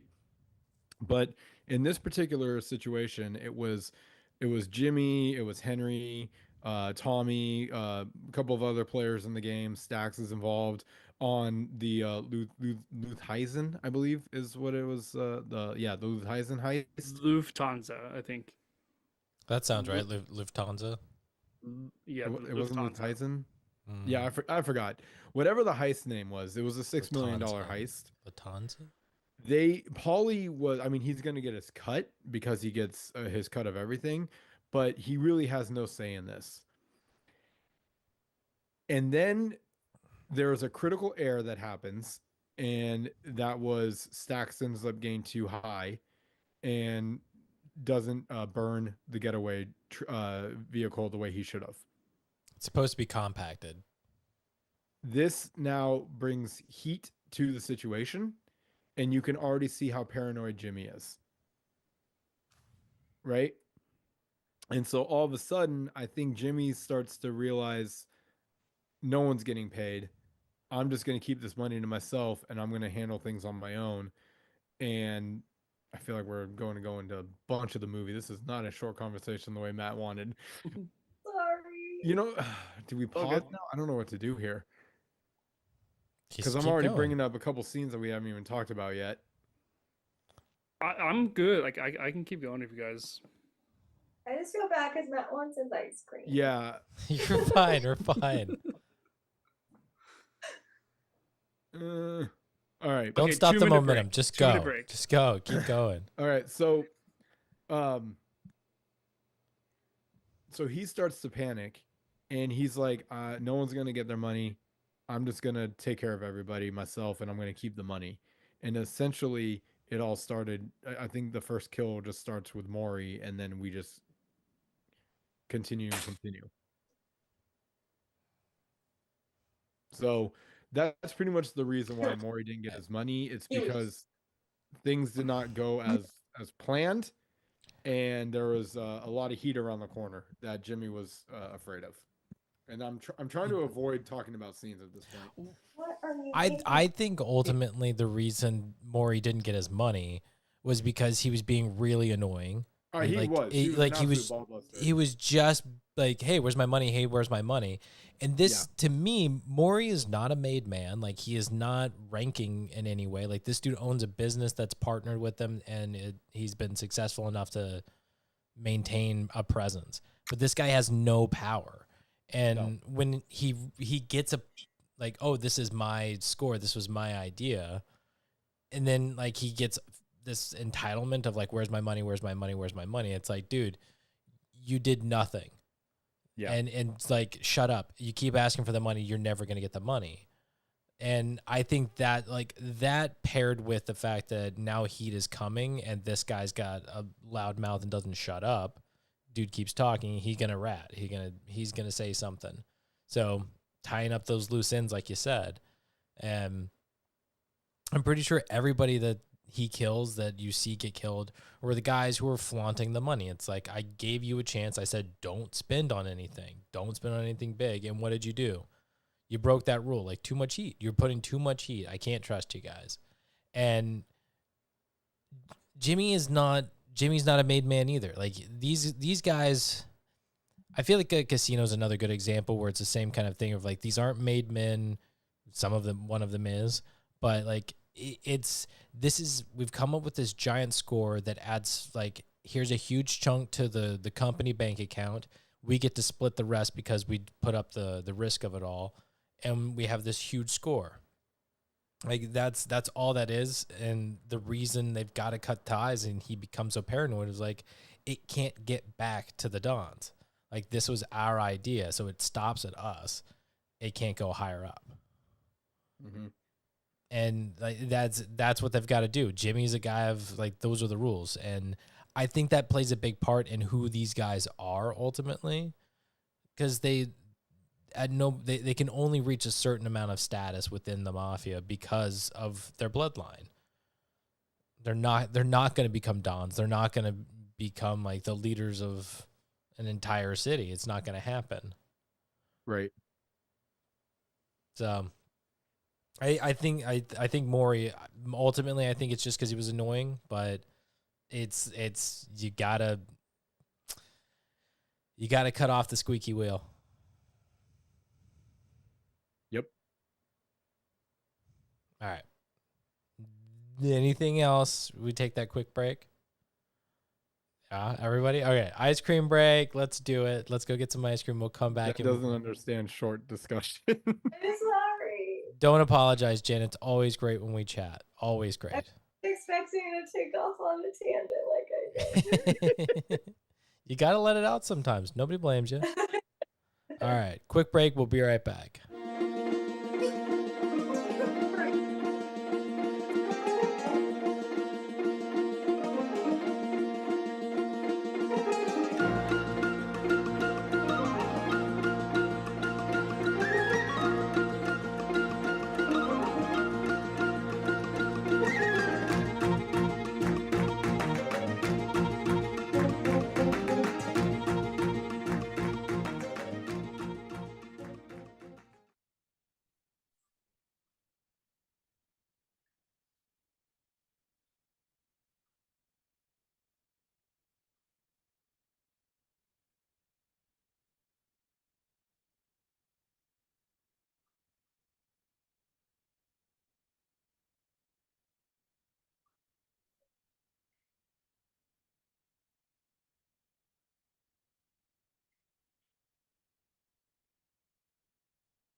That's good.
All right, Cooey.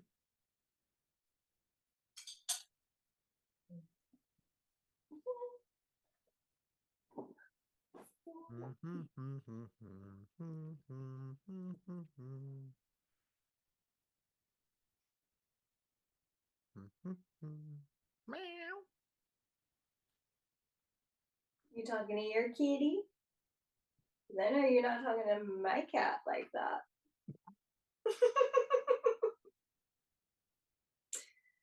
Just Did I saying. insult her? You may have. Meow. That is so crazy. Luna sounds like Free Willy sometimes. If you remember that movie. I do.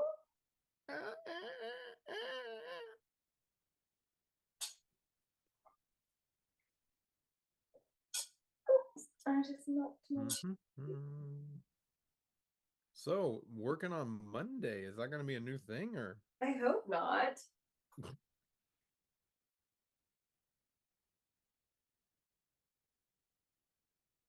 Pissing me off is what it is. I went in and I was like feeling super energetic and I was like, woohoo. And then I was like, you know what?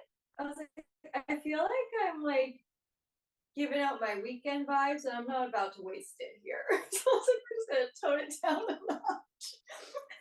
I was like, no. You guys don't deserve this. Yeah, like that's a big fat no.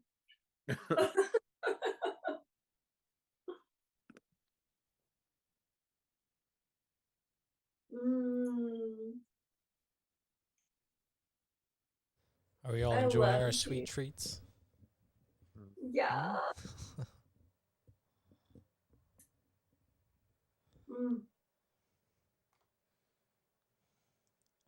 What flavors we got?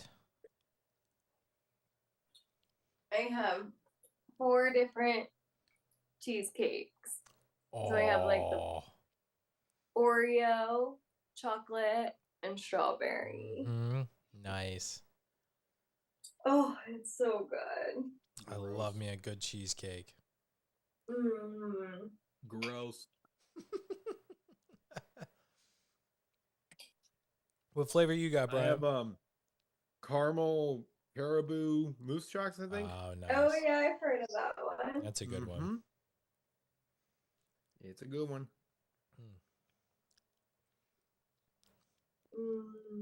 Nick already had his Haagen-Dazs, non-Haagen-Dazs bar. Of course, I add Trader Joe's chocolate chips to it because why not? Because extra chocolate. Give me the chocolate. Yeah, I'm already one break ahead of you guys on the ice cream. How have you not figured it out? I'm just like, I'm an old man. I eat dinner at 5:30 and have my ice cream at 6:30. Or 7 or whatever. That's an old man. Not even close on any of it. All right.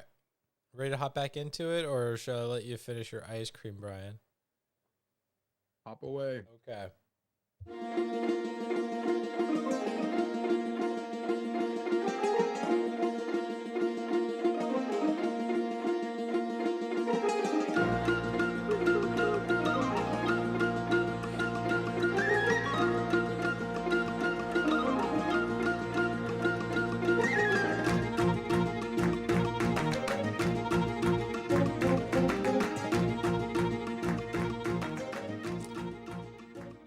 I still really enjoy our theme song. Welcome back to GoodFlickas, home of the GoodFlickas. Can you take our critiques? Let's find out as we round out our chat on Goodfellas. You know, there hasn't been as many flubs as we expected, and I think it's because we're all too afraid to say Goodfellas and Flickas in the same sentence. But did anybody have anything they wanted to jump us off with?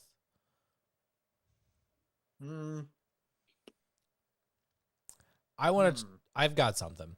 So it's I guess it's kind of a memory for me as well, but like it's the Sunshine of Your Life with Jimmy. Down. Like in those, when he's sitting at the bar, and it kind of it's an iconic shot. Like I remember it all. Like I remember this being a big deal, but I didn't remember how short that moment really is. It's just there as a moment for you to really stare and like ponder what's going through his head as time is passing, and then transition on. But the combination of the camera angle, the music, the look that De Niro is giving throughout, it's incredible. This is an incredible shot. The way that he's smoking the cigarette, everything, like this is like one of those beautiful. The composition is incredible. Like everything is flowing. The lighting is fantastic. Like it looks so good. It's incredible. What is the scene? Exactly. Like everything that's happening around it is easily forgettable. I don't even remember what it's before, but like he is staring somebody down, or he's thinking, "Oh, it's Maury." This is kind of when Maury's cooking him. Yes. It's during the Christmas party, but like at the end of it, after. Yeah, he's in the bar. It's after Henry has the chat with Maury, and he's like, "Hey, you want to go out there and tell him?" And like he just kind of calls him out for it, and it's like Maury's gonna chill out now, but Jimmy, don't forget. Man, that's not coming to me at all. It's well, this is kind of what my nitpick of it is like it is an iconic scene, and it's memorable, at least visually, but it's too short. Like I don't know what it's missing, but visually it's fantastic, and there's lots that you can dissect from it when you watch it multiple times. But on the initial go, like you miss it. It happens too fast. And I think this was one of the things during the script writing portion where Scorsese even wrote down like Sunshine of Your Love. Like he was very specific about the song that needed to be played in this moment. He could hear it, he could see it. And like he knew this before they ever got to filming and editing. So Are you saying that Goodfellas is a Christmas movie? Wow. What's the... I can't remember if it's The Irishman or if it was Gotti where there was like a whole gift giving bit, and like that's I'd make that argument for a Christmas movie. They're handing out gifts. Does it have a Christmas tree? Yeah. It's got to be majority of the film. It can't be like there's a Christmas scene and now all of a sudden it's a Christmas movie. While we're on the topic of good usage of songs, yeah, I would like to bring up Layla. Do we know Layla? Oh yeah, it's another Clapton. Eric Clapton. Yeah. This is such a good use of Layla, and it's not even like the start of a song. I think it's like mid Layla, and it's when they get to the piano part where it goes like doom doom doom doom doom doom doom doom. That part. Yeah. This is when we're seeing basically how Jimmy is now taking care of business and putting matters into his own hand, where he's anyone that was involved in the $6 million heist is now gone. So, but the way that it all starts off with the pink Cadillac, and that's like when the score first kicks in, and you see the two bodies in there, and then it switches to the garbage truck, and now there's bodies inside the garbage truck, and then it goes to the meat locker, and just Layla is playing in the background of all of it. It's weird to say, but it's almost like poetic death, and it's so good. Go ahead, Nick. I was in awe of how realistic all of this looked. Right?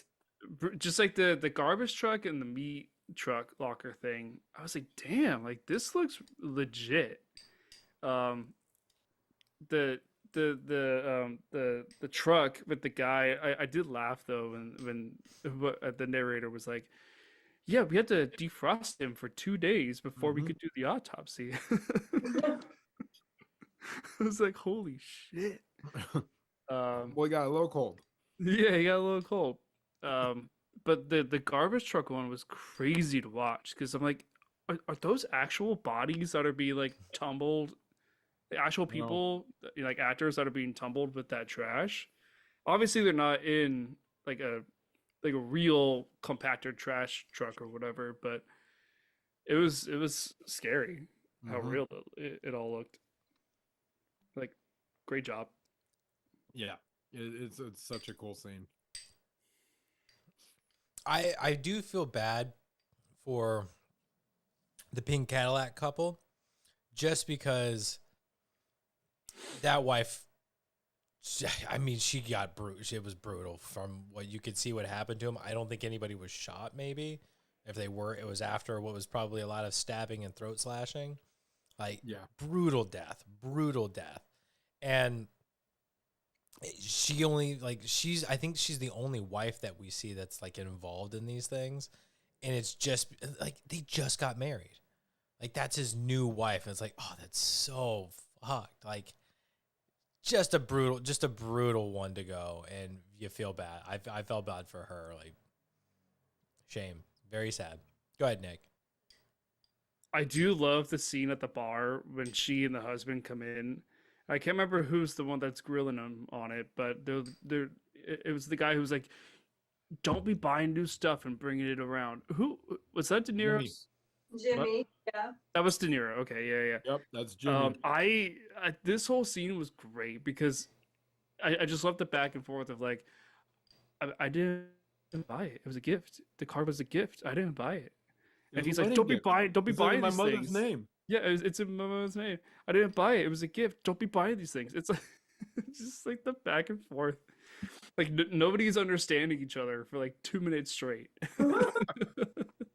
And then De Niro does the other thing with like the coat that the other woman is wearing. He takes it off her. Yeah, he takes it off of her, and he says, "Oh, don't be buying a mink." And I was like, "What the fuck is a mink?" And so I had to look it up, and apparently it's like a $20,000 coat made from this like certain small like animal. Is that what they're called, mink? Oh, okay, yeah. I'd never heard of them. Yeah. But yeah, I was just like little the back and weasel-y forth kind was of things, crazy aren't they? funny. Yeah. Go for it, Brian. I titled this "What's the Matter with You?" Okay, yeah. It's Very fitting. yeah. De Niro is going straight Italian on this. Like you could hear the authenticity of it. He's like, "What's the matter with you?" Yeah. And yeah, Jimmy is clearly, you can already tell that he's gonna have trust issues with this one, and he's paranoid, and rightfully so. You just had the biggest heist of the century, and you've got your homeboys are out buying things left and right, and I mean I get it, I definitely get it, but yeah, it's great. Like the whole interaction, like between the argument between the Cadillac is fantastic. Everyone's saying words, but no one's listening. No one's listening. Yeah. No one's listening. They're just No. classic Italian, just repeating whatever they're saying over and over until maybe something something Like that's lands. the comedy in it, honestly. Yeah, it's definitely comedy. Yeah. But I also it's almost symbolic that they both died in that pink Cadillac because they would fight on the hill for that car. Yeah, it's a really good scene, and the fact that it's around Christmas, and again, needle drops. I can't bring it up. I cannot talk about the soundtrack enough. Like they instantly hit you with Christmas songs, and Jimmy's look of how happy he is when he first sees Henry after the heist, where he's like, "Hey!" like the whole like open arms, and I think at that point you have one of the Christmas songs. It's not Silent Night. It's like more of a upbeat Christmas song. I cannot for the life of me think of it which one it is. But I think you go through just in this scene alone. I think you go through 2 or 3 different Christmas songs. Is it All I Want for Christmas Is You by Mariah Carey? No, No. God no. Could you imagine? I'm trying to see if I can find it in the soundtrack.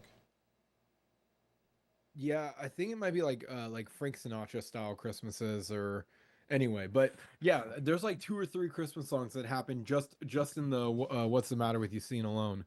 And it's so funny because you're listening to the Christmas songs and they're supposed to be upbeat and happy, but you're watching Jimmy practically lose his mind because everyone's spending money. It's again, it's just a perfect blend.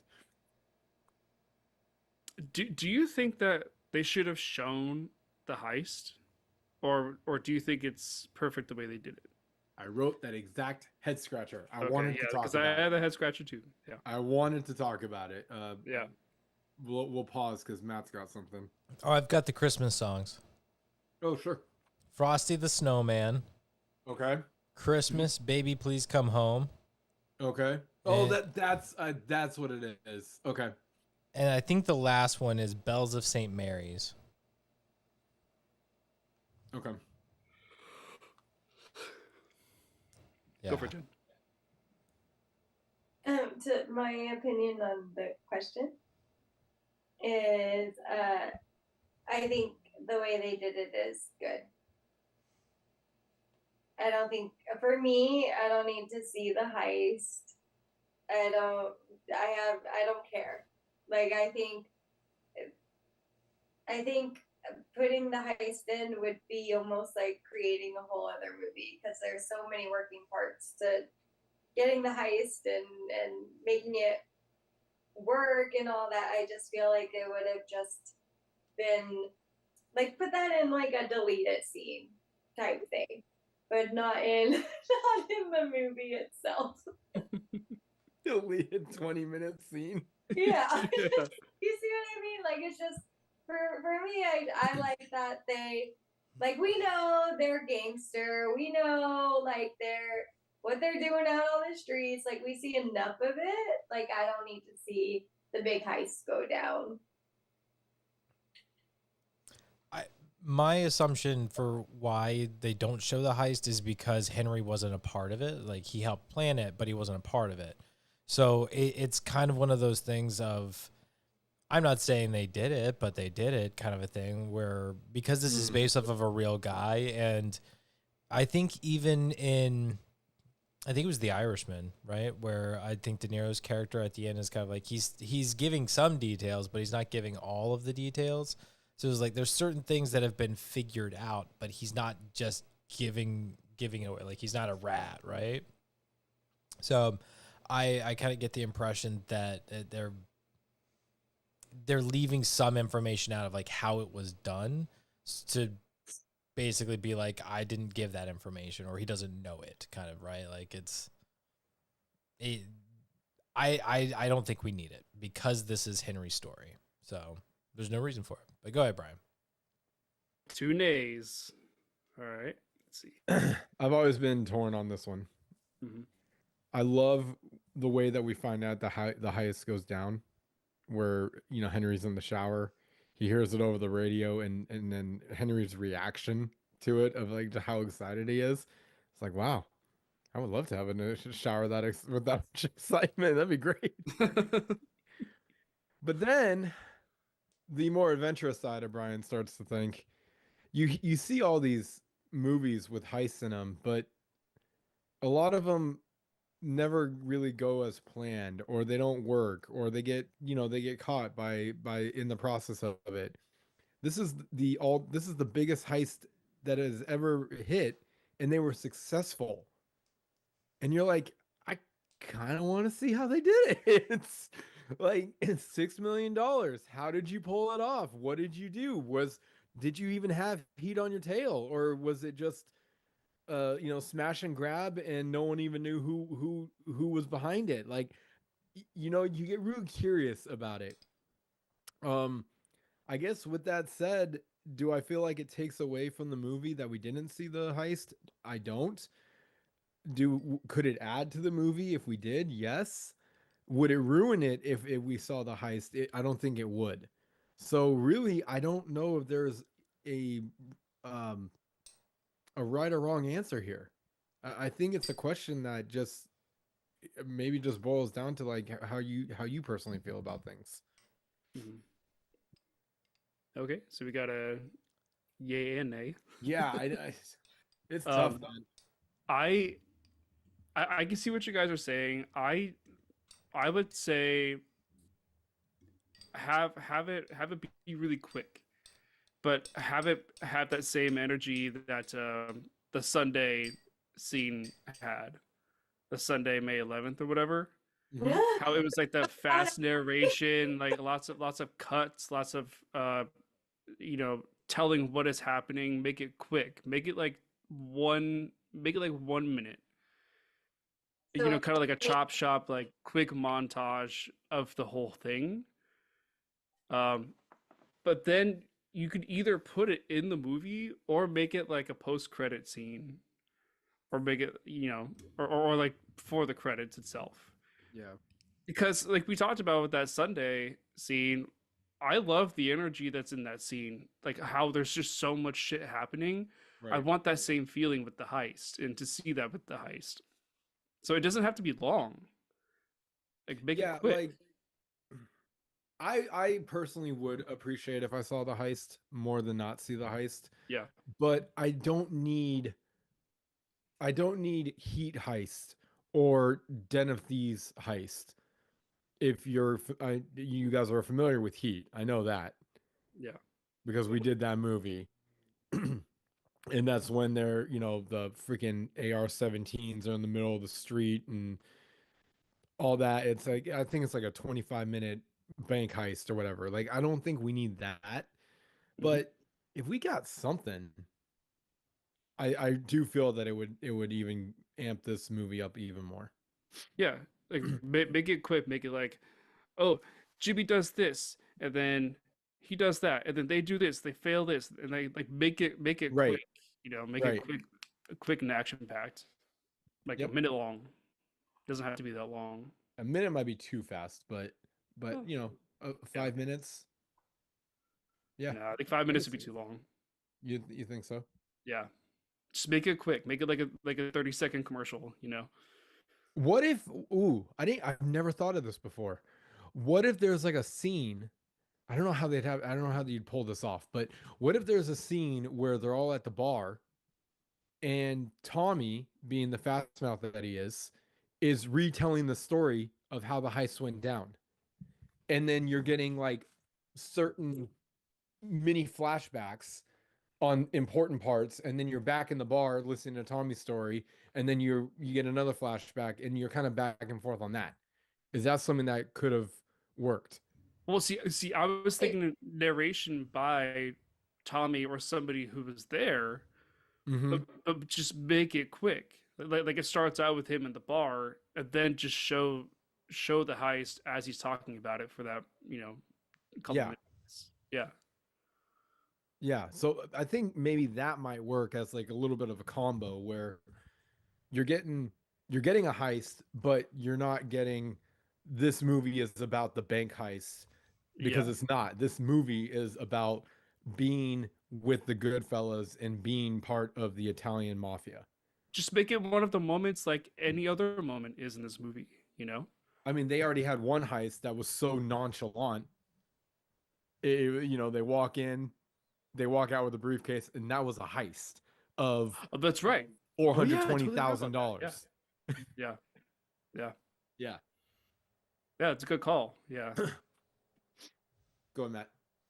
I I like the idea of Tommy telling the story and it cutting to like flashbacks of it. It kind of gives me how an Ant-Man, I can't remember the character, but the vibes of the best friend who's like, oh yeah, and blah blah blah, and he tells all the stories and it's like quick wit, like it's real fast and it's very stylistic to the character. I think it would have the same kind of vibe if Tommy was doing that because the way that Joe Pesci is so charismatic and get an entire table to like be laughing with him and like lock him in, and he just rambles off the story like he does when he kills Spider. And like the same kind of thing of like he's just sitting there and he's kind of spouting it off to Jimmy and to Henry of like how it all went down.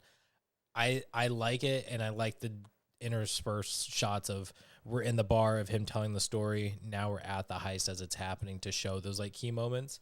I think that would be fun. I don't need it, but I think that would be a fun scene to see. Yeah. Mm-hmm. So if we're going alternative options, I like that one. Make it happen. I want Joe Pesci to tell me a story. I know, right? Story time with Joe Pesci. He's like in a kindergarten class. Yeah. I Speaking can't remember. of story time. Isn't there a bit on SNL where they're doing Joe Pesci and he's just like beating the shit out of people with stuff? Well, there's an SNL skit where Pesci is the host. And I think somebody's like doing a pair, like they're doing Joe Pesci at Joe Pesci. Oh, I don't know about that one.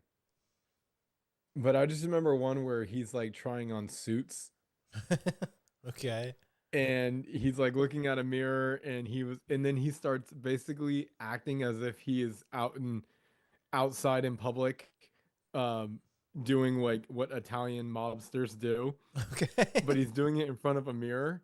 And then when he's done with it, he's like, "Nah, I don't think this is the one." Oh, it's not suits. That's right. It's rings. He's trying on rings. Oh God. Okay. It's his pinky ring, right?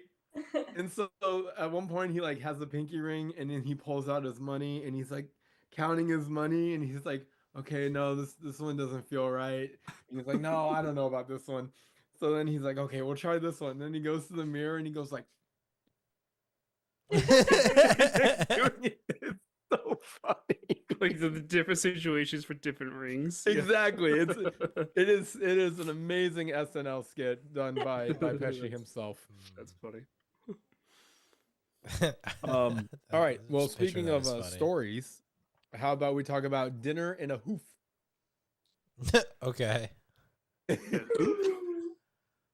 love the mom. Right. So sweet. She Oh, gives Okay. me grandma vibes.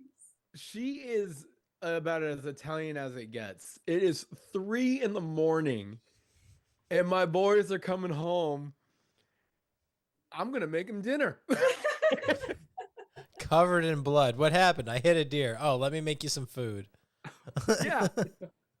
Let me make you some pasta. Let me make you some garlic bread. Like she goes full on out. Like I'm feeding my boys right now.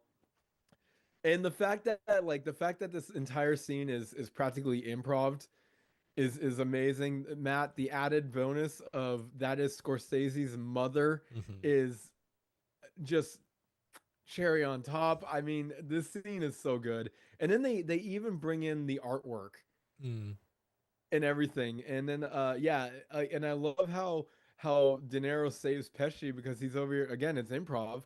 So he's talking about like, yeah, we hit a deer and it got the leg, it got stuck in the grill, like what is that, the paw, no, what the hoof. And he's like, yeah, mom, it's sad, I gotta cut it off. And then lastly, they're like, Jimmy's like, yeah, the painting, that guy kind of looks like someone we know. And, and Tommy's like, without the beard, that's him. Yeah, great scene. It's so messed up. They weren't wrong. I know, but that they looked just like bats. they just beat the shit out of this guy almost to death, and he's got this knife ready to cut him into pieces. Like, yeah, and they're laughing at him. He's in the trunk of the car at that moment. Like, it's so messed up. But I do love Pesci's laugh. I do love the moment when Tommy was like, "All right, I'm gonna borrow this kitchen knife." Yeah.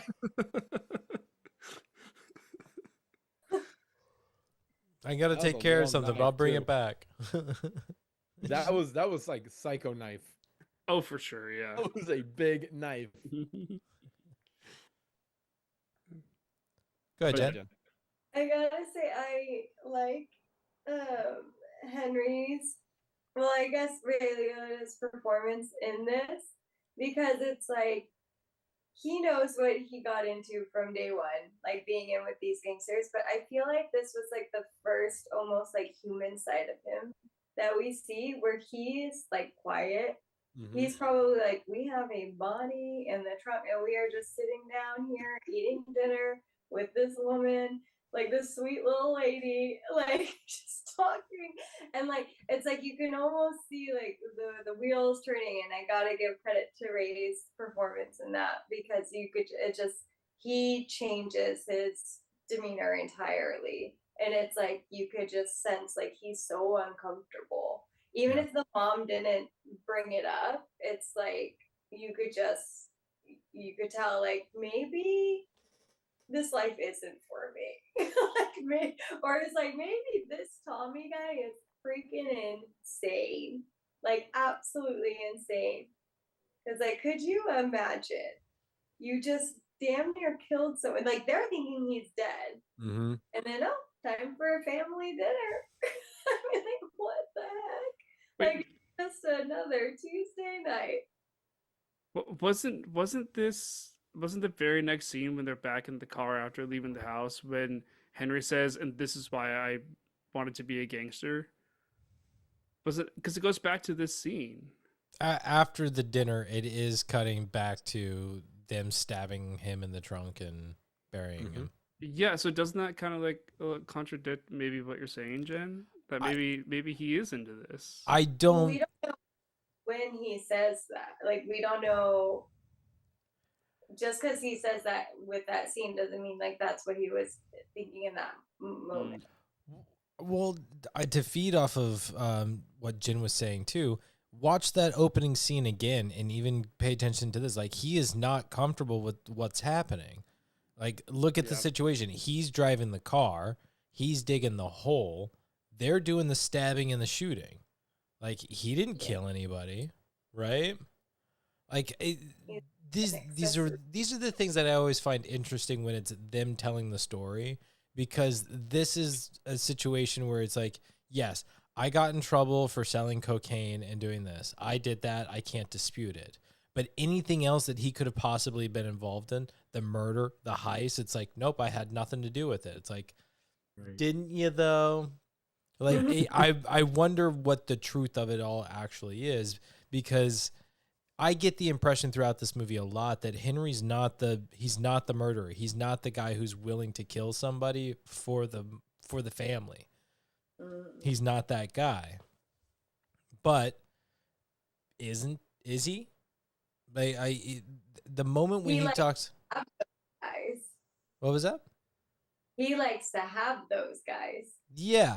Like, he wants all of the benefits without necessarily having to do the dirty work. The work, yeah. But to me, with my experience of these mafia movies, is like, nobody gets away without having to do something dirty.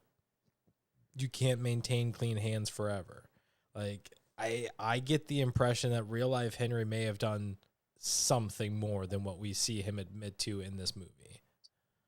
That's probably the 5% that they didn't add into the movie. Could be. Go ahead, Brian. Oh, sorry.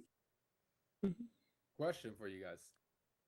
It's a head scratcher. 42. Since we are talking about, Bats being murdered and in the car and everything. Henry doesn't get a new car. Oh my God, cleaning it out was like the. Sorry. At this point, he has tons of money. Just torch the car and get a new one. Like, why are you trying to scrub it down and clean it in your neighborhood, for that matter? Like, what are you doing, Henry? He's on drugs. He does it though. I don't think was he on drugs at that point? I can't remember. I feel like that's the start of him getting into cocaine. No, he wasn't on drugs because he hadn't gone. He hadn't gone to prison yet. He hadn't gone to prison yet. Because what did they go to prison for? They went to prison because the person that they roughed up that they were going to feed to the lions. Oh, that's right.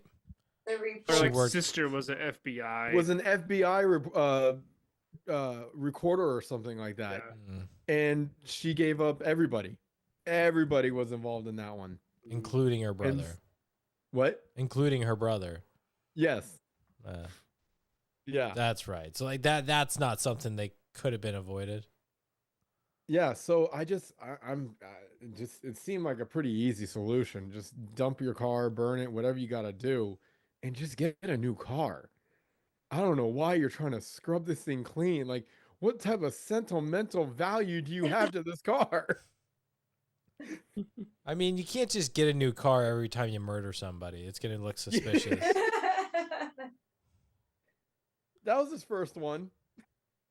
Well, and what's worse is like he kills they kill the guy, they bury him, and then 6 months later they have to dig him back up and move him. I mean, that's the real reason he's cleaning out the trunk, and I'm just like, oh dear God, a 6-month-old dead body that's been rotting in the ground. That is the real reason. So bad. But it doesn't change my theory of just to get a new car. I mean, at that point, it might have been worth it. Yeah. Take it in. I was like, what happened? Oh, I ran over family of skunks. It was awful.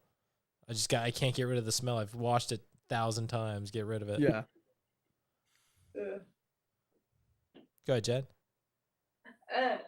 You brought it up and then my brain went, oh, we got to talk about it. So can we talk about the prison? Which one? The first or second? The first time they go to prison. All in it together, cooking dinner. Like, I titled it "Dinner in the Joint." Like, I like that. Dinner in the joint. Like, I love this scene. It always surprises me. It always surprises me because, like, was that like real life? Did they embellish that a little bit, or was that like how?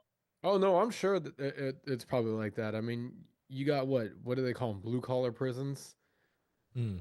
Was that? or white collar prison? I forgot the term, but it's basically like prisons for rich people. The resorts. Mm-hmm. The resorts. It's just crazy to me. So crazy to me. And again, I mean, we're dealing with the mafia who's probably buying off security. I mean, clearly in the inside, they're buying off security guards. Who knows what's happening on the outside? But yeah, I mean, it looked like they were in a freaking garage. Yeah, Yeah. they're like just like a rundown apartment building. Yeah, Like not their high end that they're used to. but Like a ghetto apartment building. in multiple scenes in Goodfellas, they do such a great job, and rightfully so, because when you dealing with Italians, food is family too.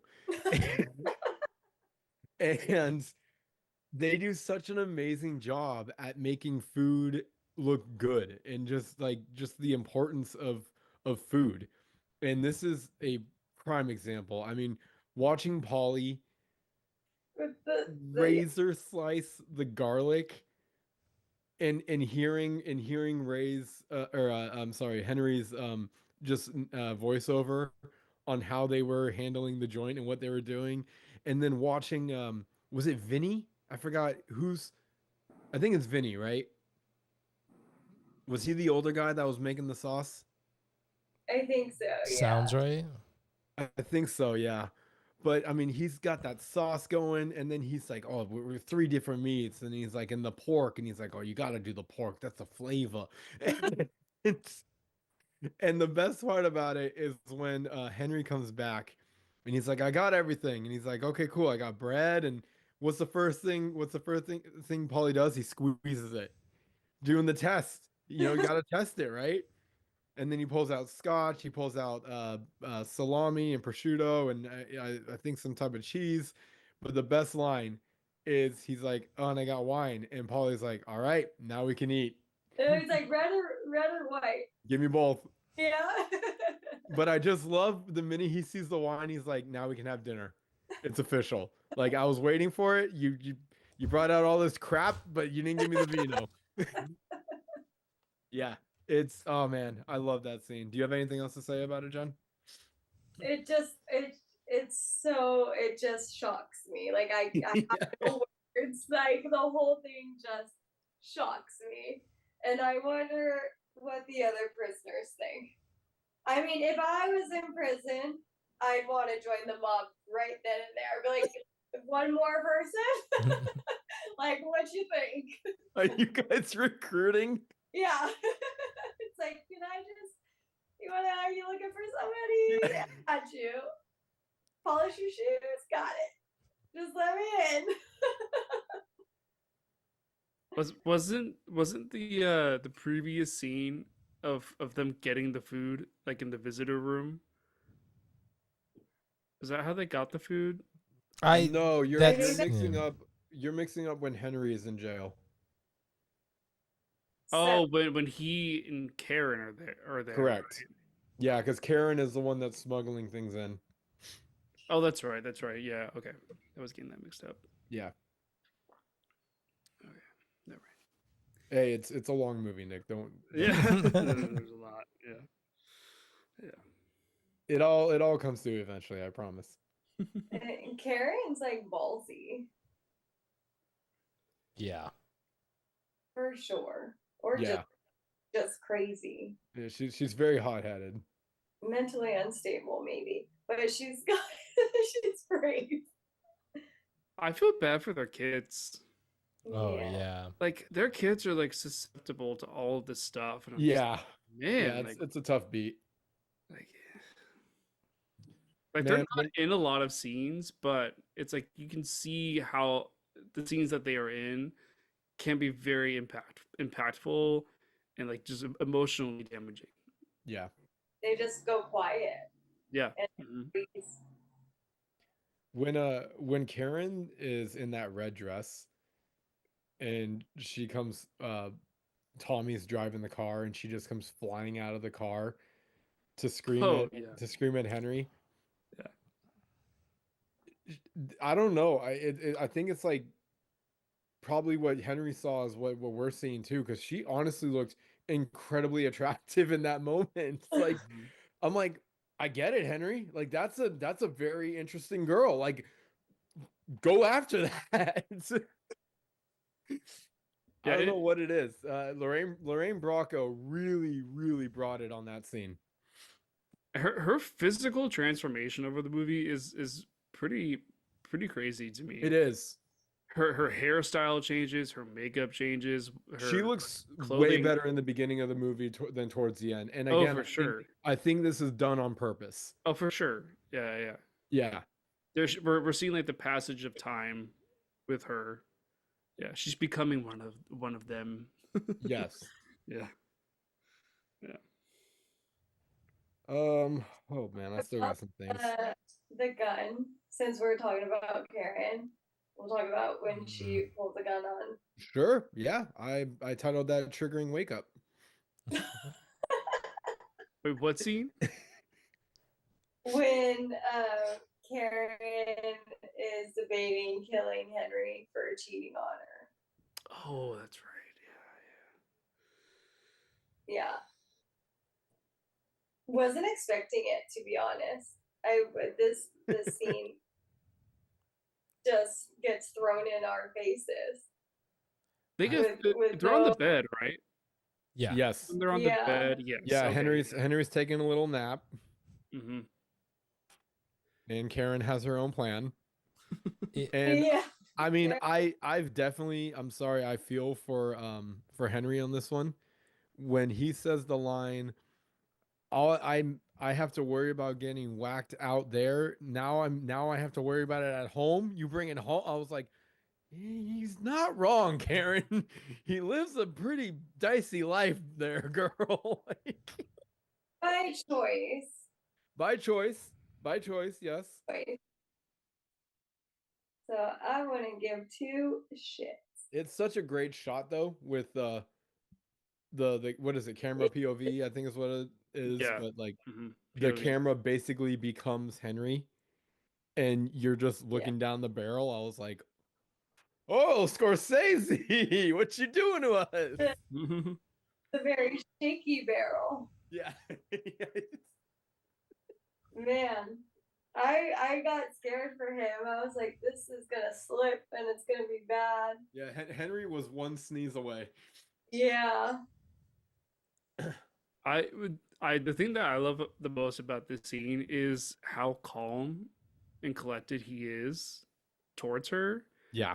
And then but I was not expecting was for him to literally 180 the whole situation physically and mentally, by essentially pinning her. He like knocks her to the ground next to the bed, and then he immediately raises his voice, and is pointing the gun at her. And it's just like how he fucking just 180'd that. I wasn't expecting it. It was incredibly well done. And then after he leaves, like her reaction of just crying and being in distress. And the one thing I noticed, I don't know, a little much if you ask me. Well, yeah, I mean, a little too over the top. Oh, from Henry? No, from Karen. I don't know. When she's like, I'm sorry.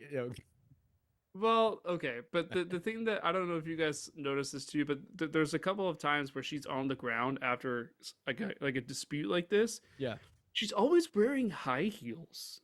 Like she's always in these really tall high heels. I'm like, interesting. You didn't notice that? The high heels. Yeah, like stilettos or whatever they're called. Go for Matt. I feel so bad for Karen because this relationship has got her so mentally warped.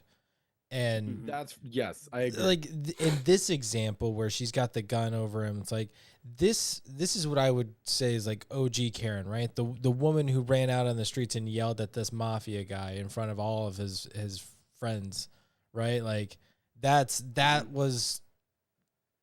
Karen. But as she's doing it and she says like I could never hurt him, like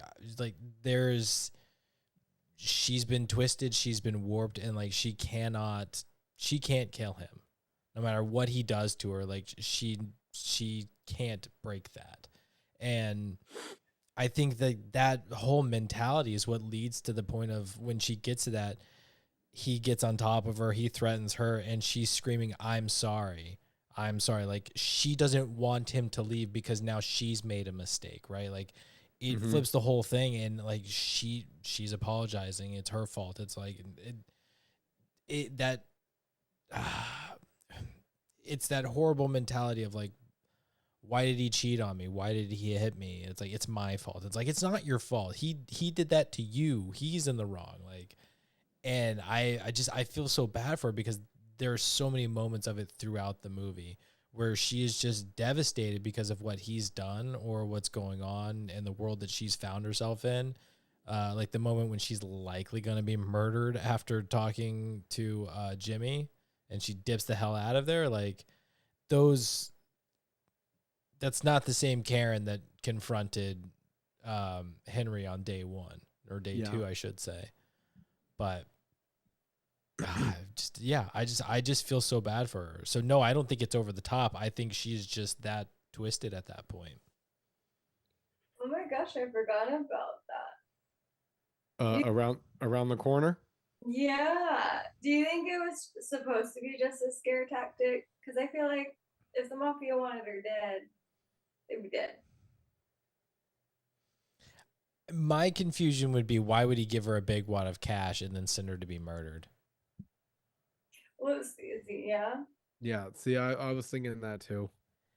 But I get the impression when I see that many guys, that wasn't a murder situation. I don't think so either. That was Oh, I didn't even think of that. Yeah. That's the impression I got. And it was kind of like that money was supposed to be like, this is how you get that money. But again, like, she just left. Oh, yeah. Smartest thing she probably could have done. I mean, like, there's no good situation for her there. No, there's not. I think it was more of a scare tactic of like, stay in line, woman, than like. I mean, it could be like dependency almost, like a firm warning. Yeah. From Jimmy. Yeah. Basically, you're always just a corner away from me. Yeah. Yeah. Because I just feel like when they want something done, it gets done. And that just seemed like way too much freedom. I think if it was supposed to happen, Jimmy would be right there, like, oh, it's this way. No, where are you going? And like grip behind the neck type thing, and she didn't know where to go. Yeah. Because it's like, go on. And then enough time to dip out. So I might get some pushback on this, but while we're on the topic of Karen, I do have a nitpick. And the nitpick is the Karen narration. I've never liked it. I just... Why? I don't like it for a couple reasons. First of all, Ray Liotta, Henry Hill is the initial narrator and starts us off with the narration and just continues the story, right? And then all of a sudden, out of nowhere, Karen just starts talking. And it's not like she started talking when we first met Karen. We've met Karen for a while, and then all of a sudden, now Karen is talking to me. And it's awkward, right? Number two, I don't like, and this is more of obviously I've never been in the mafia, or anything, but Not that I you'd do know how it admit. is. I do know how it is portrayed, and if you think about it, the wives don't say anything. They talk amongst each other. They talk to their husbands and whatnot, but it's always the husband that has the say, that runs the house, that keeps everything in order, all that stuff. To me, it doesn't seem very accurate that you should have an Italian wife even being narrated, if that makes sense. So those are my two arguments against it. And then my third argument against it is what you're telling me is the obvious. I don't need you to tell me what's going on when I can clearly see what's going on, Karen. Like,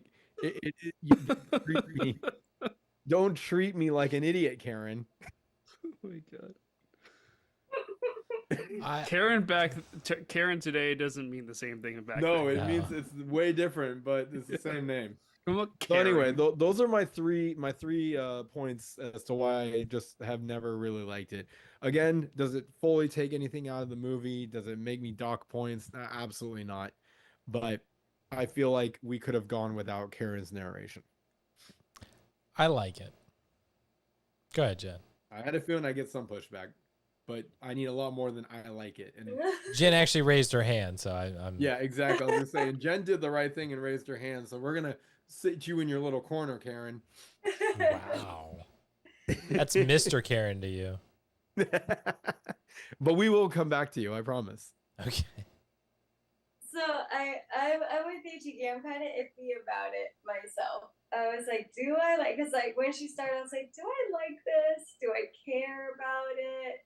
And like Or do you care in about it? do I care? I was thinking it, wasn't gonna say it. And I still can't really decide. Like part of me does like it because I think it's nice to hear her perspective of things, but then you're absolutely right. It's like we can see it, and it's like we really need it? And I wonder why they chose to put that in the beginning. Yeah. There's a big ass spider. I need to kill it. I'll be right back. Oh kill it Tommy style. Make it dance. Shoot it in one of its 8 feet. Oh. Kiwi, she's is still Jen alive. Okay? I think the spider is winning. Yeah. You mean Kiwi's like Kiwi, go get the spider. yeah. Hunt. Oh, I got it. I win. All right, Matt. What were you gonna say? I was just gonna say that I do like it because it does offer her perspective, and while it may be redundant to a certain point, I like that because it's a moment, it's a part of the story that's being told in a situation where Henry himself is not there. I like that there's explanation for it. It's because it's coming from Karen, not Henry. So it's from the storytelling aspect of it, of how it's essentially Henry's story. That's what I liked about it. He's doing the voiceover for his story, and for the moments where it's from Karen's perspective, where he's not really involved, I think with the exception of the wedding, where obviously he's there, but that's a great opportunity to get her perspective because she's being thrown into the family. And it's kind of getting her reaction to it also. I like it. I think that it's nice because at a certain point I really feel bad for Karen of just, she's still in this situation. She's still going back to him. Like she's doing everything she can to be a supportive mob wife, but watching her just sink over and over again is hard. So I can't. Sorry for it. Just like Ray chose, or not Ray. Sorry, Ray. Just like Henry chose the life, she chose the life too. And that's another reason I think the voiceovers are important, because it's multiple times of her reassurance of like, I signed up for this, I wanted this, I liked this. Like she knew. Maybe that's why.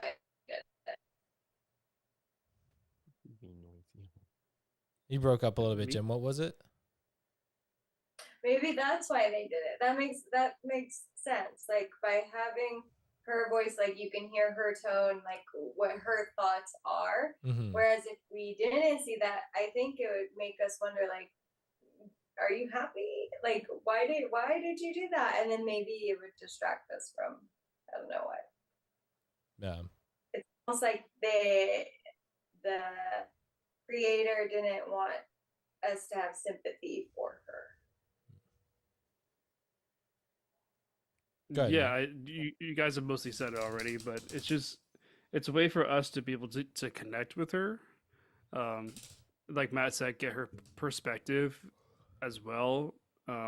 Like even though she's kind of like a supporting character to Henry, they're still a couple. They're still married and they're still in this together. Like they're both relatively new to this whole thing. She might not be as new as he is, but they're still both pretty relatively new. So it to hear both of their sides of of one coin is interesting to me.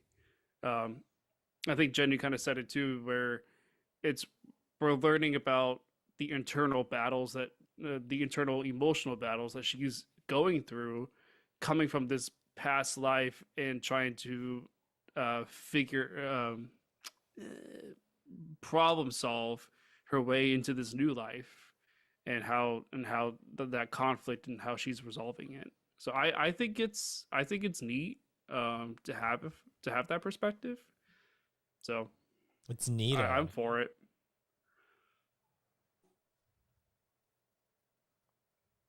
Okay, Brian. Yes, Nayer. I got a new scene for you guys. Yeah. I titled it Karen. Do we know the scene? It's pretty obvious.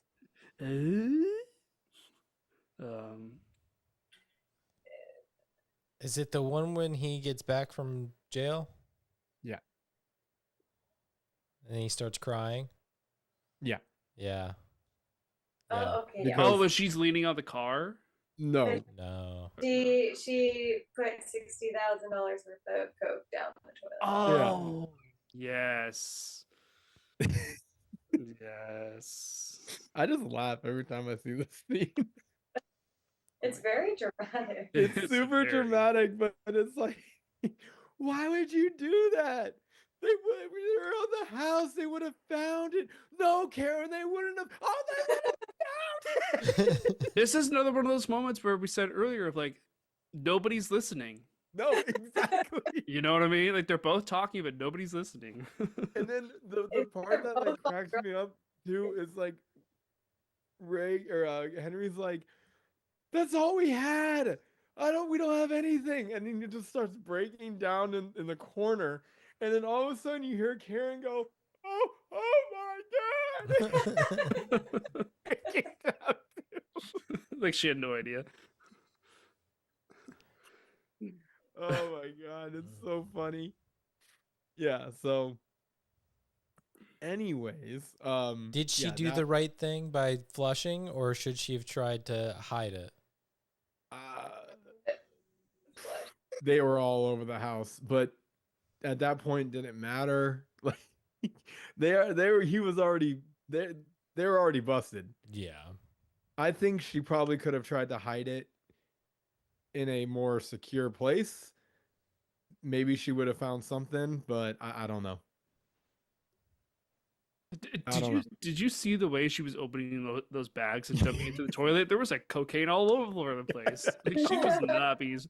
It was like with Jess and New Girls trying to hide all of the rocks and the crystal meth in the toilet. It's just getting all over the bathroom. Yeah. Like it's exactly. Or like in Horrible Bosses when they're I never saw that. They rip open the bag of Coke and it goes everywhere and pick it up. Don't they Annie Hall it? And then what's his name? It's something Day, right? Oh, Charlie Day. Charlie Day. Charlie Day is like You know, I don't know. Normally I can't, but I'm getting really, really good at this.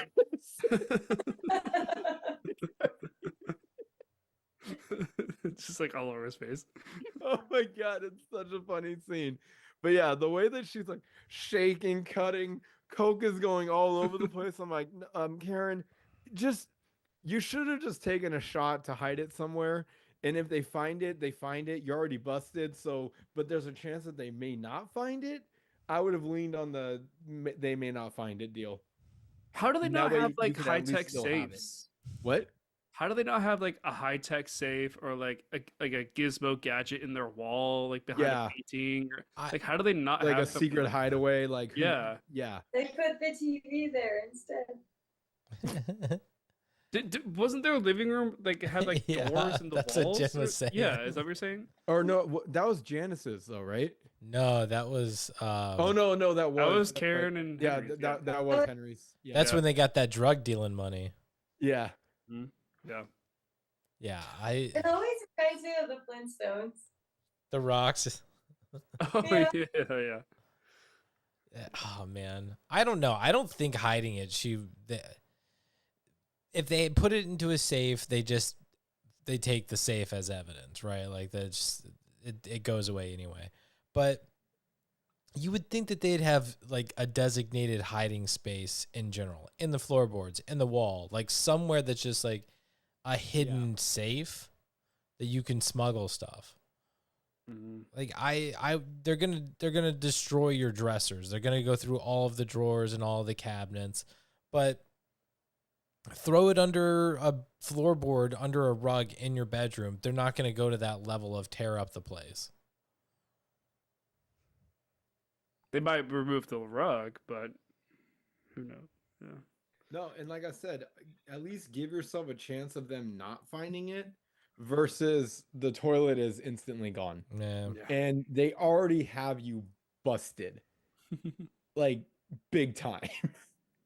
Got all the tools. That was the saddest part. Are we baking a cake? They got Yeah. everything. Oh yeah. What you got there? You went grocery shopping? You baking a cake? All right. Have we talked about Spit Shine Tommy? No. No. No. Okay. No. I mean, it's not that.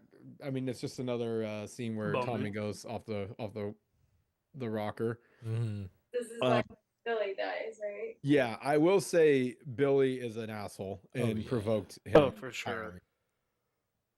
It's like, you had it squashed. Did you really have to say, now go get your fucking shine box one more time? Like come on.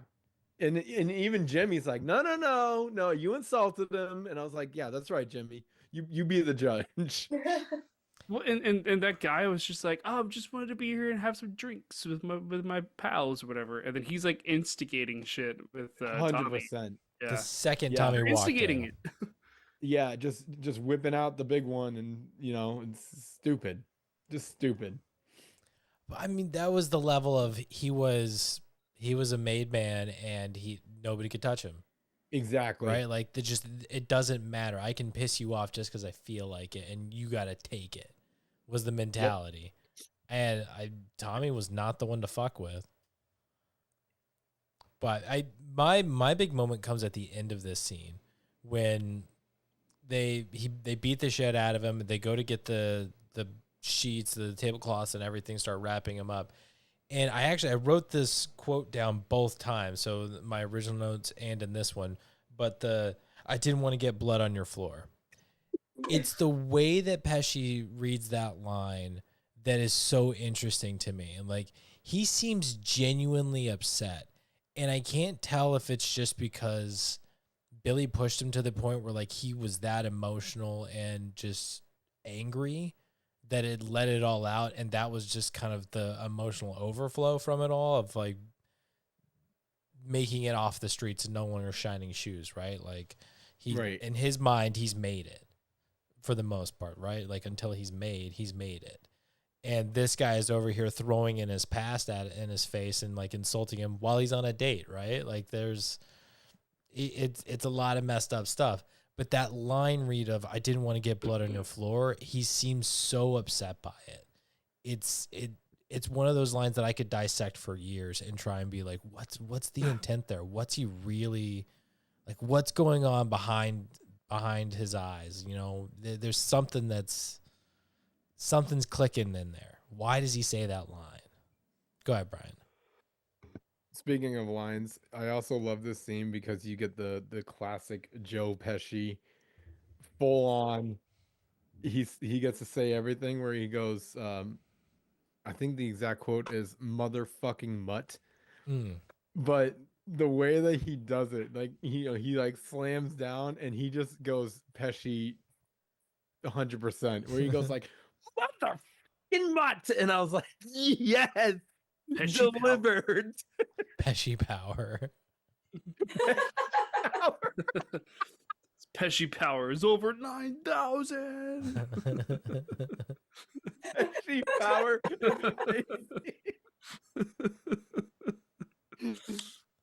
Yeah. No, the way that he goes with that, I was like, yep, that is full Joe right there. All right. I've got a few head scratchers, one nitpick, quotes in the ending.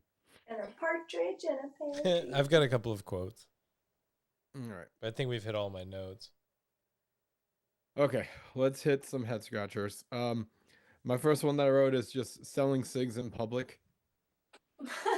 Selling what? The cigs in public. Cigs? Cigarettes? Oh, cigarettes. Okay.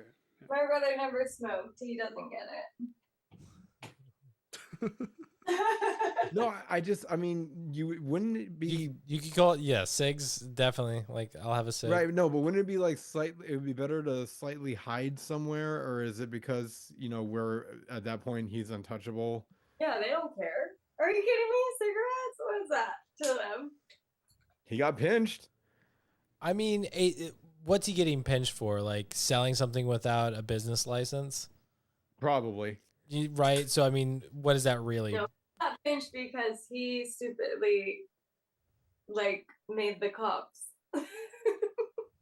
He was like, come on, guys. Come on. It's like, I know you're in on it. And they're like, no, dude, we're not. Yeah.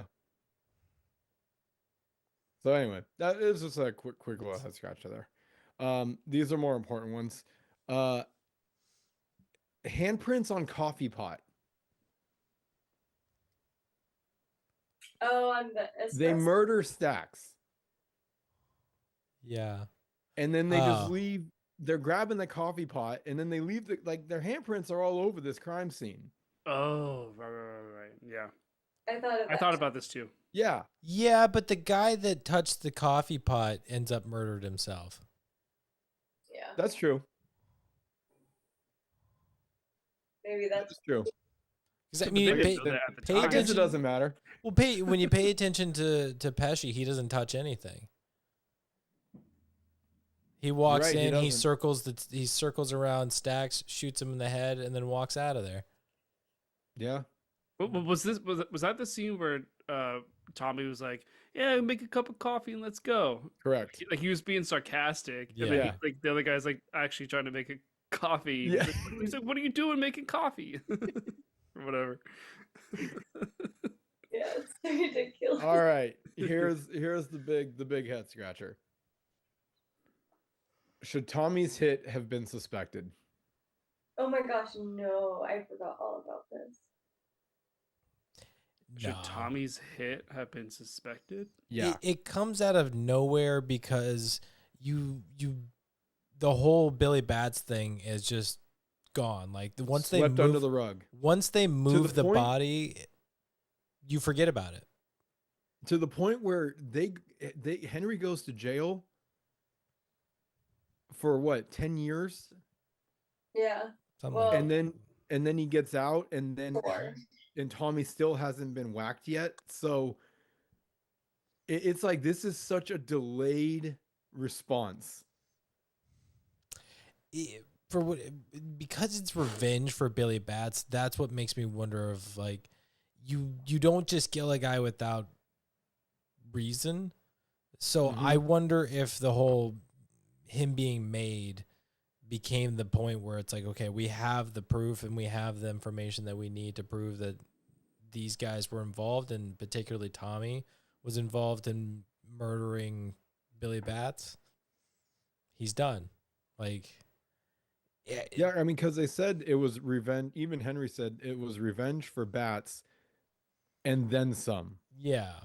So it's like clearly Tommy was making bad calls, and the up and ups, like we're talking probably 5 families at this point, we're not about this. He's just too much of a wild card. Yeah. But you don't think Jimmy or Tommy or Henry should have been like, are we sure you're getting made and you're not being set up? Like there shouldn't there you don't think that there was room for suspicion? I mean, it sounded like Jimmy had his suspicions. But no, I mean, he was also super excited. Well, because it's their guys getting made, and they think they're in the clear when it comes to Billy Bats, and they just had the biggest score of all time, right? Like, yeah, they're feeling pretty on top of the world. That's true. Okay. Any other thoughts on that? I'm sad they killed me. I know. It's tough to watch. Yeah. And his reaction, like he knew it immediately. He walked in there and nobody was there. He's like, "Oh shit." Yeah. It looked like abandoned poker room. That was like a man cave that nobody put anything in. Yeah. Exactly what it was. You got a dartboard and a bar table. That's it. All right. My nitpick is Maury. Okay. Did we already talk about him? I mean, kind of, but I just don't like him. His commercial was funny though. He annoys the crap out of me. He just annoys the crap out of me. I think that's the point of it. Yeah. His wig falling off though, it's funny. What, in like, these wigs never fall off, and then it falls off. I didn't even notice that. Oh, when Jimmy's strangling him. There's that. But no, Nick is talking about the actual commercial. Oh, got it. Yeah. Yeah, and then he jumps into the pool and like the money flies everywhere. Yeah. I thought the commercial was fun, but I thought it was funny too. I do like that there's the moment when he jumps into the pool and then it cuts to him coming out of the pool and his hair is dry. Yeah. And it's like it stays on in the pool, and it's like it's very clear that you did not have that on in the pool. I also love how he borrowed money from Jimmy, and Jimmy's looking at what he used to yeah that money. Oh, and God. Also like the nerve of you to even say the things that you're saying about Jimmy, but you won't even say it to his face. It's like right outside. Dude, be a man and at least say it to Jimmy's face if you're gonna talk that game. Yeah. Maury's he's just a very, very annoying guy. Like a little nipping chipmunk that just never shuts up. Until. Yeah. That ice pick. Jeez. God, that was quick. Quick. That was so quick. The ice pick was always like my least favorite weapon for these guys. Like it everything about it is excruciating pain. It's a thick ass needle that's just being slammed into you. Like, Yep. I don't want to imagine. Yeah. All right. What do you want to do? Quotes and ending? Anyone got anything else? Sounds like we got all the scenes. Oh, we did we? We dug into this one. Yeah. I can't think of any other scenes. Well, I actually have one really quick one, no title or anything. Mm-hmm. But it's when Karen's mom is freaking out because Henry has been out and they're married. Oh my god, yeah. And she's like talking to Karen, like, what type of man? Who are these people? Like, I think she's starting to realize like what Karen just got herself involved in. But when Henry comes home and like opens the door, and then the mom just like lays in, who doesn't come home to their wife?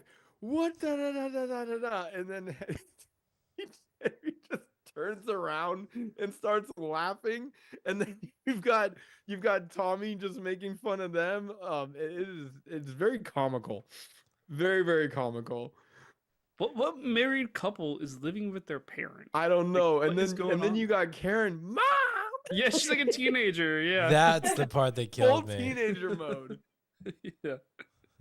You're ruining my life. Yeah. Just let my husband be out with his friends. Yeah. Oh yeah, and then, yeah, I love Tommy's wisecracking as he's in the car still. Anyway, Tommy's such a pretty shit funny moment. talker. He is. All right, Matt, what quote do you have? Well, before I hop into the quote, I did want to bring up. I thought it was interesting. I caught this time with the babysitter that apparently when she brings the drugs from Pennsylvania, she is using a random baby. Yeah, as a prop. Even, yeah. Like, I didn't clock that the first time, but she like because I think it's Karen even says it's like, is this the same baby as last time? It's like she's getting different babies.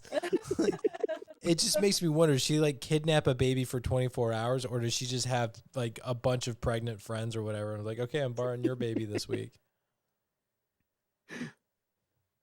Just insane.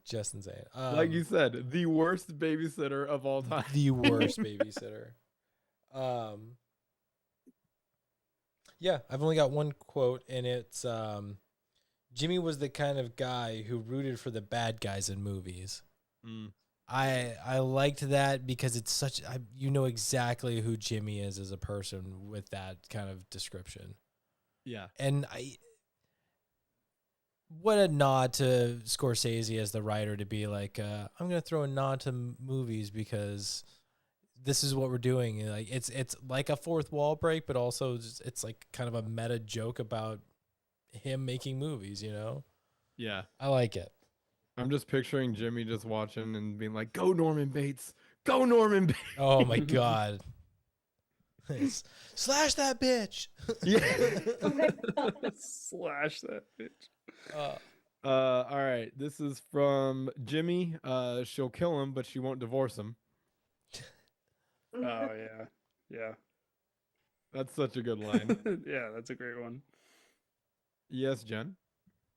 I don't have it like word for word, but this quote just breaks my heart every time because like you see the dynamic between Henry and Karen, and I mean, for the most part, they do seem happy together, and they do seem like they love each other. And then there's this one line where it's like, "Oh, Sundays are for the wives, and then Wednesdays are for the girlfriends." And I was like, "Ew." Oh no! Saturdays Friday, Saturdays Friday is for the wives. Friday Saturday nights at the Saturday at the Copacabana is for the wives. Friday is for the girlfriends. Yeah, something like that. And Yeah. I was like, "Ew, why?" And that's when you meet Janice. Yeah.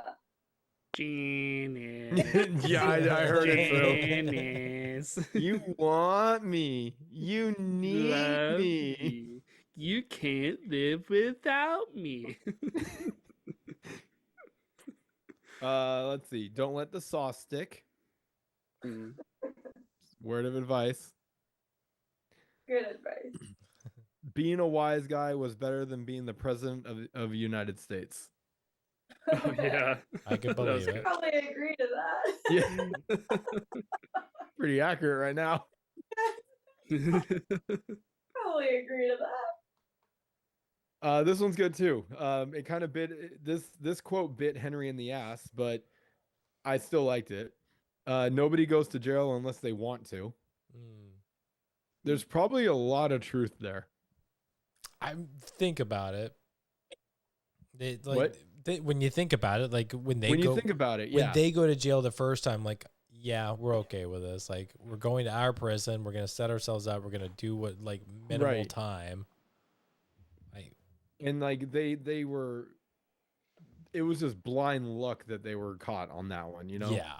Where what he's talking about how other ones, like, people fall asleep in the getaway car and Yeah. what is it? It's like some people go to jail just to stay away from their wives.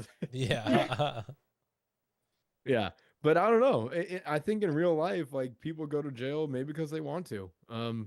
Especially if you've already been in the pen for a while, and then you get out, you realize you were better off in, and so you just go back in. There's a name for that. Jailbird. Stockholm syndrome. What? Stockholm syndrome. Maybe. Yeah, I think it's something like that, where basically, it's kind of like Shawshank Redemption, right? Where they've lived in jail for so long they don't even know how to survive out in the real world, like Boggs. I think that was his name. Yeah. I think there's like another example when I think of it too is Girl Interrupted. Yeah. Like you said, it's hard for people to adjust to being on the outside. Yes. I just think of Monopoly when everybody else has properties, and I'm like, keep me in jail, keep me in jail. Yeah, sure. That's the example we're going for. It's called the Monopoly effect. Yeah. And then the last quote I wrote was $3,200 for a lifetime. That one's a heartbreaker. Oh, that was when Henry gave the money to Karen? No. Paulie gave the money to Henry. Oh, right. Because he found out, at this point, Paulie found out that Henry has been messing around with drugs, even though he promised him he wouldn't, looked him dead in the eye, that he wouldn't mess around with the drugs. Did so anyway, got busted, and now he's in I think he's like in a restaurant once again, making some delicious looking food. As always, Paulie just doing his thing. And that's when he hands him $3,200 and says, now I have to turn my back on you. And that hurts. It's like Paulie and Henry. I mean, you guys known each other for years, and just that quickly. And then you hear Henry say $3,200 or $3,200 for a lifetime. Not even enough to cover the coffin. Brutal stuff going on here. Yeah. I mean, that's the thing though, is like you hear all these stories about guys going rogue on the mafia, and it's like, this is what happens. You broke the trust of the Don, you broke the trust of the guy, and it's like, it doesn't matter how much history we have. You've gone too far. You fucked us too hard. Yep. I got to turn my back on you. Like, loyalty is gone. Dude, you're lucky you still have a heartbeat. Yeah. Well, and that's the thing too. Henry knew that. It's like, we got to get out of here. Yeah. Ugh. Yeah, because it's not only Paulie he's worried about, it's Jimmy too. Yeah. Probably. And guarantee you, if Tommy was still alive, the heat game would over. be on. Well, if I'm not mistaken, in that moment where Henry walks out of that restaurant after the whole $3,200 for a life, yeah, isn't Tommy sitting in that restaurant at the time? No, I can't remember. Tommy's dead at that point. Is he? Yeah. Yeah. We're past Tommy getting whacked. Okay. Because this is after the day. Sunday, May. Okay. This is way after that. Gotcha. Yeah, we're getting towards the very end of the movie at this point. Yeah. Okay. Because at that point, this is when once Paulie has turned his back, that's when you get around the corner. And that's when he realizes Jimmy doesn't have his back anymore. Paulie doesn't have his back anymore. Mm-hmm. I need to have my own back. It's witness protection time, which this is pretty much leading us right into the end of the movie. Uh, so that's when he has to sit down with the FBI, and FBI was like, "We don't care if Karen's with you or not. Like, I just need a good witness. Yeah. You guys figure out your domestic shit whenever you want." Well, that's And his. that's when you get him in witness protection, where it's just a completely different life. It is not the life that he had. It is boring, and he's Normal. still alive. Is he though? Yeah, right. I do like that he says that, because early on in the movie he talks about the guys who work in the 9 to 5 or whatever, or like working in an office, and it's like they may as well Right. be dead. And it's like he's living that life now where he has to work a normal job and be like living out in the suburbia and suburbs. That's the word I was looking for. And I felt attacked. Felt attacked. Yeah, Why, I was for like, I living out work in a the 9 to 5 job, and I like my job. Gotta do what you gotta do. But like that's kind of the vibe that I get when he's going into this situation. But on one hand, I feel for Karen, and she's asking all of her questions, and she's like, "What about this? What about this? What about this?" And the guy's basically being like, "Look, we don't give a shit about you. Like, if you don't want to do witness protection, you're likely going to die. But I don't know anything. Like, don't tell me you don't know anything." Yeah. He's like, you know something, and they know that you know something. Either your options are you deal with what we give you and you stay alive, or we take him, we get the confessions and call out the people that we need to call out, and now you're a sitting duck. Your choice. Like, but you're not that important to us. We're just offering to keep you alive. It's rough. It's a rough moment for her. And again, like, on the one hand, I feel bad because she didn't sign up for this, but at the same time, she signed up for this. Mhm. Go ahead, Jen. I think now my math isn't all that great, but it said like at the end of the movie, like 25 years of marriage, Mm-hmm. and I'm oh wait, maybe the beginning of was the very beginning of the movie in 55? Yeah, something around there. I think so. Oh, okay. I mean, take a look at what Henry was wearing, the style. Yeah, okay, never mind then, because they didn't meet right at the beginning, so Yeah. that was sense. But I was in my head, I was like, wait, 55 to 80. I was like, so she chose divorce as her thing, but never that wouldn't work. So maybe she was in witness protection for like maybe five years. Yeah, I And don't they know. found that. My last question about the ending is: does anyone have an like a possible explanation or meaning for Tommy firing guns off? No. Huh? I've never understood that. You see Henry is in witness protection and all that, and then there's a cut scene, and Tommy is holding a gun and he fires like 4 rounds, and then it goes right back to Henry, and then it fades to credits and facts about real life people.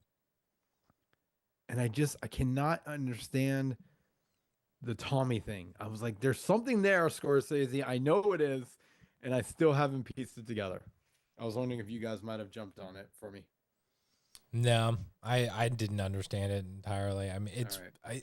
I think this was something that was brought up during the last one too, of like, it's got to be a multiple watch things where you start getting theories when you've watched this enough times and really trying to dissect that moment. Because if I'm not mistaken, the last thing that Henry says is, "And now it's all over," right? No, that's in court. Then what's the last thing that he says? Something about being a schmuck. "I'm out of here living like a schmuck," or yeah. Yes, something along those lines. And then fades. And Cuts then you to, get Tommy, and then back to Henry, and then boom, here are the facts of life. I'm like, what is this? Yeah. I don't have any answer for it. Yeah. It doesn't make All sense right. to me. Well, if anyone's listening and if you guys have theories, shoot us up. Joe Pesci had it in his contract Don't that shoot he us had to up. be No, the shoot us up. last. He had to be the last person seen before going to the credits. That's Remember me? yeah. All right. All right. Let's Yeah. All right. Who won the Did it. movie? Who wins it? Who wins it? I already got mine. Go ahead, Jen. Who wins it for me is the same as my memory. It's gotta be the trio. I can't separate them. I can't just choose one, and I'm not going to, and you can't make me. So, Joe Pesci, Robert De Niro, and Ray Liotta win the movie. Okay. I'm gonna give it to the writing. That's what wins it for me. What was it? Grissy? It's Nicholas Pileggi who wrote the book, but it was Martin Scorsese who wrote and directed this. Oh, so which one? I guess Martin Scorsese, but like the writing, his writing specifically. I'm giving it to Scorsese as well, just because written directed, like it's one of his masterpieces.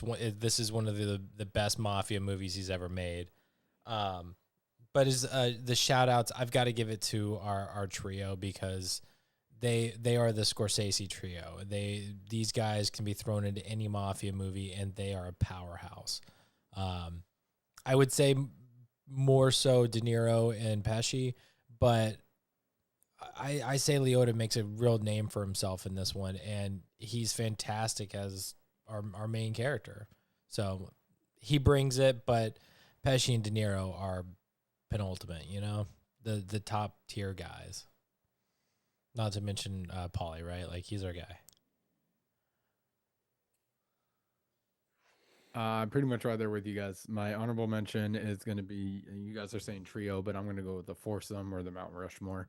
But it's definitely You're wearing going the to be... Mount Rushmore. To be clear. Pretty much. To be clear. and two of them are already on there. So, De Niro, Pesci, Liotta, and Pauly. They absolutely slayed in this movie. But the true winner, forever, will be Martin Scorsese.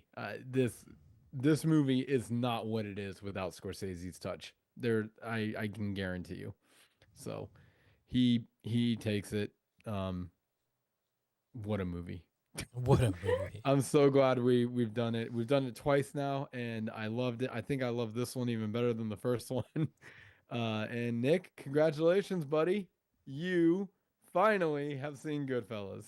Now you understand the good name. Yeah, this is my last episode of Goodflickas. So it's been a good 3-year run with you guys, so I can finally rest easy now. We can kill him, just don't shoot him in the face. We want him to have an open cast. Don't whack me, please. I can't remember the movie, but somebody says they mess up that phrase of getting whacked, and they keep saying whacked off. Oh, getting whacked off. Yeah, don't whack me off. Yeah, I don't know. I know exactly what you're talking about. I can hear it. I feel like it's some sweet woman who just keeps saying whacked off. Yeah. But anyway, that is a wrap on Goodfellas here on the GoodFlickas, with a lot less mess ups on names than anticipated. Like I really thought it was going to happen more, but we just didn't say it that often. I think err on the side of caution. We all avoided it. But great chat. Great to revisit this one. Still always going to be a solid conversation. I do have next week's pick. I'm not going to say too much about it. And I don't know how familiar you guys are with it, but it is streaming on Netflix, and it is a little film called Blade Runner. Oh. I believe on Netflix it is Blade Runner: The Final Cut. There are many editions of this movie out there, so I'm saying that very specifically. It is Blade Runner: The Final Cut, streaming on Netflix. It ends. It goes off of Netflix on the 30th, so we'll have plenty of time to watch it. But it is on its way out. So yes, Blade Runner: The Final Cut. We will talk more, I'm sure, about the other editions. But that will be next week's pick. Hopefully, it offers some interesting conversation. We'll hear my reasons for picking it later, but I am interested to talk about this movie. So, yeah. To tune in here, YouTube next week at Goodflickas to hear us chat, live chat about Blade Runner streaming on Netflix. You can follow us on Instagram at good.flickas and follow us here on YouTube at Goodflickas. Give us a like and hit that bell button down in the corner there so you can follow us get notifications for when we post new videos, which is basically every Monday. We record them live and they're here. It's a great new process. Love it. Other than that, you can send us an email at goodflickas2020@gmail.com. Let us know how we're doing and give us some advice if you've got it. But other than that, that's a wrap on Goodfellas here on Goodflickas. Let me hand over the razor blade to the dawn of the group. Brian, please take it away and slice up those garlic bulbs as thinly as you can. All right, our wise guy fans out there. Hope you guys enjoyed this one. I know we had a lot of fun breaking it down again. As far back as we can remember, we've always loved breaking down movies, and we're going to continue to do so week after week after week. We'll see you next week.